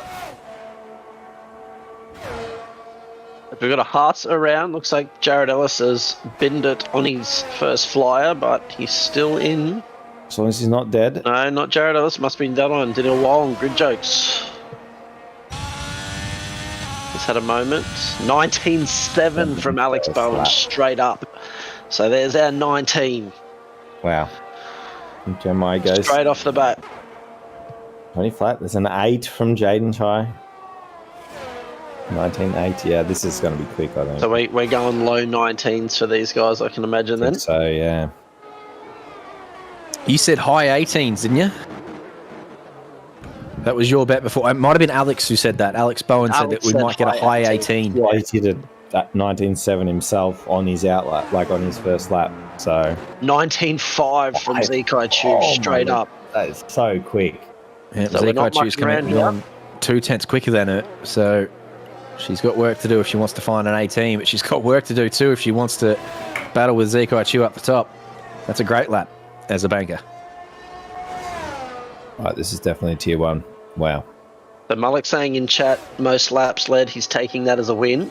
Yep. Yeah, agreed. I think rightfully so. I'd pay that. Seems the new house has brought some more luck for the man. Well, good. Bloody about time. It's been a shocking start, but luckily it's only early in the season still. Well, I say early, we're nearly halfway now.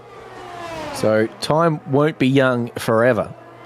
But no, good to get off on a good start tonight and be on for a good result until the unfortunate little mishap towards the end there. 19.4 from Rafferty. We're getting lower already. We're already near the 18s. We've still got 10 minutes to go in this qualifying session. Although we have seen this from Tier 1 before. They come out and they put their bankers out, and their bankers are generally really, really strong, and then they don't seem to improve all that much from there. So, could be another case of that again tonight. Which you kind of expect from Tier 1. These guys probably put a whole heap of practice in during the week and are able to get really close to their personal bests at the first time of asking. And then for them to improve on that is asking for a really, really, really sharp lap, which they can't always reproduce. So it kind of makes sense that they get their good laps out there first. But again, with track evolution, you would expect at least a 10th or two. Only 15 drivers in here tonight for Tier 1 as well. With Momo filling in, that's only 14 of the regulars here. I kind of don't mind that based on what we've seen down into Turn 1 already tonight. Well, if we've had 17 Fs starting with 18 cars, imagine how it's going to go starting with 15 if we have 17 Fs. Well, that's very wide from Zachary Smith there. Looking to get a good run onto the straight to start his first flyer. He went well off track.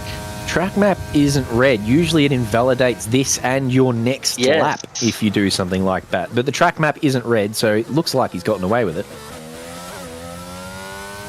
This is the hot lap master, so I think he knows exactly what he can and can't do to get a fast lap out of these cars.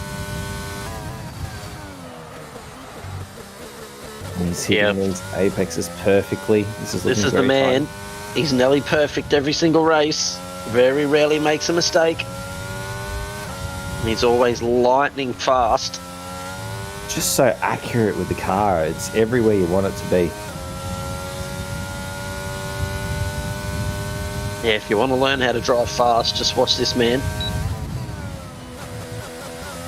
Mind you, you can watch anyone in Tier 1 and learn how to drive fast, but Zachary Smith just knows how to hit those apexes. He's got a car weaving in front of him, so let's hope they see him.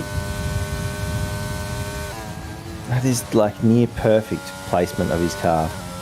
He's quite literally getting it where he wants it to be. He's going to shortcut the line. Yep. Comes. 19.7, so pops him into P5, so not a bad lap. He'll be happy with that. There's a banker. This is his first lap, so yeah, can definitely go a bit quicker, I'm guessing. I wonder how upset he may or may not be at that Alpine. I believe that's Alex Bowen, or it might have been Jeremy. I'm not sure. There's two Alpines in front of him.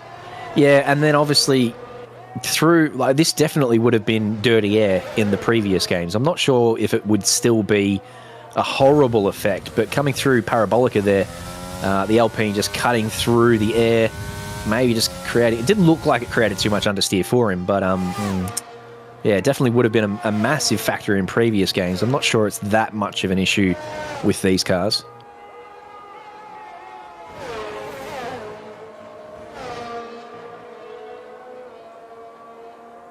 They didn't see the sector time for Alex Bowen on this lap, so I'm not quite sure if she's on the lap or not.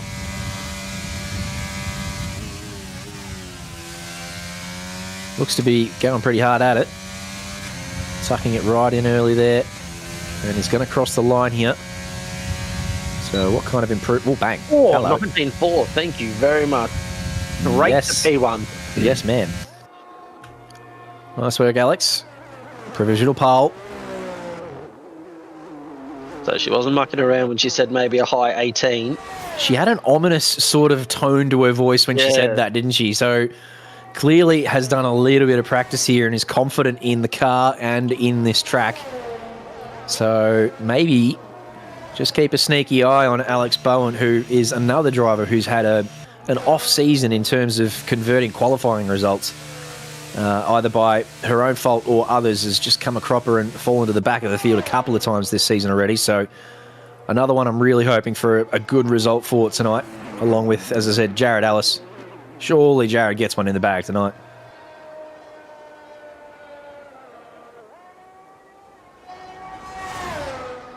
But Zikaichu on screen, race winner last week at Zandvoort. Looked really calm and in control after taking the lead early on. Zachary Smith started from pole But Zikai Chu came from P3 and took the lead of the race pretty early on and then looked pretty uncatchable for most of that race. Zachary Smith mounted a late charge, but still fell 6 seconds shy of Zikai Chu. Managed to have 5 seconds of penalties removed, did Zachary Smith, so the timing board says was only half a second behind. So it was very close up the front, as it has been all season between Zikai Chu and Zachary Smith. We currently only have 1.1 seconds separating P1 to P14.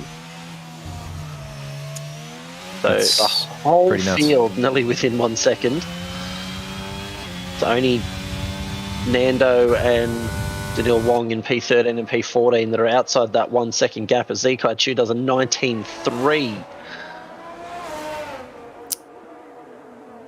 That's scary quick. These times that these guys are doing. Yeah, we keep shaving tenths off. And if we keep going at this rate, we will find those 18s. It'd be an absolute mega lap from someone if they can pull out an 18 here.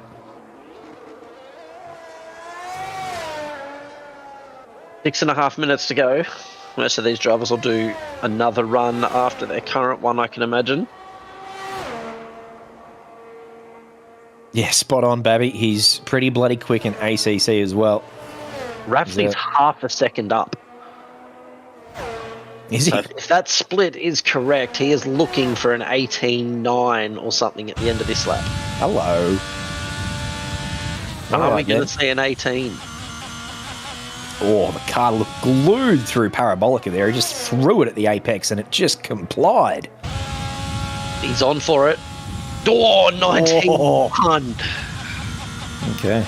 Very, very quick lap. Not quite the 18 we thought it could have been, but still, that is 2 tenths clear at the top of Tier 1. That is a banging pace from Raffaele Fidelia. Statement lap with 5 minutes to go sets the bar very high. Catch me if you can. Going to take a hell of a lap from someone to be able to beat that.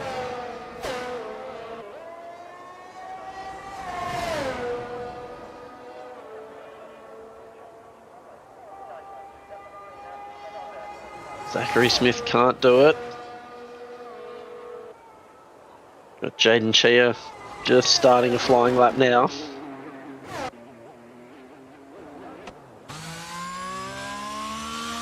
Not sure who else is on the lap.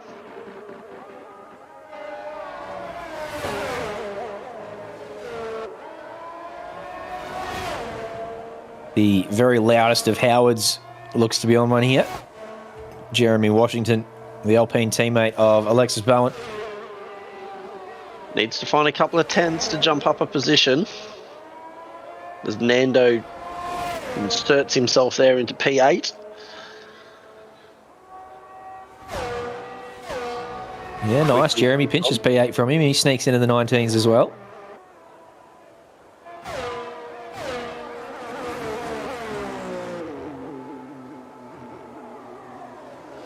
Jeremy currently... No, you go. Sorry. I was about to say Brian Tan's currently in the pits, but I'm looking forward to seeing what that man can do up here in Tier 1. As Kyle Jackson goes P6. These quali laps are good and all, but we have seen in Tier 3 and in Tier 2, the winner of the race and P2 and P3, they've all come from the back of the field. So it's all well and good watching these very, very fast drivers get out here and pull out some hot laps for us, and it is great to watch, but I still don't think it's going to have a huge relevance on the end result of this race. She's all about your race pace. Give away points for quality positions in the F1 series? I want to say yes. I think we do, I'm just not 100% sure.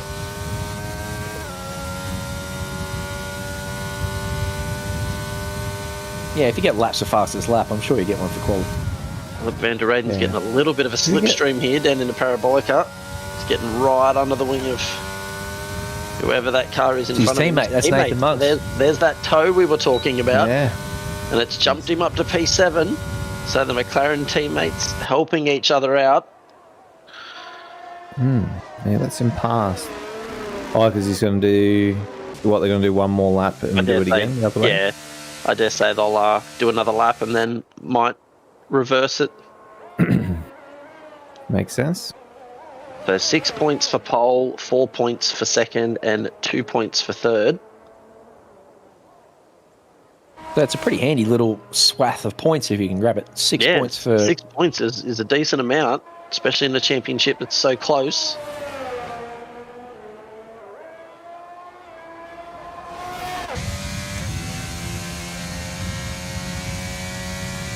Raffley's an interesting case. He's had plenty of good results. He's been up there in the top 3 during races. He was leading Bahrain for a fairly solid chunk. He's clearly got a lot of pace, Raffley Fidelia, but is down in P10 in the championship. Behind Nathan Monks, Dimitri Forrester, Kyle Jackson, Caleb van der Reyden. There's a bunch of drivers in front of him who you'd probably consider him faster than, very slightly. So it's been an interesting start for Raffley Fidelia. Again, we've said it before, there's a long way to go in these seasons. We'll get back to qualifying shortly, I'm sure.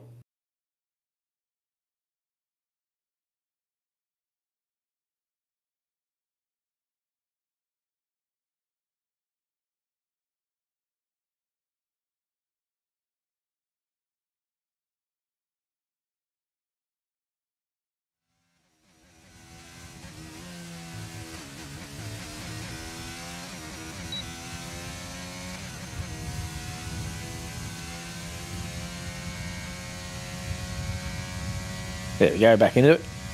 Hardly missed a beat. Just under a minute to go now, so the last laps will start to come to us. Just looking at the times, Jeremy Washington there in P10 with a 19.7 would have been good enough for pole position in Tier 2. Puts him down in P10 for Tier 1 this evening. And as you said, there's only 14 drivers on track, so yeah, she's very tight in Tier 1. But the beauty of it being so tight is all you got to do is find 2 or 3 tenths on your best lap and you can jump up 6 or 7 spots. I mean, if you find Alexis Bowen, round she goes. A little too greedy on the throttle there from Alex, so no improvement to be had tonight for Alex. A 19.4, the best she will be able to manage as time expires on this Tier 1 qualifying session.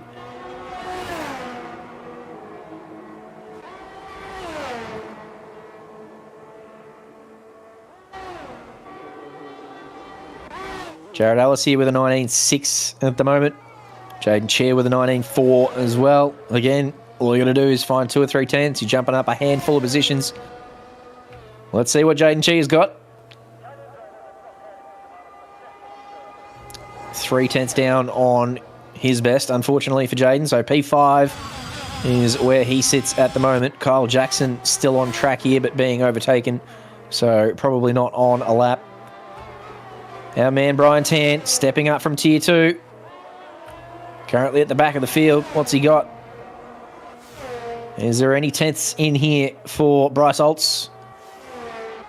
There is 1/3 of a single tenth, which is not enough to crack into the 19s. So it'll be a last to first challenge for our man Brian Tan as he steps up from Tier 2. But again, as I said before, we've seen that all night long. Tier 3's winner came from well back. Tier 2 had their podium all come from well back. Doesn't matter where you start, and it doesn't even matter whether you have a safety car mid-rate. You could be at the back of the field with 10, 15 laps to go. You are still on for a result here at Monza. So keep your head down, your bum up. Plenty of points on offer. But the points for qualifying will go to Raffley Fidelia with a scorching pole lap. 2 or 3 tenths clear of the next best. Shows you what sort of pace Raffley has brought here to Monza. A 19.01 is extremely quick. Zachary Smith managed to improve to a 19.2, but it wasn't good enough for pole, less than a tenth away. And Zekai Chu The two Zs, again, can't separate them. They're very tight up the top there. Alex Bowen, Jaden Chair, Kyle Jackson.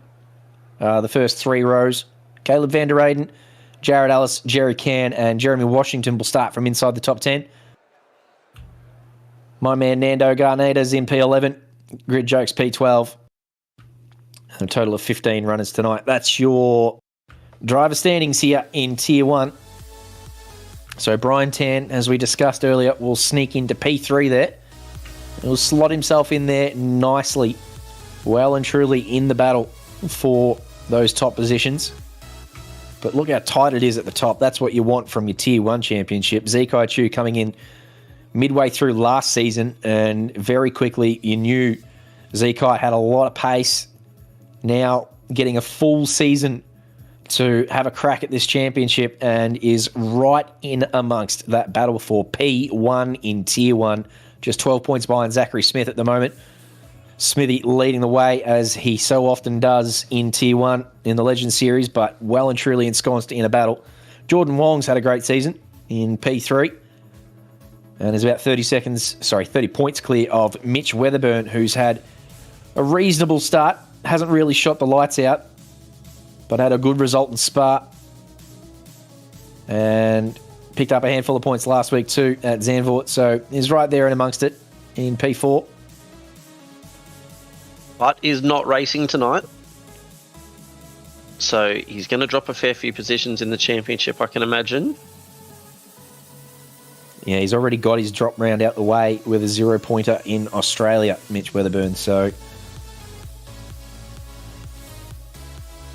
yeah, those top 2 yet to have a 0 or a DNS or a DNF or any of that sort. Zachary Smith and Zeke Chu showing up every week and put points on the board, so that's why they are clear up the top there.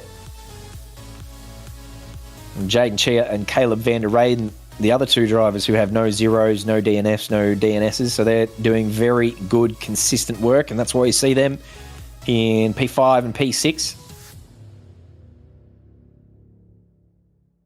At P3 to P7, still up for grabs. Only 50 points or so between them, so it's still anyone's game. The top 2 are running away with the championship. Yeah, creating a bit of a gap between them and the rest, but with 100 points on offer every week, there's no reason anyone can't come from the sky and win this with a late season run of form. Rafley Vidalia tonight, putting it on pole. Still 11 rounds to go after this one, so... Yeah, plenty of points on offer. When you think about it like that, 11 times 10, what do you got? There's nearly 1,100, nearly 1,200 points still on offer, including qualifying, goodness me, and fastest laps. That's a new one. I'm rubbing off on you guys. You guys have become a bad mannerism. You're on fire. It's polifying. You put it on pole in qualifying. It's polifying.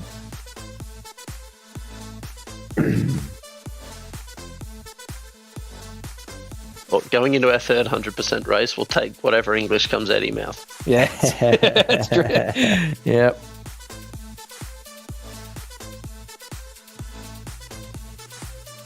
Yeah, I had to sneak off there for 5 minutes because my cat's been headbutting my leg for the last hour and a half. Begging for food. Yeah, well, my family's not home at the moment, which is nice. They're all out at their mother-in-law, well, my mother-in-law's house, which is nice. I just got a nice. Sure, you just didn't lock them outside again. Scream the house down. No, I didn't lock them outside again. They're just banging on the door and he's choosing to ignore them. Yeah. Banging down rain where I'm at the moment too, though, so they'd be bloody cold if I locked them outside. Still raining up in your neck of the woods there, Jacob Weatherburn. It was hammering down last week, wasn't it? Yeah, it was last week. The last couple of days have actually been very nice up here. We were outside in the sunshine all day today. So thank God that's gone, because we had all those floods a couple of months ago that was absolutely no fun for anybody. Good to see you got a bit of sunshine. Hopefully dry that out a little bit. What about you, Justin Tate? Where are you from? Where are you? I'm out in Gippsland in Victoria, so it's raining right now as we speak as well. It's always raining in Gippsland pretty much. Beautiful part of the world though, Gippsland. Oh yeah, it's beautiful. I'll send you a picture if you of my backyard just the other day, if you want. Drowned rat type scenario. Oh, no, just it was the sun had poked out and it was beautiful, actually. So, Nice. yeah. It's a really lovely neck of the woods, actually. Feel very, very, very blessed. Does the sun get out in Victoria, does it? Hey Yeah, now. it does. Hey now. We're well north of every Tasmania. time- We don't need any of that. Every time someone goes to Victoria, they just whinge that it's cold and raining. Yeah, like it is cold, but it's not. Doesn't mean the weather can't be nice. Yeah, no, we do get plenty of rain down here, especially in spring. We get stacks of it, but nowhere near as much rain as you've had up there in the last year. Brisbane and New South Wales constantly flooded. Yeah, at one stage we got 165 mil of rain in 48 hours. Oh, And a lot of people's houses disappeared underwater. that's no fun for anyone.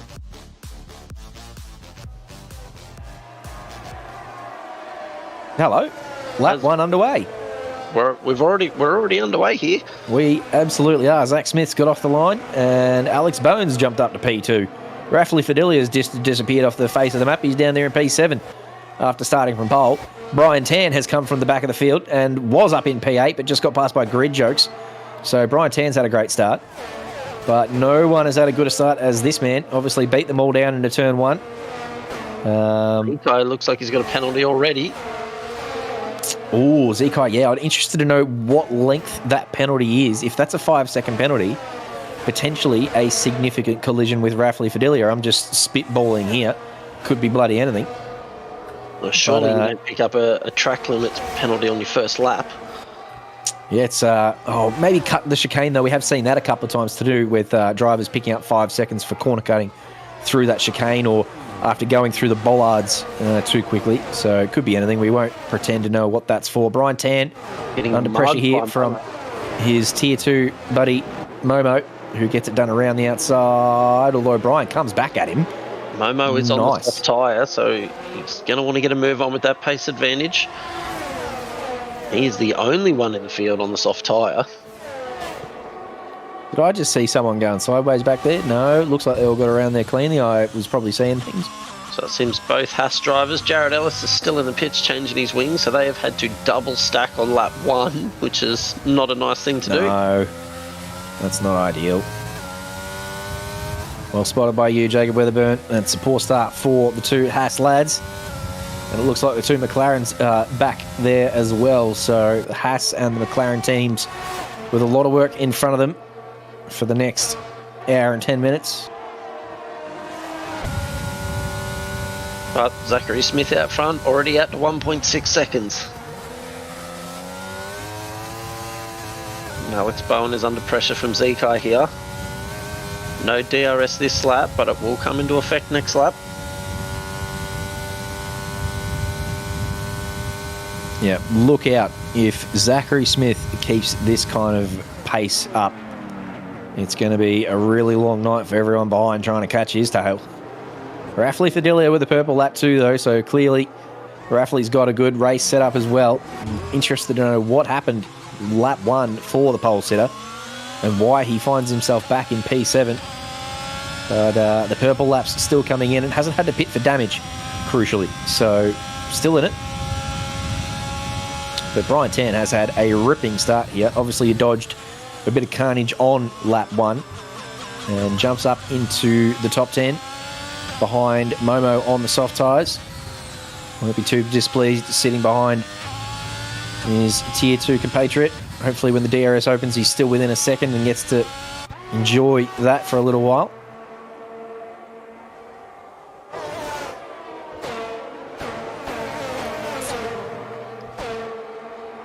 Rafferty here chasing around Jeremy Washington and Kyle Jackson. Rafferty right up behind Jeremy here. Okay, I've gone and found a little sneaky peek of the first turn. It was Zachary Smith getting a poor start and then going super late on the brakes and barreling into the side of Rafferty into turn 1, spinning him around. So, wow, yeah, causing a bit of carnage there. unfortunately. He didn't really hit him hard, but he just flicked his rear tyre and spun him in front of the whole field. So it was very, very awkward there. So one for the stewards to have a look at potentially on Tuesday night. Yeah. And some ramifications for the championship leader, Zachary Smith, which is all making it all the more important now that he skips out in front and starts to extend his lead, which has come back within a second now as Alex Bowen has closed that gap.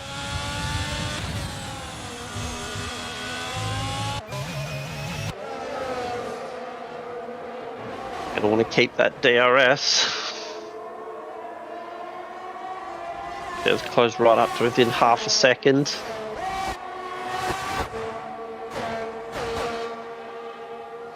A lot of medium runners out there. Momo, the only one on the soft tyres at the moment.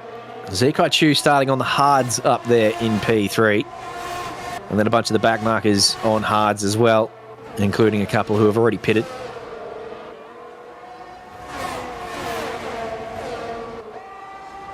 Speaking of Alpines going well, Diabols, you did very nicely. You'd be pretty happy with your race, I would imagine. And yeah, both Alpines looking pretty strong here at the moment. Alex Bowen always looking strong at the start of races in the Alpine. So hopefully she can keep it facing forward. Looking really good here behind Zachary Smith. Has clearly got a lot of pace. Has closed this gap in the last lap or two. Got a bit of side-by-side action. Brian's already up quite a few positions as well, which is fantastic for him in his first showing in Tier 1. He has lost one to Jerry Can there. Oh, he Can, did. I'm sorry. Can going past Tan.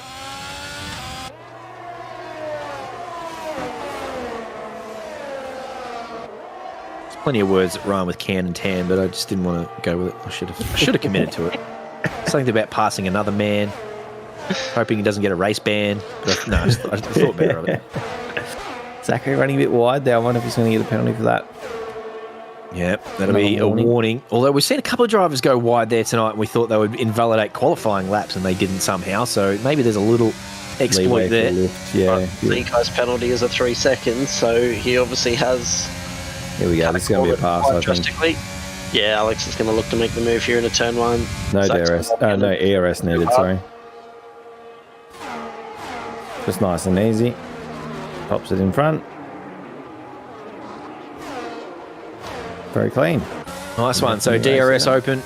Alex Bowen takes that advantage and says, thank you very much. Up she goes into P1. Zachary Smith down to P2 with potentially a visit from the steward's office hanging over his head.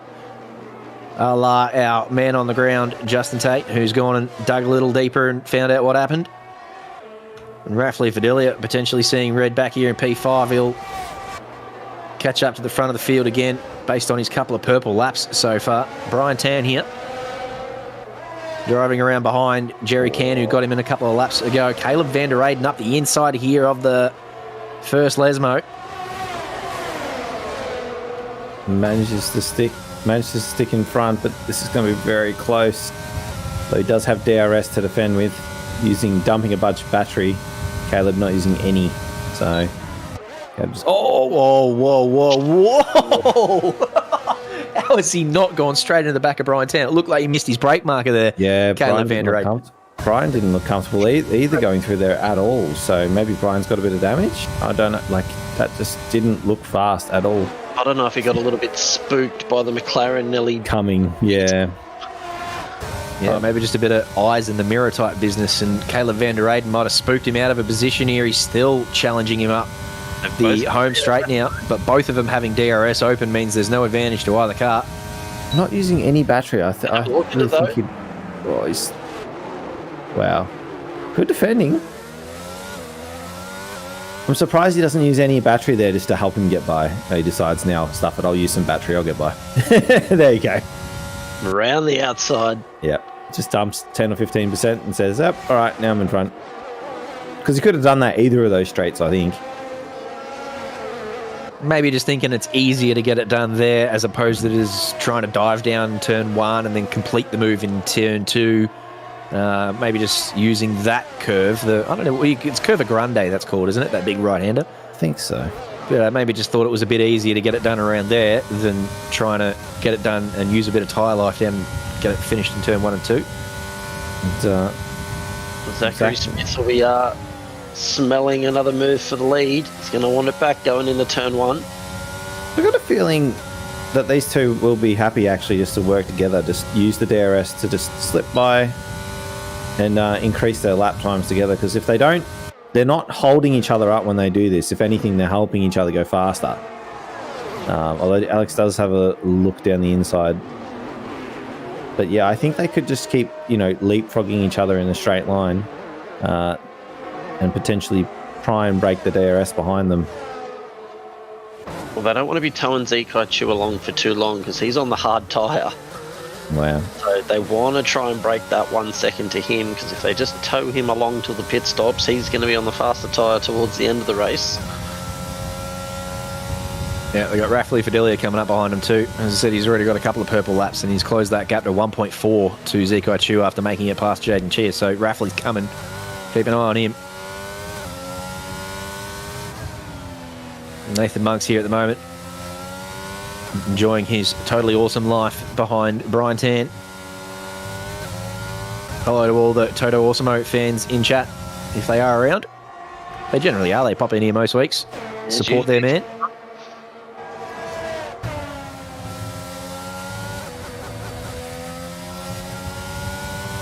The cars are looking very planted through there.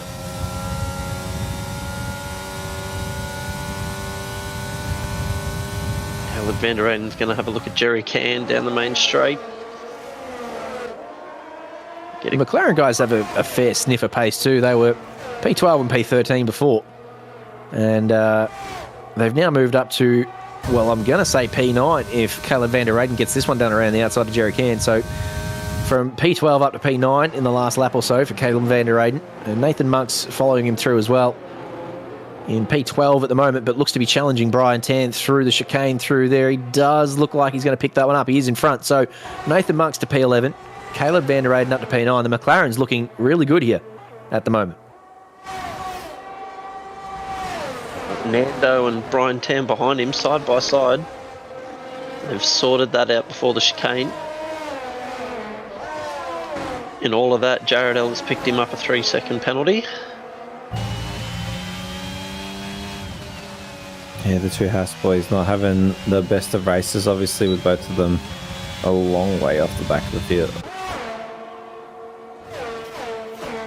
But no safety cars yet. We're 9 laps in.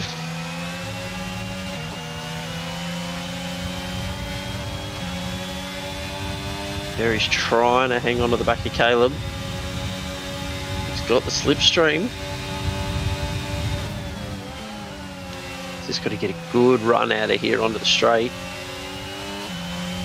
Ran a little bit wide. Yeah, it looked like he carried a little bit of understeer through there, and Caleb got a really good exit. But now with the DRS open, he's close enough that you would think he gets this done down in turn 1. Caleb asks him to go around the outside. Jerry Can obliges and says, "Thank you, sir. That'll do me." So Jerry Can up into P9. Caleb Van Der Eyden about a second and a half up the road from his McLaren teammate. There's someone smashing through boards back there. What's happened there? That looks like the Williams, potentially, of Momo, who's just rejoined the track after going through all the boards on the outside there. They were sent flying. I think it was Momo. I didn't actually see what happened, but Momo's lost a handful of positions, and those boards were definitely copping a bit of abuse. So Momo just potentially getting it wrong on the exit of the first chicane. Got some work to do now to get those positions back. Back up front, Alex Bowen still behind Zachary Smith. Zekai Chu still tailing onto the back of him. Rafley is now within a second. I was going to say, Rafley is flying. He's coming. So fast. Yep. So he's joining this top 3. Jaden Cheers within DRS of Rafley as well. So this could become a 5-way battle very quickly. So Alex Bowen gets another move done on Zachary Smith down the straight. They're still leapfrogging each other lap after lap. Yeah, you're spot on, Justin. They are not fighting each other. They're just doing a bit of a swapperoo every lap up there, the front two. But they're not gapping Zekai Chu by any means. Zekai are continuing to close that gap, even with the DRS, TAM, goodness, man, I'm having a stroke. Send help. Tag team is what I was trying to say, up the front there between Alex Bowen and Zachary Smith. And yes, Rafley Fidelia now joining in as well. Oh, Jaden Chi is off the back of Rafley. Just dropped out of DRS, but he'll be trying to stick with this top 4. Rafley's cut another half a second out of these guys. Now in the DRS, so absolutely flying. Be interesting to see once he gets onto the back of him, which he pretty much is now. Is he going to be able to do anything with it? They're in a DRS train.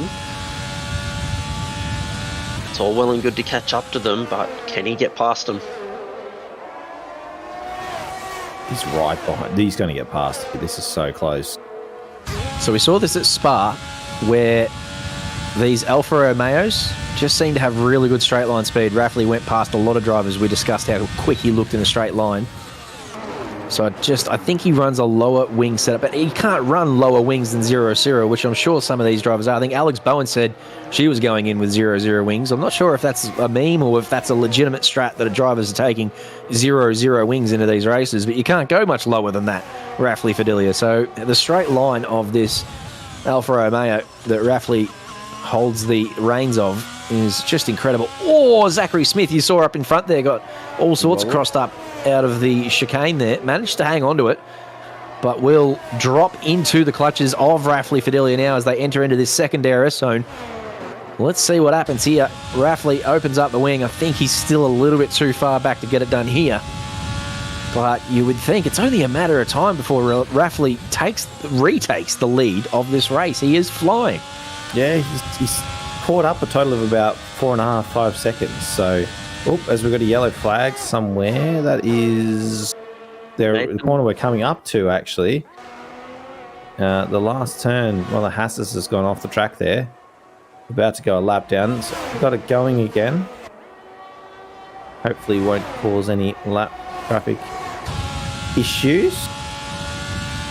He's a quality individual, our man Grid Jokes, so I'm sure he will get out of the way when the time comes, but having a poor start to this race, unfortunately. That being said, even just being a blue flag is something that can distract a driver, or again, there's a big train of cars, so it's really hard to nicely let everyone pass without affecting anyone at all. So, will come into play here. This is looking very tight. Yeah, these three up front, all very similar on pace. Although Rafley's looking quicker than the two of them, I'm just not sure he's quick enough to be able to get past. So much battery too, so it doesn't mean using battery to catch him. His fastest lap is 0.6 faster than the two in front. Yeah, and we said it wasn't going to be easy to get in front of Zekai Chu, and he just blew by him the corner after that. So I think it's inevitable that he goes past. I don't know how he's still got 80% battery as well. Obviously really loves this track. Yeah, it looks like he's probably going to go past Zachary Smith into turn 1. That gaps him a little bit on exit there. He just looks so good through Parabolica there. We saw his qualifying lap where he just chucks it in and he just meets the apex beautifully. It looks like he's on rails through Parabolica. He obviously knows how to set up this car. He's got it dialed in for this race. Our new Lord Admin of OOR is saying, where are the safety cars? I was promised safety cars. Don't get a lot of that up here in Tier 1, mate. They're very high-quality drivers up here in Tier 1. And because we started with a grid of 15, there's a 5% chance less of safety cars. So, yeah, no, they're bloody clean up here, mate. They know what they're doing. They're pretty handy. I do agree with Kenneth in chat, though, saying Momo is absolutely nuts for doing 2 100% races back-to-back. And plonking himself inside the top 10 too, by the way. So a very, very quick man is Jiaying. I don't know how he does it. I always need a little bit of a break between races. The fact that he had a 4-minute break so he could do a quick dash to the toilet and then fill up his drink bottle, and then that's about it. That's commitment. Here we go. Oh, it looks like Alex Bowen made a mistake there going through Parabolica. Oh, this is going to leave it right here for Raffley. Going to lose 2 positions here, it looks like. Oh, they're going to go 3 wide in the turn 1. Oh, here comes your safety car, Firelord. Oh, Raffley wants Get him it. back. Is he going to get him back from turn 1? That looked identical to turn 1, that one. Zach on Raffley. They just touched Alex right Bowen. at that sort of point. Alex Bowen loses 2 positions there. Zekai Chu right on the back of her. But Raffley wants his P1 back.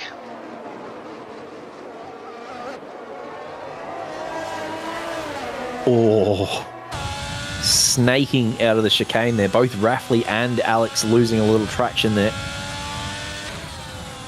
Lap 15 now. These medium tyres might just start to drop off a little bit. Jaden Chia has joined this battle as well, so it is a 5-way battle for the lead now. How exciting. Super close. Great stuff from Tier 1. Yeah, it's been very, very, very clean from what we've seen. And as you said before, these drivers are all just starting to catch up to the back of Grid Jokes now. So Grid Jokes isn't slow. They're not going to catch him anytime soon, but it won't be far before we start to see blue flags and he will be asked to move aside. Which, as you said, I mean, there's not many corners, but there's plenty of straights, plenty of good spots to do it, but he's got to let through 5 drivers all at once, essentially. Brian and that's Tans going Brian's to around. of Ascari. That's unfortunate. He's cursed himself. He said that midweek he was coming in to do a spin. I said, no, please, no, Brian.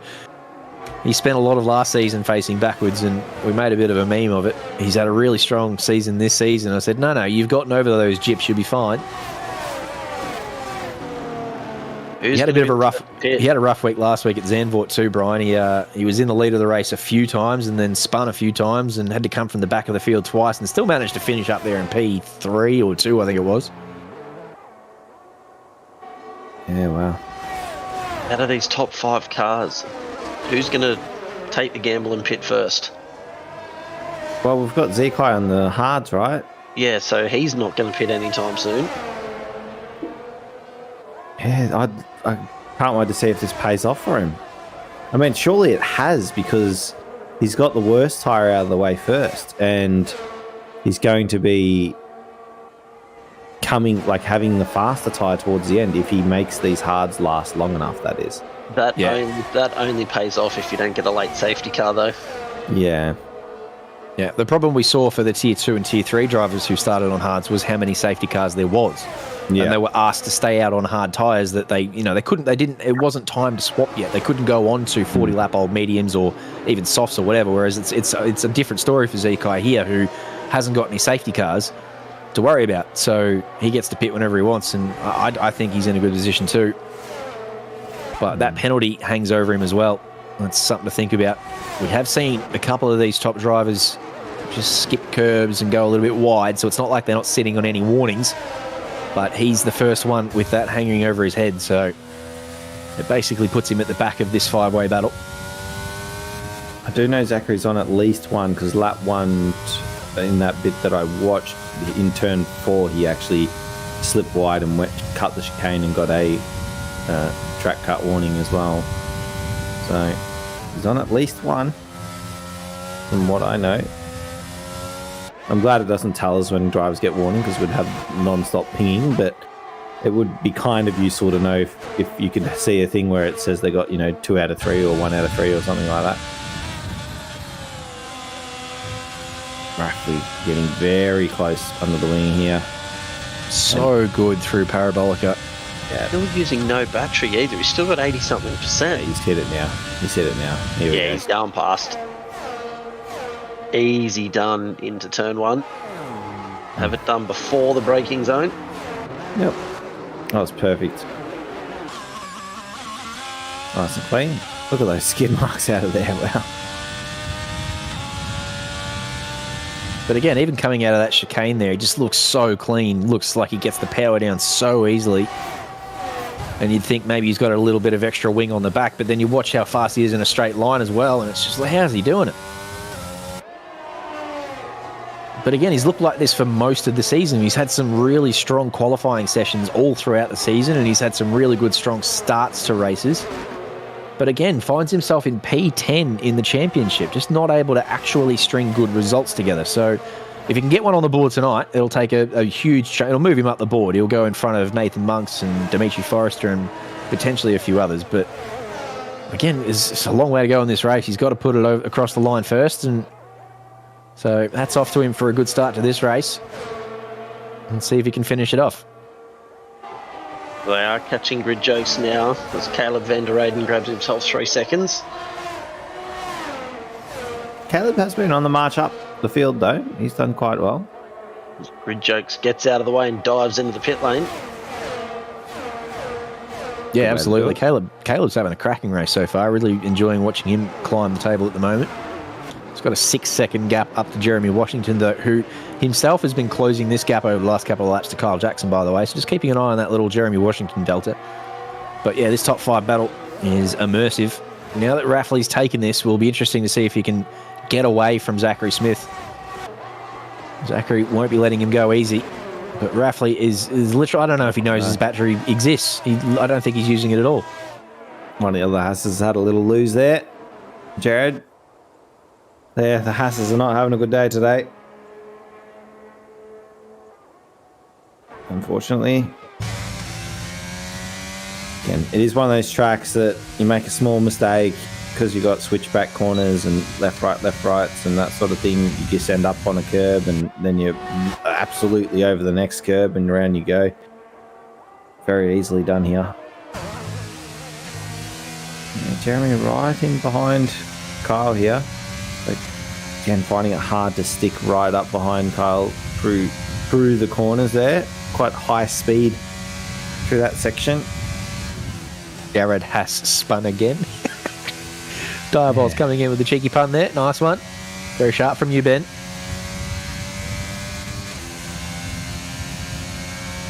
Yeah, Jeremy's not going to be close enough down the straight to even look at a move into turn 1. Oh, I've got Jaden Chair in the pits. He's the first one to balk. He's come in off the mediums onto the hards. We were talking before who's going to be the first one to bite. Jaden Cheer from P5 is the first one. What kind of traffic does he come out into here? Looks like Brian Tan's going to sneak through there. No, that's not Brian Tan. That might be the lapped Jared Ellis / Danny Wong. Not sure which one of those it is. The two Haas boys down the back of the field. So they may have snuck in front of Jaden here, but once Jaden catches up, they'll very nicely get out of the way. No. They might even give him DRS on the way through, so it's actually a good spot for Jaden Cheer. Jared, for God's sake. 2 laps in a row. Spot. In the same corner. Yeah. Like I said, this game, when you cook those tyres, it is absolutely brutal. They just don't seem to be good ever again. I think the more I love this man, the more he spins. Just got to stop looking at him. I'm not going to talk to him for 7 days. There you go, Jared. If you're watching this back, I'm not going to talk to you for the next 7 days, and you'll know why. Hopefully next week at Miami. Miami next week. Whoa, hello. So that's going to be an interesting one. That'll be another case of a track that we've never been to before, causing a bit of spice. Zachary Smith up with the DRS here behind Rafley. Looks to get P1 back down the inside on the anchors. Over to the apex. Nice traction out of here. Rafley's had good traction out here all night, but Zachary consolidates that one. So back into P1 for Zachary Smith. We have another Haas around in Sector 3, and we have a safety car. Ooh. Ooh. Oh, I feel sorry for Jaden. That really hurts Jaden. Yeah, just pitted. Yeah. Oh, that's terrible. Zekai's going to have to stay out as well because it's too early for him to put mediums on, I would think. Yeah. Oh, soft. Oh, yep, that's a Haas. And a front wing. So that was the cause of the safety car. So no DNF, but Grid Jokes managed to lose his front wing. Firelord gets his safety car, finally. He's happy. Yeah, just on mediums, everyone would have to come in. That's just play. It's just a VSC too, by the way. This isn't a full safety car. Oh, it is just a VSC. So they're going to get some benefit by doing it right now. but won't bone Jaden Cheer anywhere near as badly as it might have. So DRS enabled. We are back under green flag racing. Never mind. It's full green. Yeah, it actually didn't affect him. Wow. And Alex okay. Bowen's managed to get past Raffley. Raffley's going to break deep down here and send it around the outside, though. He's got to make the apex here and leave Alex room on the outside, which he does. And that allows Alex to get the traction down and hang on for Tier 2, for P2. So Raffley's actually, dropped a couple places now, right? Raffley was in the lead for a chunk there, wasn't he? Yeah, so Zachary Smith got it done just before that safety car was called, DRS on the way down to turn 1. Yep. And then we went around one full lap under the VSC, and then Alex Bowen had a really nice start after the VSC and got it done down in turn 1 again. So Raffley down to P3. But both of those DRS-assisted overtakes, you wouldn't expect Raffley to drop off the back by any means. He will hang around, and he'll get those spots back at some point. It's been an excellent battle to watch, this top 4 battle. Top 5 if you count Jaden Cheer, which I certainly do. He's still right amongst it. He's still at the front of the field in terms of cars who have now pitted. And he's got heaps of room behind him in Momo. He's not under any pressure. His only problem is he's coming up behind Nathan Monks and Brian Ando. He's going to lose a bit of time trying to get past those guys. So that's the only thing stopping Jaden Cheer from joining this top 5 battle once the pit stops are all completed. See Alex Bowen there trying to balk Raffley into the pits. So they're starting to play games with each other, making each other think that they're pitting.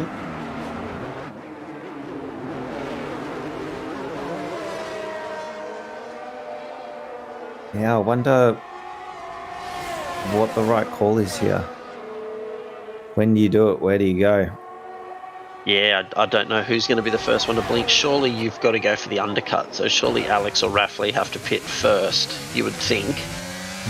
It is an easy track to pass on, so maybe having the fresher tyres towards the end is what you want, though.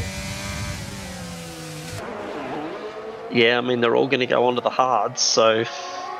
Yeah, they're not much. They don't. They're not much slower unless you can save 10 laps on them or something. I just love how difficult it is for us to make these decisions up here when we're not going through Lesmo 2 at 195 kilometres per hour. It must be so difficult for these guys to be put under that much pressure and think on that level while in a battle against other really fast Tier 1 guys. We have another round. Who's that? Jerry Cairns had a moment out of Lesmo 2.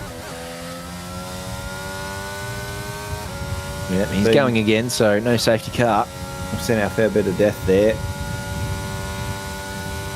Been a highlight/lowlight as Alex, she goes in the lead. Zips past on DRS. We've had a lot of lead changes this race. Yep, it's been good to watch.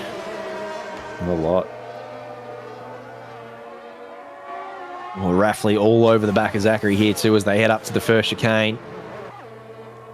Wonder if he's just going to snick the rows around the outside there and have a go down into the inside. No, thinks better of it. And again, that's the beauty of these Tier 1 guys too. They consider moves, but as soon as it's not on, they don't just shove the nose up the inside and hope. They say, all right, well, I'll just tuck in behind here and I'll live the battle another day. And that's why they're all still so close. And that's why this battle is continuing to be so enthralling, because they are all very intelligent drivers with very big brains and they're not killing each other. Oh, Raffley's having a look up the inside here into Ascari. Oh, another yellow flag. Done. Jeremy's dead. Jeremy Washington dead. There He's is your DNF. And that's a safety full car. safety car now. Oh, no. Okay. Now Jaden. Now Jaden's been boned. Yeah. Oh, that's a big death from the inside. Oh, Yep. no. We just talked about Lesmo 2. There it is, claiming another victim. Said it killed a couple of cars. I think that's a curse, isn't it? I don't know if that's a curse because you didn't mention Jeremy Washington. No. I think that's a... But I did say that corner has You killed did. multiple Absolutely. people. It's a different kind of curse. I'm willing to pay it as a curse. I'm just not sure how to name it at the moment. But Jeremy is unfortunately the victim of your Lesmo 2 curse, which is just what I'm going to call it at the moment. I'll think of something better. I'll just say Diabols was too keen in chat. He was too keen for the Alpines. I'm willing to pin it on Diabols. You know what? Yeah. He has been absolutely trying to curse Loudest Howard in chat all night long, and he's finally got his victim. Oh, you don't look happy.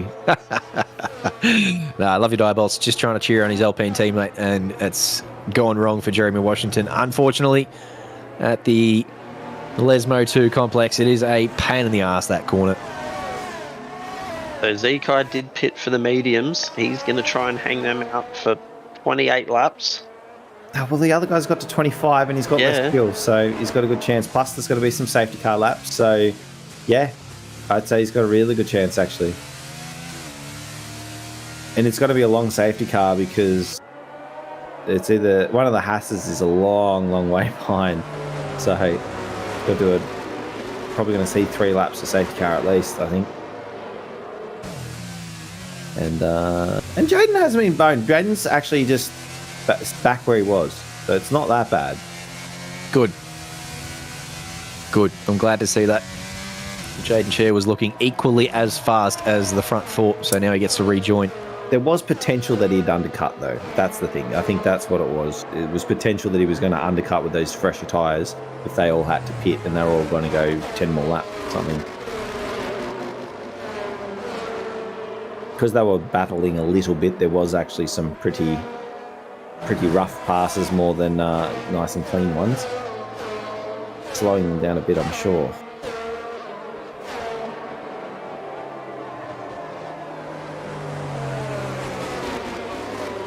Yeah, you can imagine, like you said, there will be 2 more laps of the safety car. I don't know what to do with myself here. This feels a little bit anticlimactic, the Tier 1 safety car. It's just sort of come out of nowhere, really. We'd obviously gotten accustomed to safety cars through Tier 3 and Tier 2. Just And then ruined the flow. It that all did. those Just drivers have. it feels like it's absolutely cut into the flow. That's a spot-on call. I'm going to use the opportunity. Does anyone have a triple monitor mount? Because I won 3 monitors last weekend, so I'm What? yeah. How do you win 3 monitors? Because remember how I was away and I went to DreamHack? Yeah. Well, they had a simulator set up, and you could win a monitor every day if you're the fastest man. And every single day, I was the fastest man. So you just walked in there and So they just abused gave this you 3 competition. monitors. Yep. Oh, wow. That's a huge effort. One lap they were running like a no assists Porsche 911 at Phillip Island, and I told them, I'm like, I actually held the lap record here in a Porsche for 6 years. So So that was a walk-in. that was monitor. a walk-in. Thank you very much. I was like 7 seconds faster than the second fastest person. It was hilarious. The funny thing is they let you keep coming back. Yeah, Yeah, exactly. I would have turned asked you them. away day 2. On day 1, I said, is it possible that someone could win this prize every day? And they went, oh, if you're good enough. And I went, all right. Oh, challenge accepted. Exactly. That's the wrong answer. The face, the look on his face when I got out after the first one, because you only get 3 laps, and like I toasted the lap 1 time, which is what he set himself, the guy running the booth. And I was like, okay, let's go. Let's go. You're on, mate. But we made a bit of a meme out of it. We stacked them all up on top of each other, and they're nearly as tall as me. So it's, I said the problem when you have to leave your wife at the LAN party because you've got too many prizes to fit in your car. But it was very exciting. So yeah, I'm looking for a triple monitor setup because they're all exactly the same monitor too. So it's going to be. You put one in the front passenger seat. You lay one across the back, and then make her carry home the third. Yeah. Yeah, exactly. Yeah. No, that's a huge effort. Nice work. Congrats on that. So if anyone out there's got a triple monitor stand that they have no longer got any use for, hit up our man Justin Tate. No, honestly, if you go chuck that question in Sim Gear, I'm sure there is one laying around within OOR somewhere. Buy and sell. There's a buy and sell section. There's a Sim Gear section. Either one of those. So yeah, just go and request any laying around. I'm sure there's one. I actually saw one. I think Spidey had one actually. Really? That was a while ago. I think it was about 2 months ago, so I'm not sure whether that's moved on by now. But they do seem to pop up like every couple of months or so. So yeah, no harm throwing that out there for sure. But no, nice work on the triple win there. That's huge. Yeah, thank you. I was a bit stressed. Yeah, I tried really hard. Like I did go full try hard mode. So, but yeah, it was quite a bit of a joke and a meme between the people that I go to LANs with. It was a lot of fun. Yeah, well, if you're going to meme, do it properly. You might as well spank him out the park. Sounds like you've done that. Nice work. All right. Safety car in this lap. The Hasses have caught up to the back of the field. Danny is unfortunately still a lap down by the look of that Delta, but at least he's now getting to keep company with the others. Alex Bowen trying to warm up the tyres here again as we get ready to get racing. Rafley Fidelia now probably at it the most disadvantage he's been all night, as he hasn't used any of his battery all night long, whereas the others have. Now everyone's got a full battery. Rafley probably a little bit disadvantaged, but still here in P2 and still plenty full of pace. You would assume this top 5 battle will kick off once again as Alex gets on the loud pedal and heads down to turn 1. Looks like got a nice jump she did on Rafley Fidelia, who's fallen backwards. Zachary Smith, Zekai Chu, Jaden Chia, all thereabouts. Nathan Monks as well. Looks like he's gone a bit deep, Nathan. Or was that intentional? No, I don't think it was. 5 seconds for exceeding track limits for Nando, who's gone through the bollards, and then also grabs 3 seconds. So 8 seconds total for Nando after going through the bollards there at turn 1. Why does the game have them in there if they don't do anything? Yeah, it's a great question. I think if you do go through them at a slow enough speed, you don't get a penalty. They might have left the track pretty fast or something. Ah, bugger if I know. Man, Alex really banked a bit of a gap here. Pikachu, I'm going to be interested to see how he goes with the medium advantage. His first little bits. Oh, we've had a Haas another back again. Another Lesmo 2. It's not dead. He's just looped it on the track by the looks of it. Grid Jokes gets it going again, but he was a lap down. Now he's a lap and a half down, so he's got a long way to recover any sort of... It's around The Haas boys are struggling. Oh no, it's like Mazepin all over again. They has not got this set up right tonight, I don't think, No. in that team garage.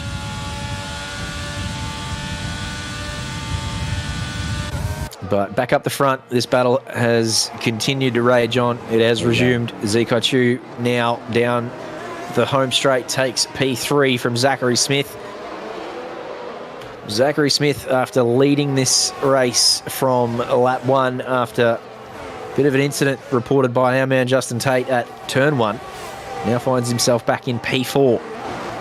And his Aston Martin teammate not far behind either. And of course, the rest of the field now also well and truly in range after the safety car. His tyres aren't switching on for him either. He's struggling to keep up with them. Yeah. He's normally right up the clacker of them. But maybe, does he have a little bit of damage or something that we didn't quite see happen? Maybe he's just didn't quite get the warm-up right before the safety car came out. Maybe that's what it is. But, sorry, the warm-up before the safety car came in. What I was trying to say. He's still thereabouts. I don't know if Jade made a little mistake, but they seem to have cleared Jaden. So, but he's still right on the back of this group. I wouldn't count him out by any means. There's around Scary now, the Red Bull. But had a number of spins here. Struggling again. He's missing his front wing. Purple laps coming in. Alex went purple, very quickly beaten by Zekai Chu, who we saw overtake Zachary Smith down here into turn 1 last lap. So Zekai on fire. Looks like he's got these mediums going for sure. Everyone around him on hard tyres now. He's on fresh mediums, so you'd expect Zekai to be slightly quicker. Nando's just racking up the penalties now. Bad to worse. When it rains, it pours, Nando. He's got 5 seconds for speeding in the pit lane. And I'm going to point out that Daniel in the Haas has set the fastest lap of the race. Gritchak's got a purple, has he? Yeah. Oh, goodness me. All He's right. trapped on the softs and gone bang, fastest lap. Thank you very much. Nice. Yeah, Might as take well that go one off for the table for something. now. Yep. Tell you what, that sky is looking dark. Oh, a bit of late moisture, you reckon? All those clouds have gotten dark over the last couple of laps. Surely not. Yeah, that haziness is appearing, yeah. That haziness, that's the indication, isn't it? Yep. Go back to my tools. Loudest Howard is in chat. Is there any chance of rain on the radar, Jeremy? Do you have any insider information for us? Was there any indication of late rain? You're spot on, Jacob. Those dark clouds have formed. So there may be a little bit of late spice. Raffley's having a look. Alex manages to defend well. All the moves down there have been really clean here in Tier 1. There's been a lot of late braking, but they've all given each other space. Jeremy saying that there was... The weather report did say clouds were coming, which we're seeing now, but no rain is forecast. Come on, give us the moisture. I want it to rain just enough that you don't put the inters on. The only moisture on track is all the tears that Lesmo 2 has claimed after Justin Tate cursed everyone there tonight.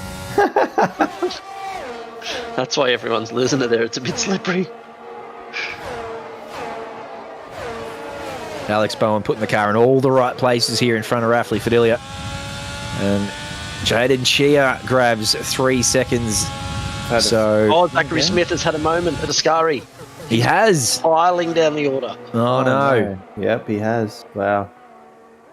Really Still not got liking the his front wing. hearts. No, he's missing an M plate, it looked like, on that front wing. Oh, if he's missing end plate and he's got a pit, that is the end of his race. That's really unfortunate for our championship leader. So the battle for the lead becomes a battle of 4. Zachary Smith has exited the chat. Raffley Fidelia has re-entered P1. Up into the lead he goes.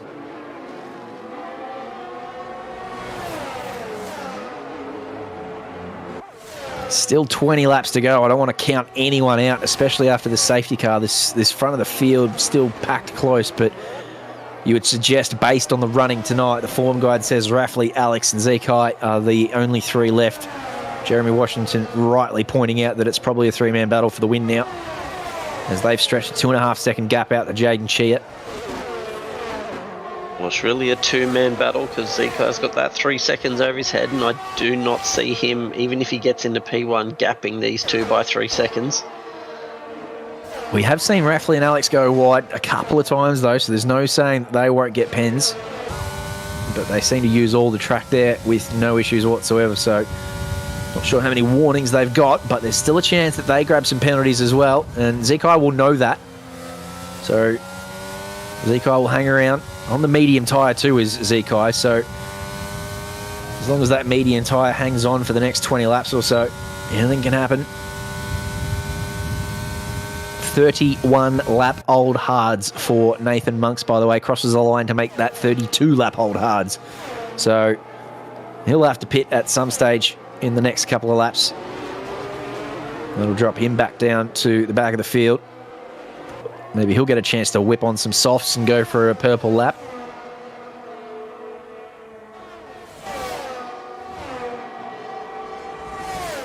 Those clouds don't look like they have any rain in them, but there's definitely a lot of cloud cover coming over at the moment.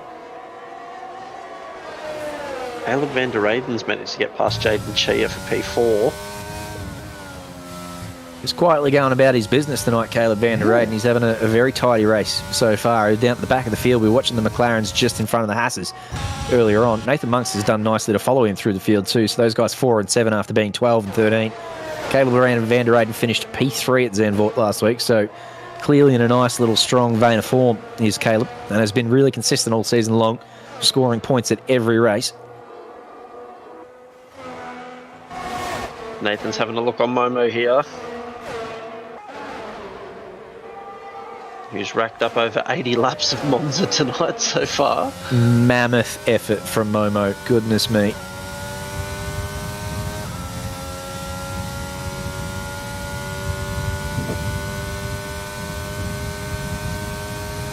He's managing to hold pace, sitting in P7 at the moment, currently on the medium tyre. Jerry can look to have a late dive up the inside of Nathan there. Yeah, I thought the same thing. I thought we were about to see a bit of carnage, but again, Tier 1 know their limits. Managed to get on the anchors there and pull it up, Jerry can, so crisis averted. Let's battle up the front. They're all just playing cat and mouse with each other at the moment. Wouldn't be the first time we've seen Tier 1 come down to a little bit of DRS chicken towards the end.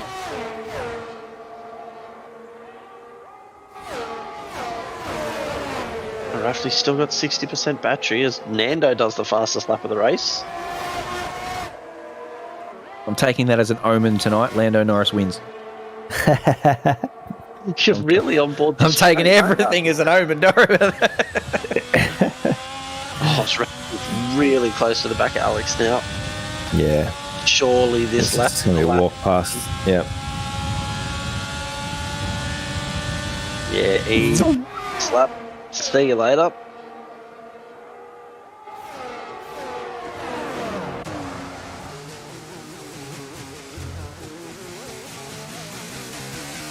Now it's Alex's turn to see if she can just hang on to the back. Tell you what, she didn't get the exit she wanted out of the chicane there. It's flat out of battery as well. Yep. So that's not going to help with Rafley still at 60%. I'm not sure how much battery Zeko's got behind. He's still at 80%. So they've got plenty of battery and Alex has exhausted all of hers. Zekai now with DRS open. And using a bit of the battery to gain an advantage on Alex, who we've already discussed has none left. Nice tight line there through Ascari for Zekai. Still all over the back of Alex here. I wonder if he's going to be patient here and wait until the home straight, or if he's going to have a crack down the inside of Ascari. No. Sorry, Parabolica. Sending it down the inside of Parabolica. Not a great idea at the best of times, let alone 3 wide. Oh. Alex, as you said before, flat out of battery, that light is blinking, so nothing to defend here from Zekai. And the tyre difference as well. Cutting across. Zeko made sure she wasn't going to get back up the inside there. This car's just leaving lines behind it. What's with that? That's That's a wheel glitch. spin. Yeah, it's a game bug. Like he had it all the way into the corner and all the way through the middle and out. Yep, it's a new Tyre- feature. Turned into chewing gum for a second. Yeah, look at that. Yep, good feature. Looks like he's driving on the limit. Or it's like Trackmania, where you do the little, like, what is it? Power slide, or what do they call it? Speed slides? I don't know, you lost me at track media. Yeah.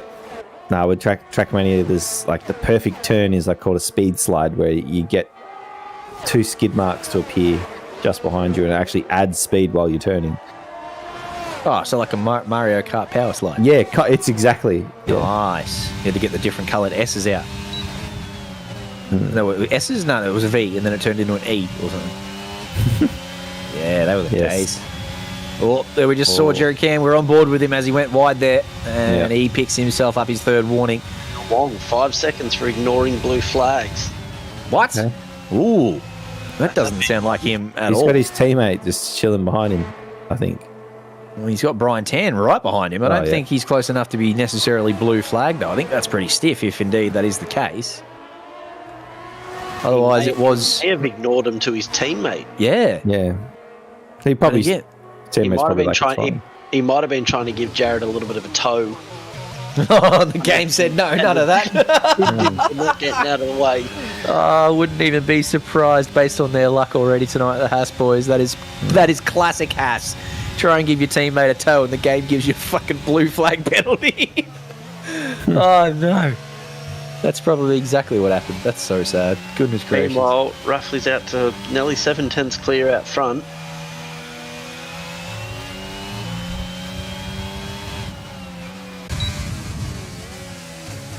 Battle's just going to stay all the way through to lap 53 at the moment. As will the Haas puns. They'll come thick and fast all the way through to lap 53. Ben in chat again with that one.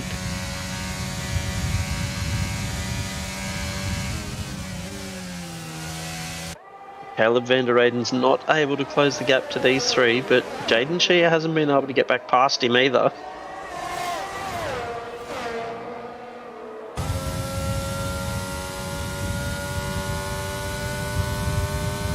Jaden gets the DRS open, he's not using any battery.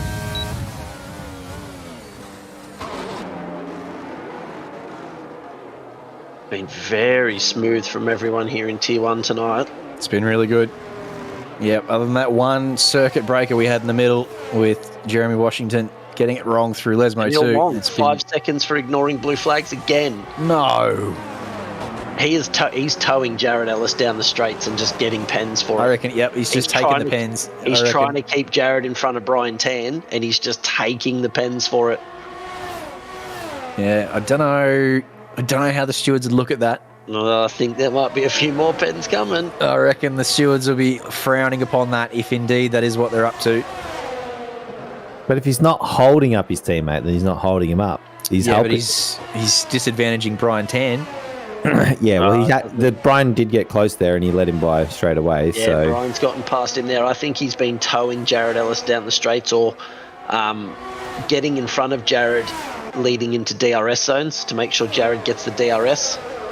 Yep. To be able to stay in front. So I think there's been a little bit of teammate cat and mouse there, and Daniel Wong's just been accepting the 5-second penalties. How do you reckon? How would that play out in real life as we watch Caleb Vanderayden defend from Jaden Chair down here into turn 1?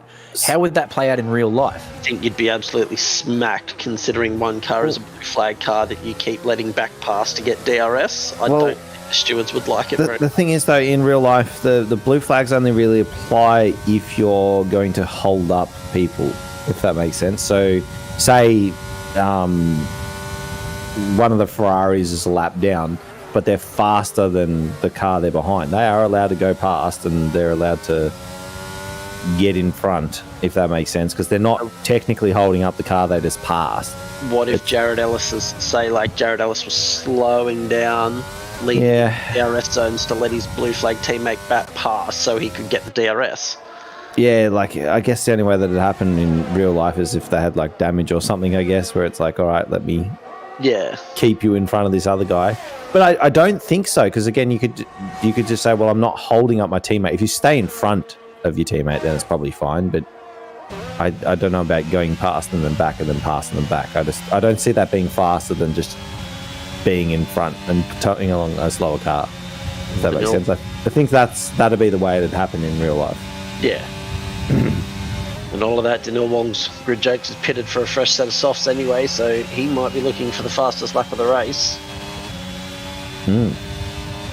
Nathan Monks has had enough of those 30-lap old hards. 38-lap old. Nearly made it to 40 laps. Wow. A. Wenzer in chat rightly pointing out that he was starting to lose pace, and he said enough is enough. So he ducks into the pits and looks for a fresh set of boots. Probably the softs at this stage, you would imagine, with 13 laps to go. Wenzer also coming into chat with a bit of Ramstein, like that. Caleb van der Reyden now up into P4, very quietly going about his business once again. Just stays out of trouble, drives super clean. He's never necessarily the quickest out there, and good luck to anyone trying to be the quickest in this lot. The Zeke Chu and Zachary Smith up the front, I think you're going to beat them, but he's always thereabouts, Caleb van der Reyden, and looking really good again tonight in P4 at the moment. But back up the front, this three-way battle rages on. You'd be a very brave man to guess who's going to win at this stage with 13 laps to go. Zeke Chu on the medium. Oh my God. Around goes Zeke. Three-man battle becomes a two-man battle as Zeke Chu gets... Oh my goodness Christ, that was close. The car's coming around Parabolica there, almost meeting their end in the rear of Zeke Chu's end. He had exactly the right amount of time to do that. He did it exactly at the right amount of time. Yeah. That was reverse, first, go.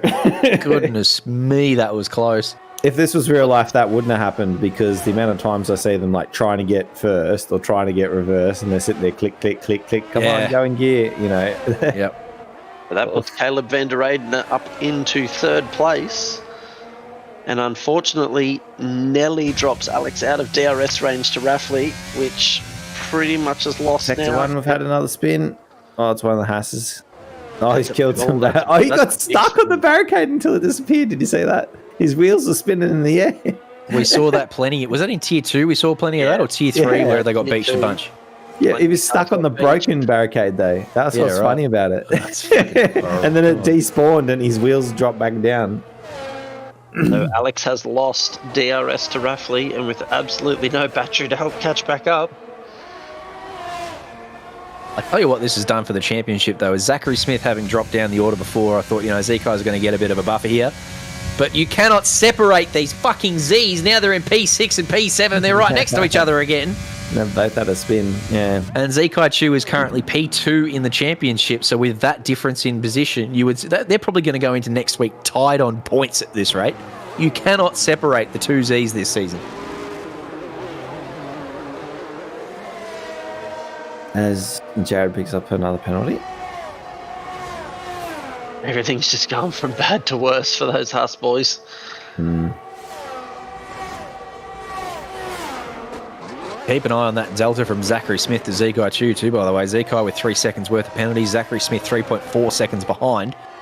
So they can't separate it by more than 5/10, and we're 42 laps into a 100% endurance race. Raffley's actually broken DRS here on Alex, so it's got to get a bit of a wriggle on to try and get back into DRS range. I guess Zekai having that spin might have made Alex have to back off a little bit there. She's trying to hang in there. She's just half a second out, but Raffley is driving so well. It's going to be hard to bring that down. Kyle Jackson looking pretty good for a podium now with those penalties in front. If he hangs in a gap here. He's just got to hang on to the back of Jaden Chia, who hopefully can hang on to the back of Caleb. Had a rotten race at Zandvoort last week, Kyle Jackson. Started in P8, finished P16, 3 laps behind everyone else. So, terrible result last week at Zandvoort for Kyle Jackson, but currently P7 in the championship, just behind Caleb van der Eyden. Those two have been pretty consistent. Car. Jared Ellis is around to the Scary. It's a virtual safety car. Oh, I thought she was going to be a full flogged safety car. I thought, goodness me, one extra level of spice to go. Well, I think Jared Ellis got the car moving just. He's got no nose. He's got no nose. That's been a full safety car all night long. Yeah. I might have got moving straight away, though. We had a safety car in Tier 3 for a fucking end plate. Like, that's a full nose.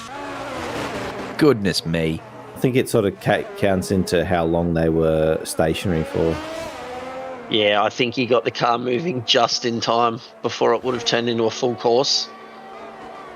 Free pit stop for our man Brian Tant as he tries to fight his way back inside the top 10, but Nathan Monk's on soft tyres in front of him, full 22 seconds behind him, so it's going to take a mammoth effort to catch back up. Jared Ellis slaps on a new nose and some soft tyres, and he gets a chance to go out there and pinch a purple lap and a handful of points.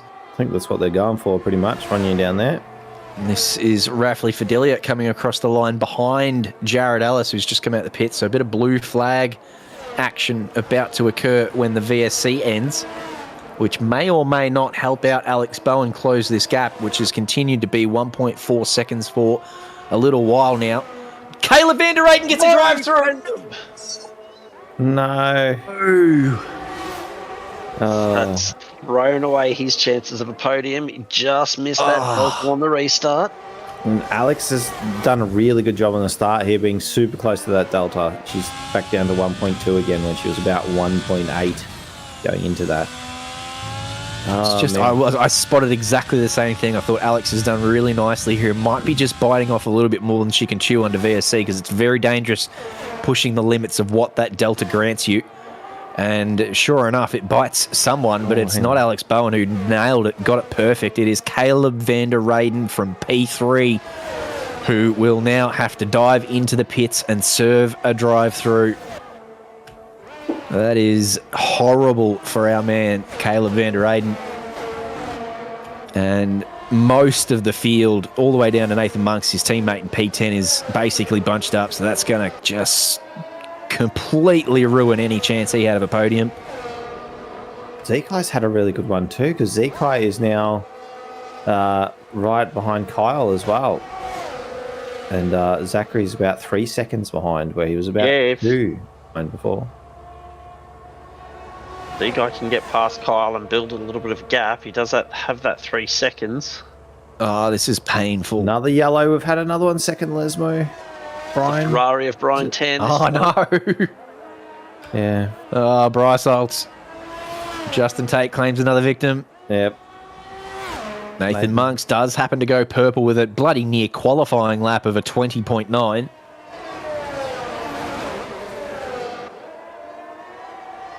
Firelord's come in late, but he's coming in strong. Yeah. It's been missing for most of the night, Firelord, but he's coming in strong late here. He's raiding the pit lane. 5-second warning for Brighton. Sorry, it's 3 seconds for Nando for multiple track cut warnings. So he joins the penalty train. Old Jackson's on for P3 here now, I reckon. Yep, it's just got to hang about up here with Jaden Chia for the last 7 laps. We're nearly there. Love you, Snapper. Nice work, mate. You've been Herculean tonight, joining us for most of the night. Very good effort from you. Rest your very pretty head. We'll see you during the week. Another Yellow flag in sector 3. Looks like Momo is around. Momo, yes. There's a lot of dirt up the side of that car.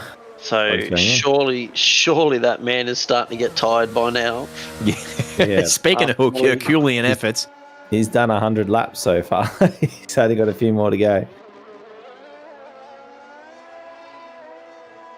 He's going to watch the in real life race tonight. I think they're all soft, doing 50% races. They're doing 50%. What time does that start? Oh no, who's that up? Oh, that's the leader. No, leader. No, that is Jaden Chia. Jaden Chia. So that gives Kyle Jackson a free pass into P3 now. Jaden Chia's done very well to catch that there. Yeah, So- interesting little decision now for Kyle Jackson, who's got Zekai Chu all over the back of him. Does he let Zekai go with 3 seconds worth of penalties? And hope that he doesn't gap you, because Kyle Jackson has absolutely no battery left. Yeah. Oh, yeah, it's a good call. With no battery, you'd probably want to defend it, but I don't know how much defence he's going to be able to muster here with Zekai that close. No battery to defend with, DRS wide open. You would think this is a foregone conclusion. Down into turn 1, Kyle Jackson will just have to settle into P4. And hopefully Jaden Chia doesn't get too much of a run here as well. Because if Jaden Chia gets back in front, that might just start to give Zekai Chu the chance to get a gap out. Oh, gee. And the pass didn't go well for him. That slowed him up a lot. Yeah, Kyle Jackson's lost a second on the exit there. Sometimes it's best just to really give it easily to them and tuck in right behind them rather than hang around the outside. It hasn't turned out too bad. But Kyle might have burnt a lot of battery there. Jaden Chia, not a whole lot of battery here to put him under huge amounts of pressure, but Kyle is flat out. And he's got none. And he's got DRS open on this lap, but even with the DRS open, you would assume Zekai is burning a bit of battery up there because that delta is hanging around the 9/10 mark. So he's got to get this chicane really nicely done. Looks like he missed the apex there on the exit, so you can see it's cost him another 2/10. Zekai starting to really move away now. Nando grabs 5 seconds for ignoring blue flags as well. Not sure what teammate he's hanging out. There's no other Red Bulls on track. He's got Momo behind him, I think. Yeah. So Nando up to 11 seconds worth of penalties now. I don't want to say that's going to cost him. He's about a minute and a half in front of Daniel Wong as Jaden Chia goes down the inside of Kyle Jackson here. Back to P5. Kyle Jackson, that podium starting to slip away from him a little bit here. 1.7 is the gap to the podium.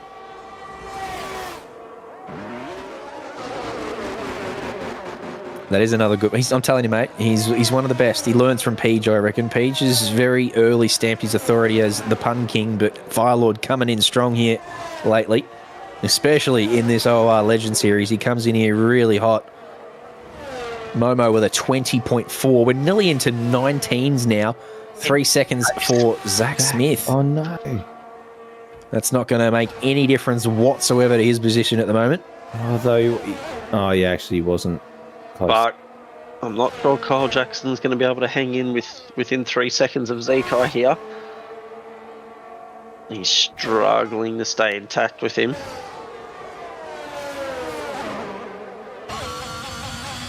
Mighty fast lap times going around here. Mate, I can't do a 20 in qualifying, let alone a 20.4 in race pace. Goodness Christ. They're all aliens, a lot of them. Definitely speedy here. Oh, so it's not the ideal line, unfortunately. Yellow flag in sector 2. There's another Haas. 2 Haas's around. don't looks go.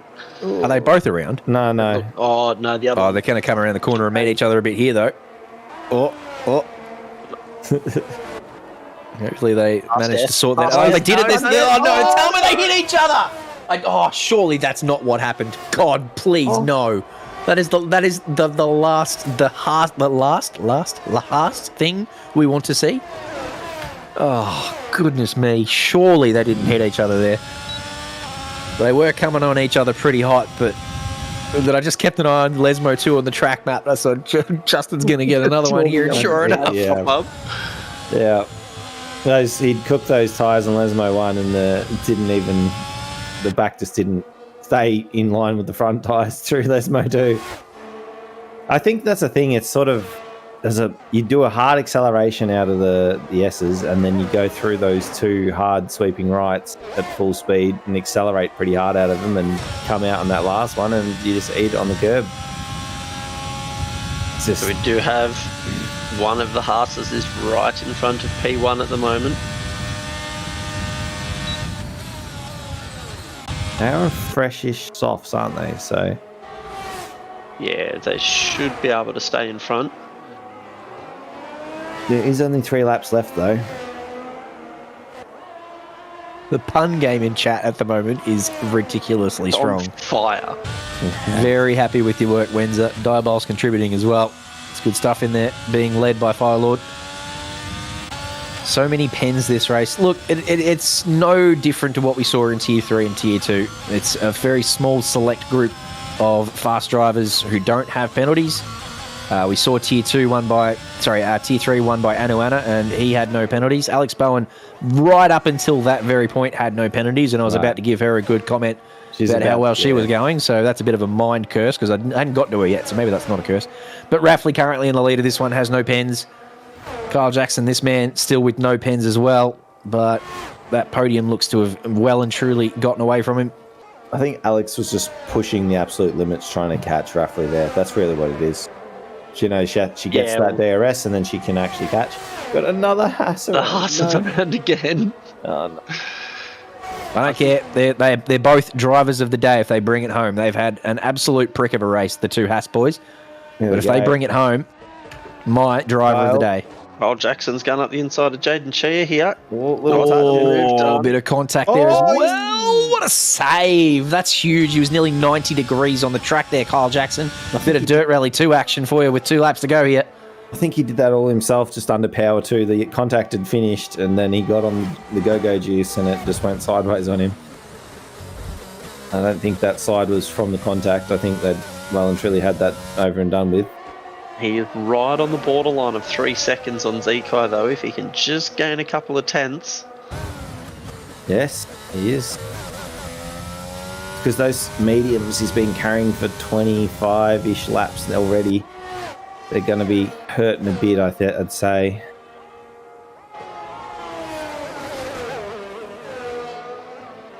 Although the gap's pulling out. Yeah, I'm not sure Kyle's got the pace in those tyres. Zekai has been very quick all night. Yes, because Zekai's actually recovering from a spin, isn't he? Yeah, we watched him go around here at Parabolica no more than 7 laps ago. So, really not that far behind. Only to be 10 seconds behind with that spin and then having to get going and being slow down the whole straight. That's pretty good. I reckon, grid jokes, if that is him in pit lane, I reckon he's up to stop about 6 or 7 for him this race.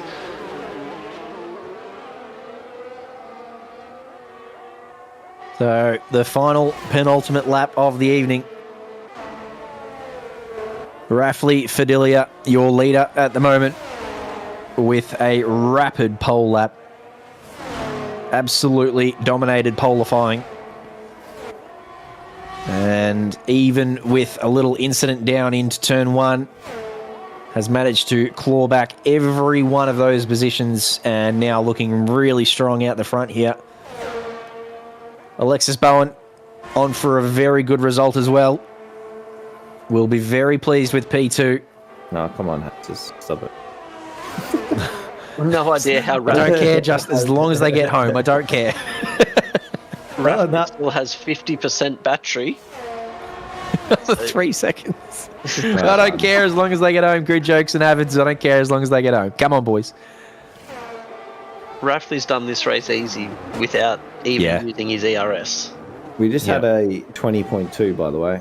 If you saw that. Jesus. Yeah, it's pretty crazy. Here we go.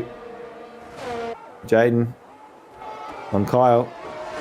Easily passed. Yeah, Chair and Jackson just been swapping positions a little bit over the last couple of laps with DRS assistance. Zachary's right here now, though. Yeah, he has caught up. He was over 4 seconds behind this little group about 5 laps ago.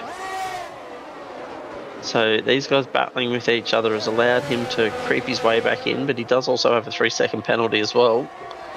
He can race Jaden, but Kyle's pretty much got this if he sits there. Doesn't do anything. So it'll be this man, Alex Bowen, cutting into the gap over the last couple of laps, but Rafley might have just taken the foot off the gas a little bit, I reckon. Rafley Fidelia, ladies and gentlemen, around for the final time. Gives us a bit of a squiggle, enjoys himself. Rafley Fidelia, the winner of the 100% endurance race. Alexis Bowen throwing it across the line for P2. And Zekai Chu will retake the lead of the Tier 1 Championship, finishing on the podium. Oh, look at that. Photo finish. Across the line. Kyle Jackson grabs P4 after some penalties are handed down to Jaden Chair for corner cutting. Zachary Smith is currently in P6, but our man Justin Tate saying there might be some action in Tier 1 for the stewards to look at on Tuesday night, so we'll see how that shakes out. He is just over 10 seconds clear of Jerry Can in P7, so a 10-second penalty won't hurt him, but a 15 will. Caleb van der Reyden on for a podium. Ends up in P8, so still a reasonable bag of points. Both McLarens inside the top 10. Nathan Monks joining him there.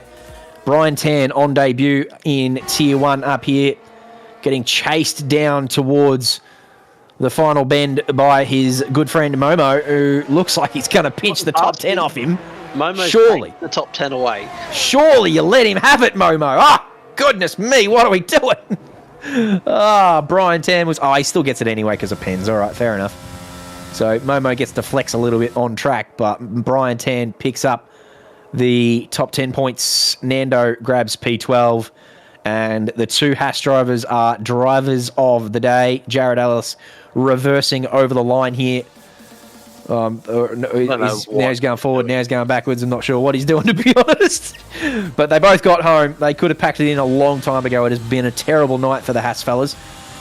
But they had some fun with it, and they brought it home regardless. They didn't chuck it in the pits. They didn't DNF it. They did God's work and brought it home. So the Haas team is the team of the day. Momo is driver of the day, which is a bloody good effort coming in, considering that's his 187,000th lap tonight. So that's a huge effort from Momo. But it is this man, Rafley Fidelia, will come out and accept the trophy for P1. It's just his first win of the season, considering this man's pace and the fact he's been up there on pole and inside the top 10 plenty. It's incredible to think that this is his first win of the season. His pace has been there, but tonight, the first night, he's been able to capitalise on said pace and gives the Tifosi a good spray up here on the top step. Nice work.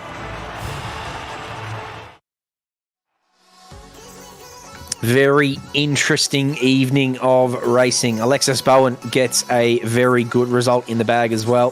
P2, Zekai Chu returns to the top of the Tier 1 Championship with a podium tonight. Kyle Jackson, Jaden Chair, and Zachary Smith, 4, 5, and 6.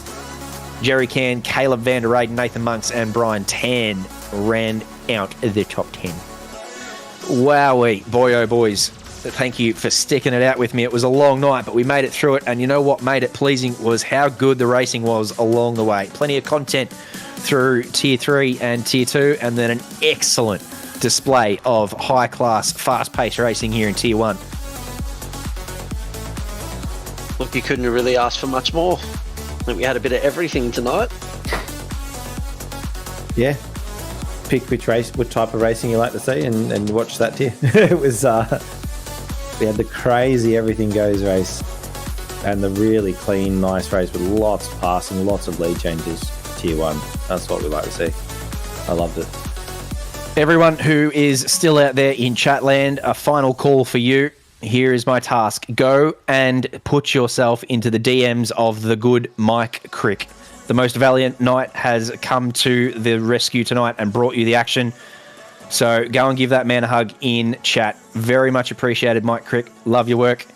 Thank you to you, chat. Of course, all the regulars in here once again. This week for ACC, the Sprint Series heading off to Paul Ricard on Wednesday and Thursday night. And then the Legends Series returns next week at Miami. What an interesting weekend. That's going to be a track that no one would have practiced too much. So looking forward to that next week. Back to our regular 50% races at Miami next week. Until then, thank you to Jacob Weatherburn, Justin Tate, and Alexis Bowen, and of course to Mike Crick as well. My name is Jamie Conboy. We will see you again later on in the week. Good night.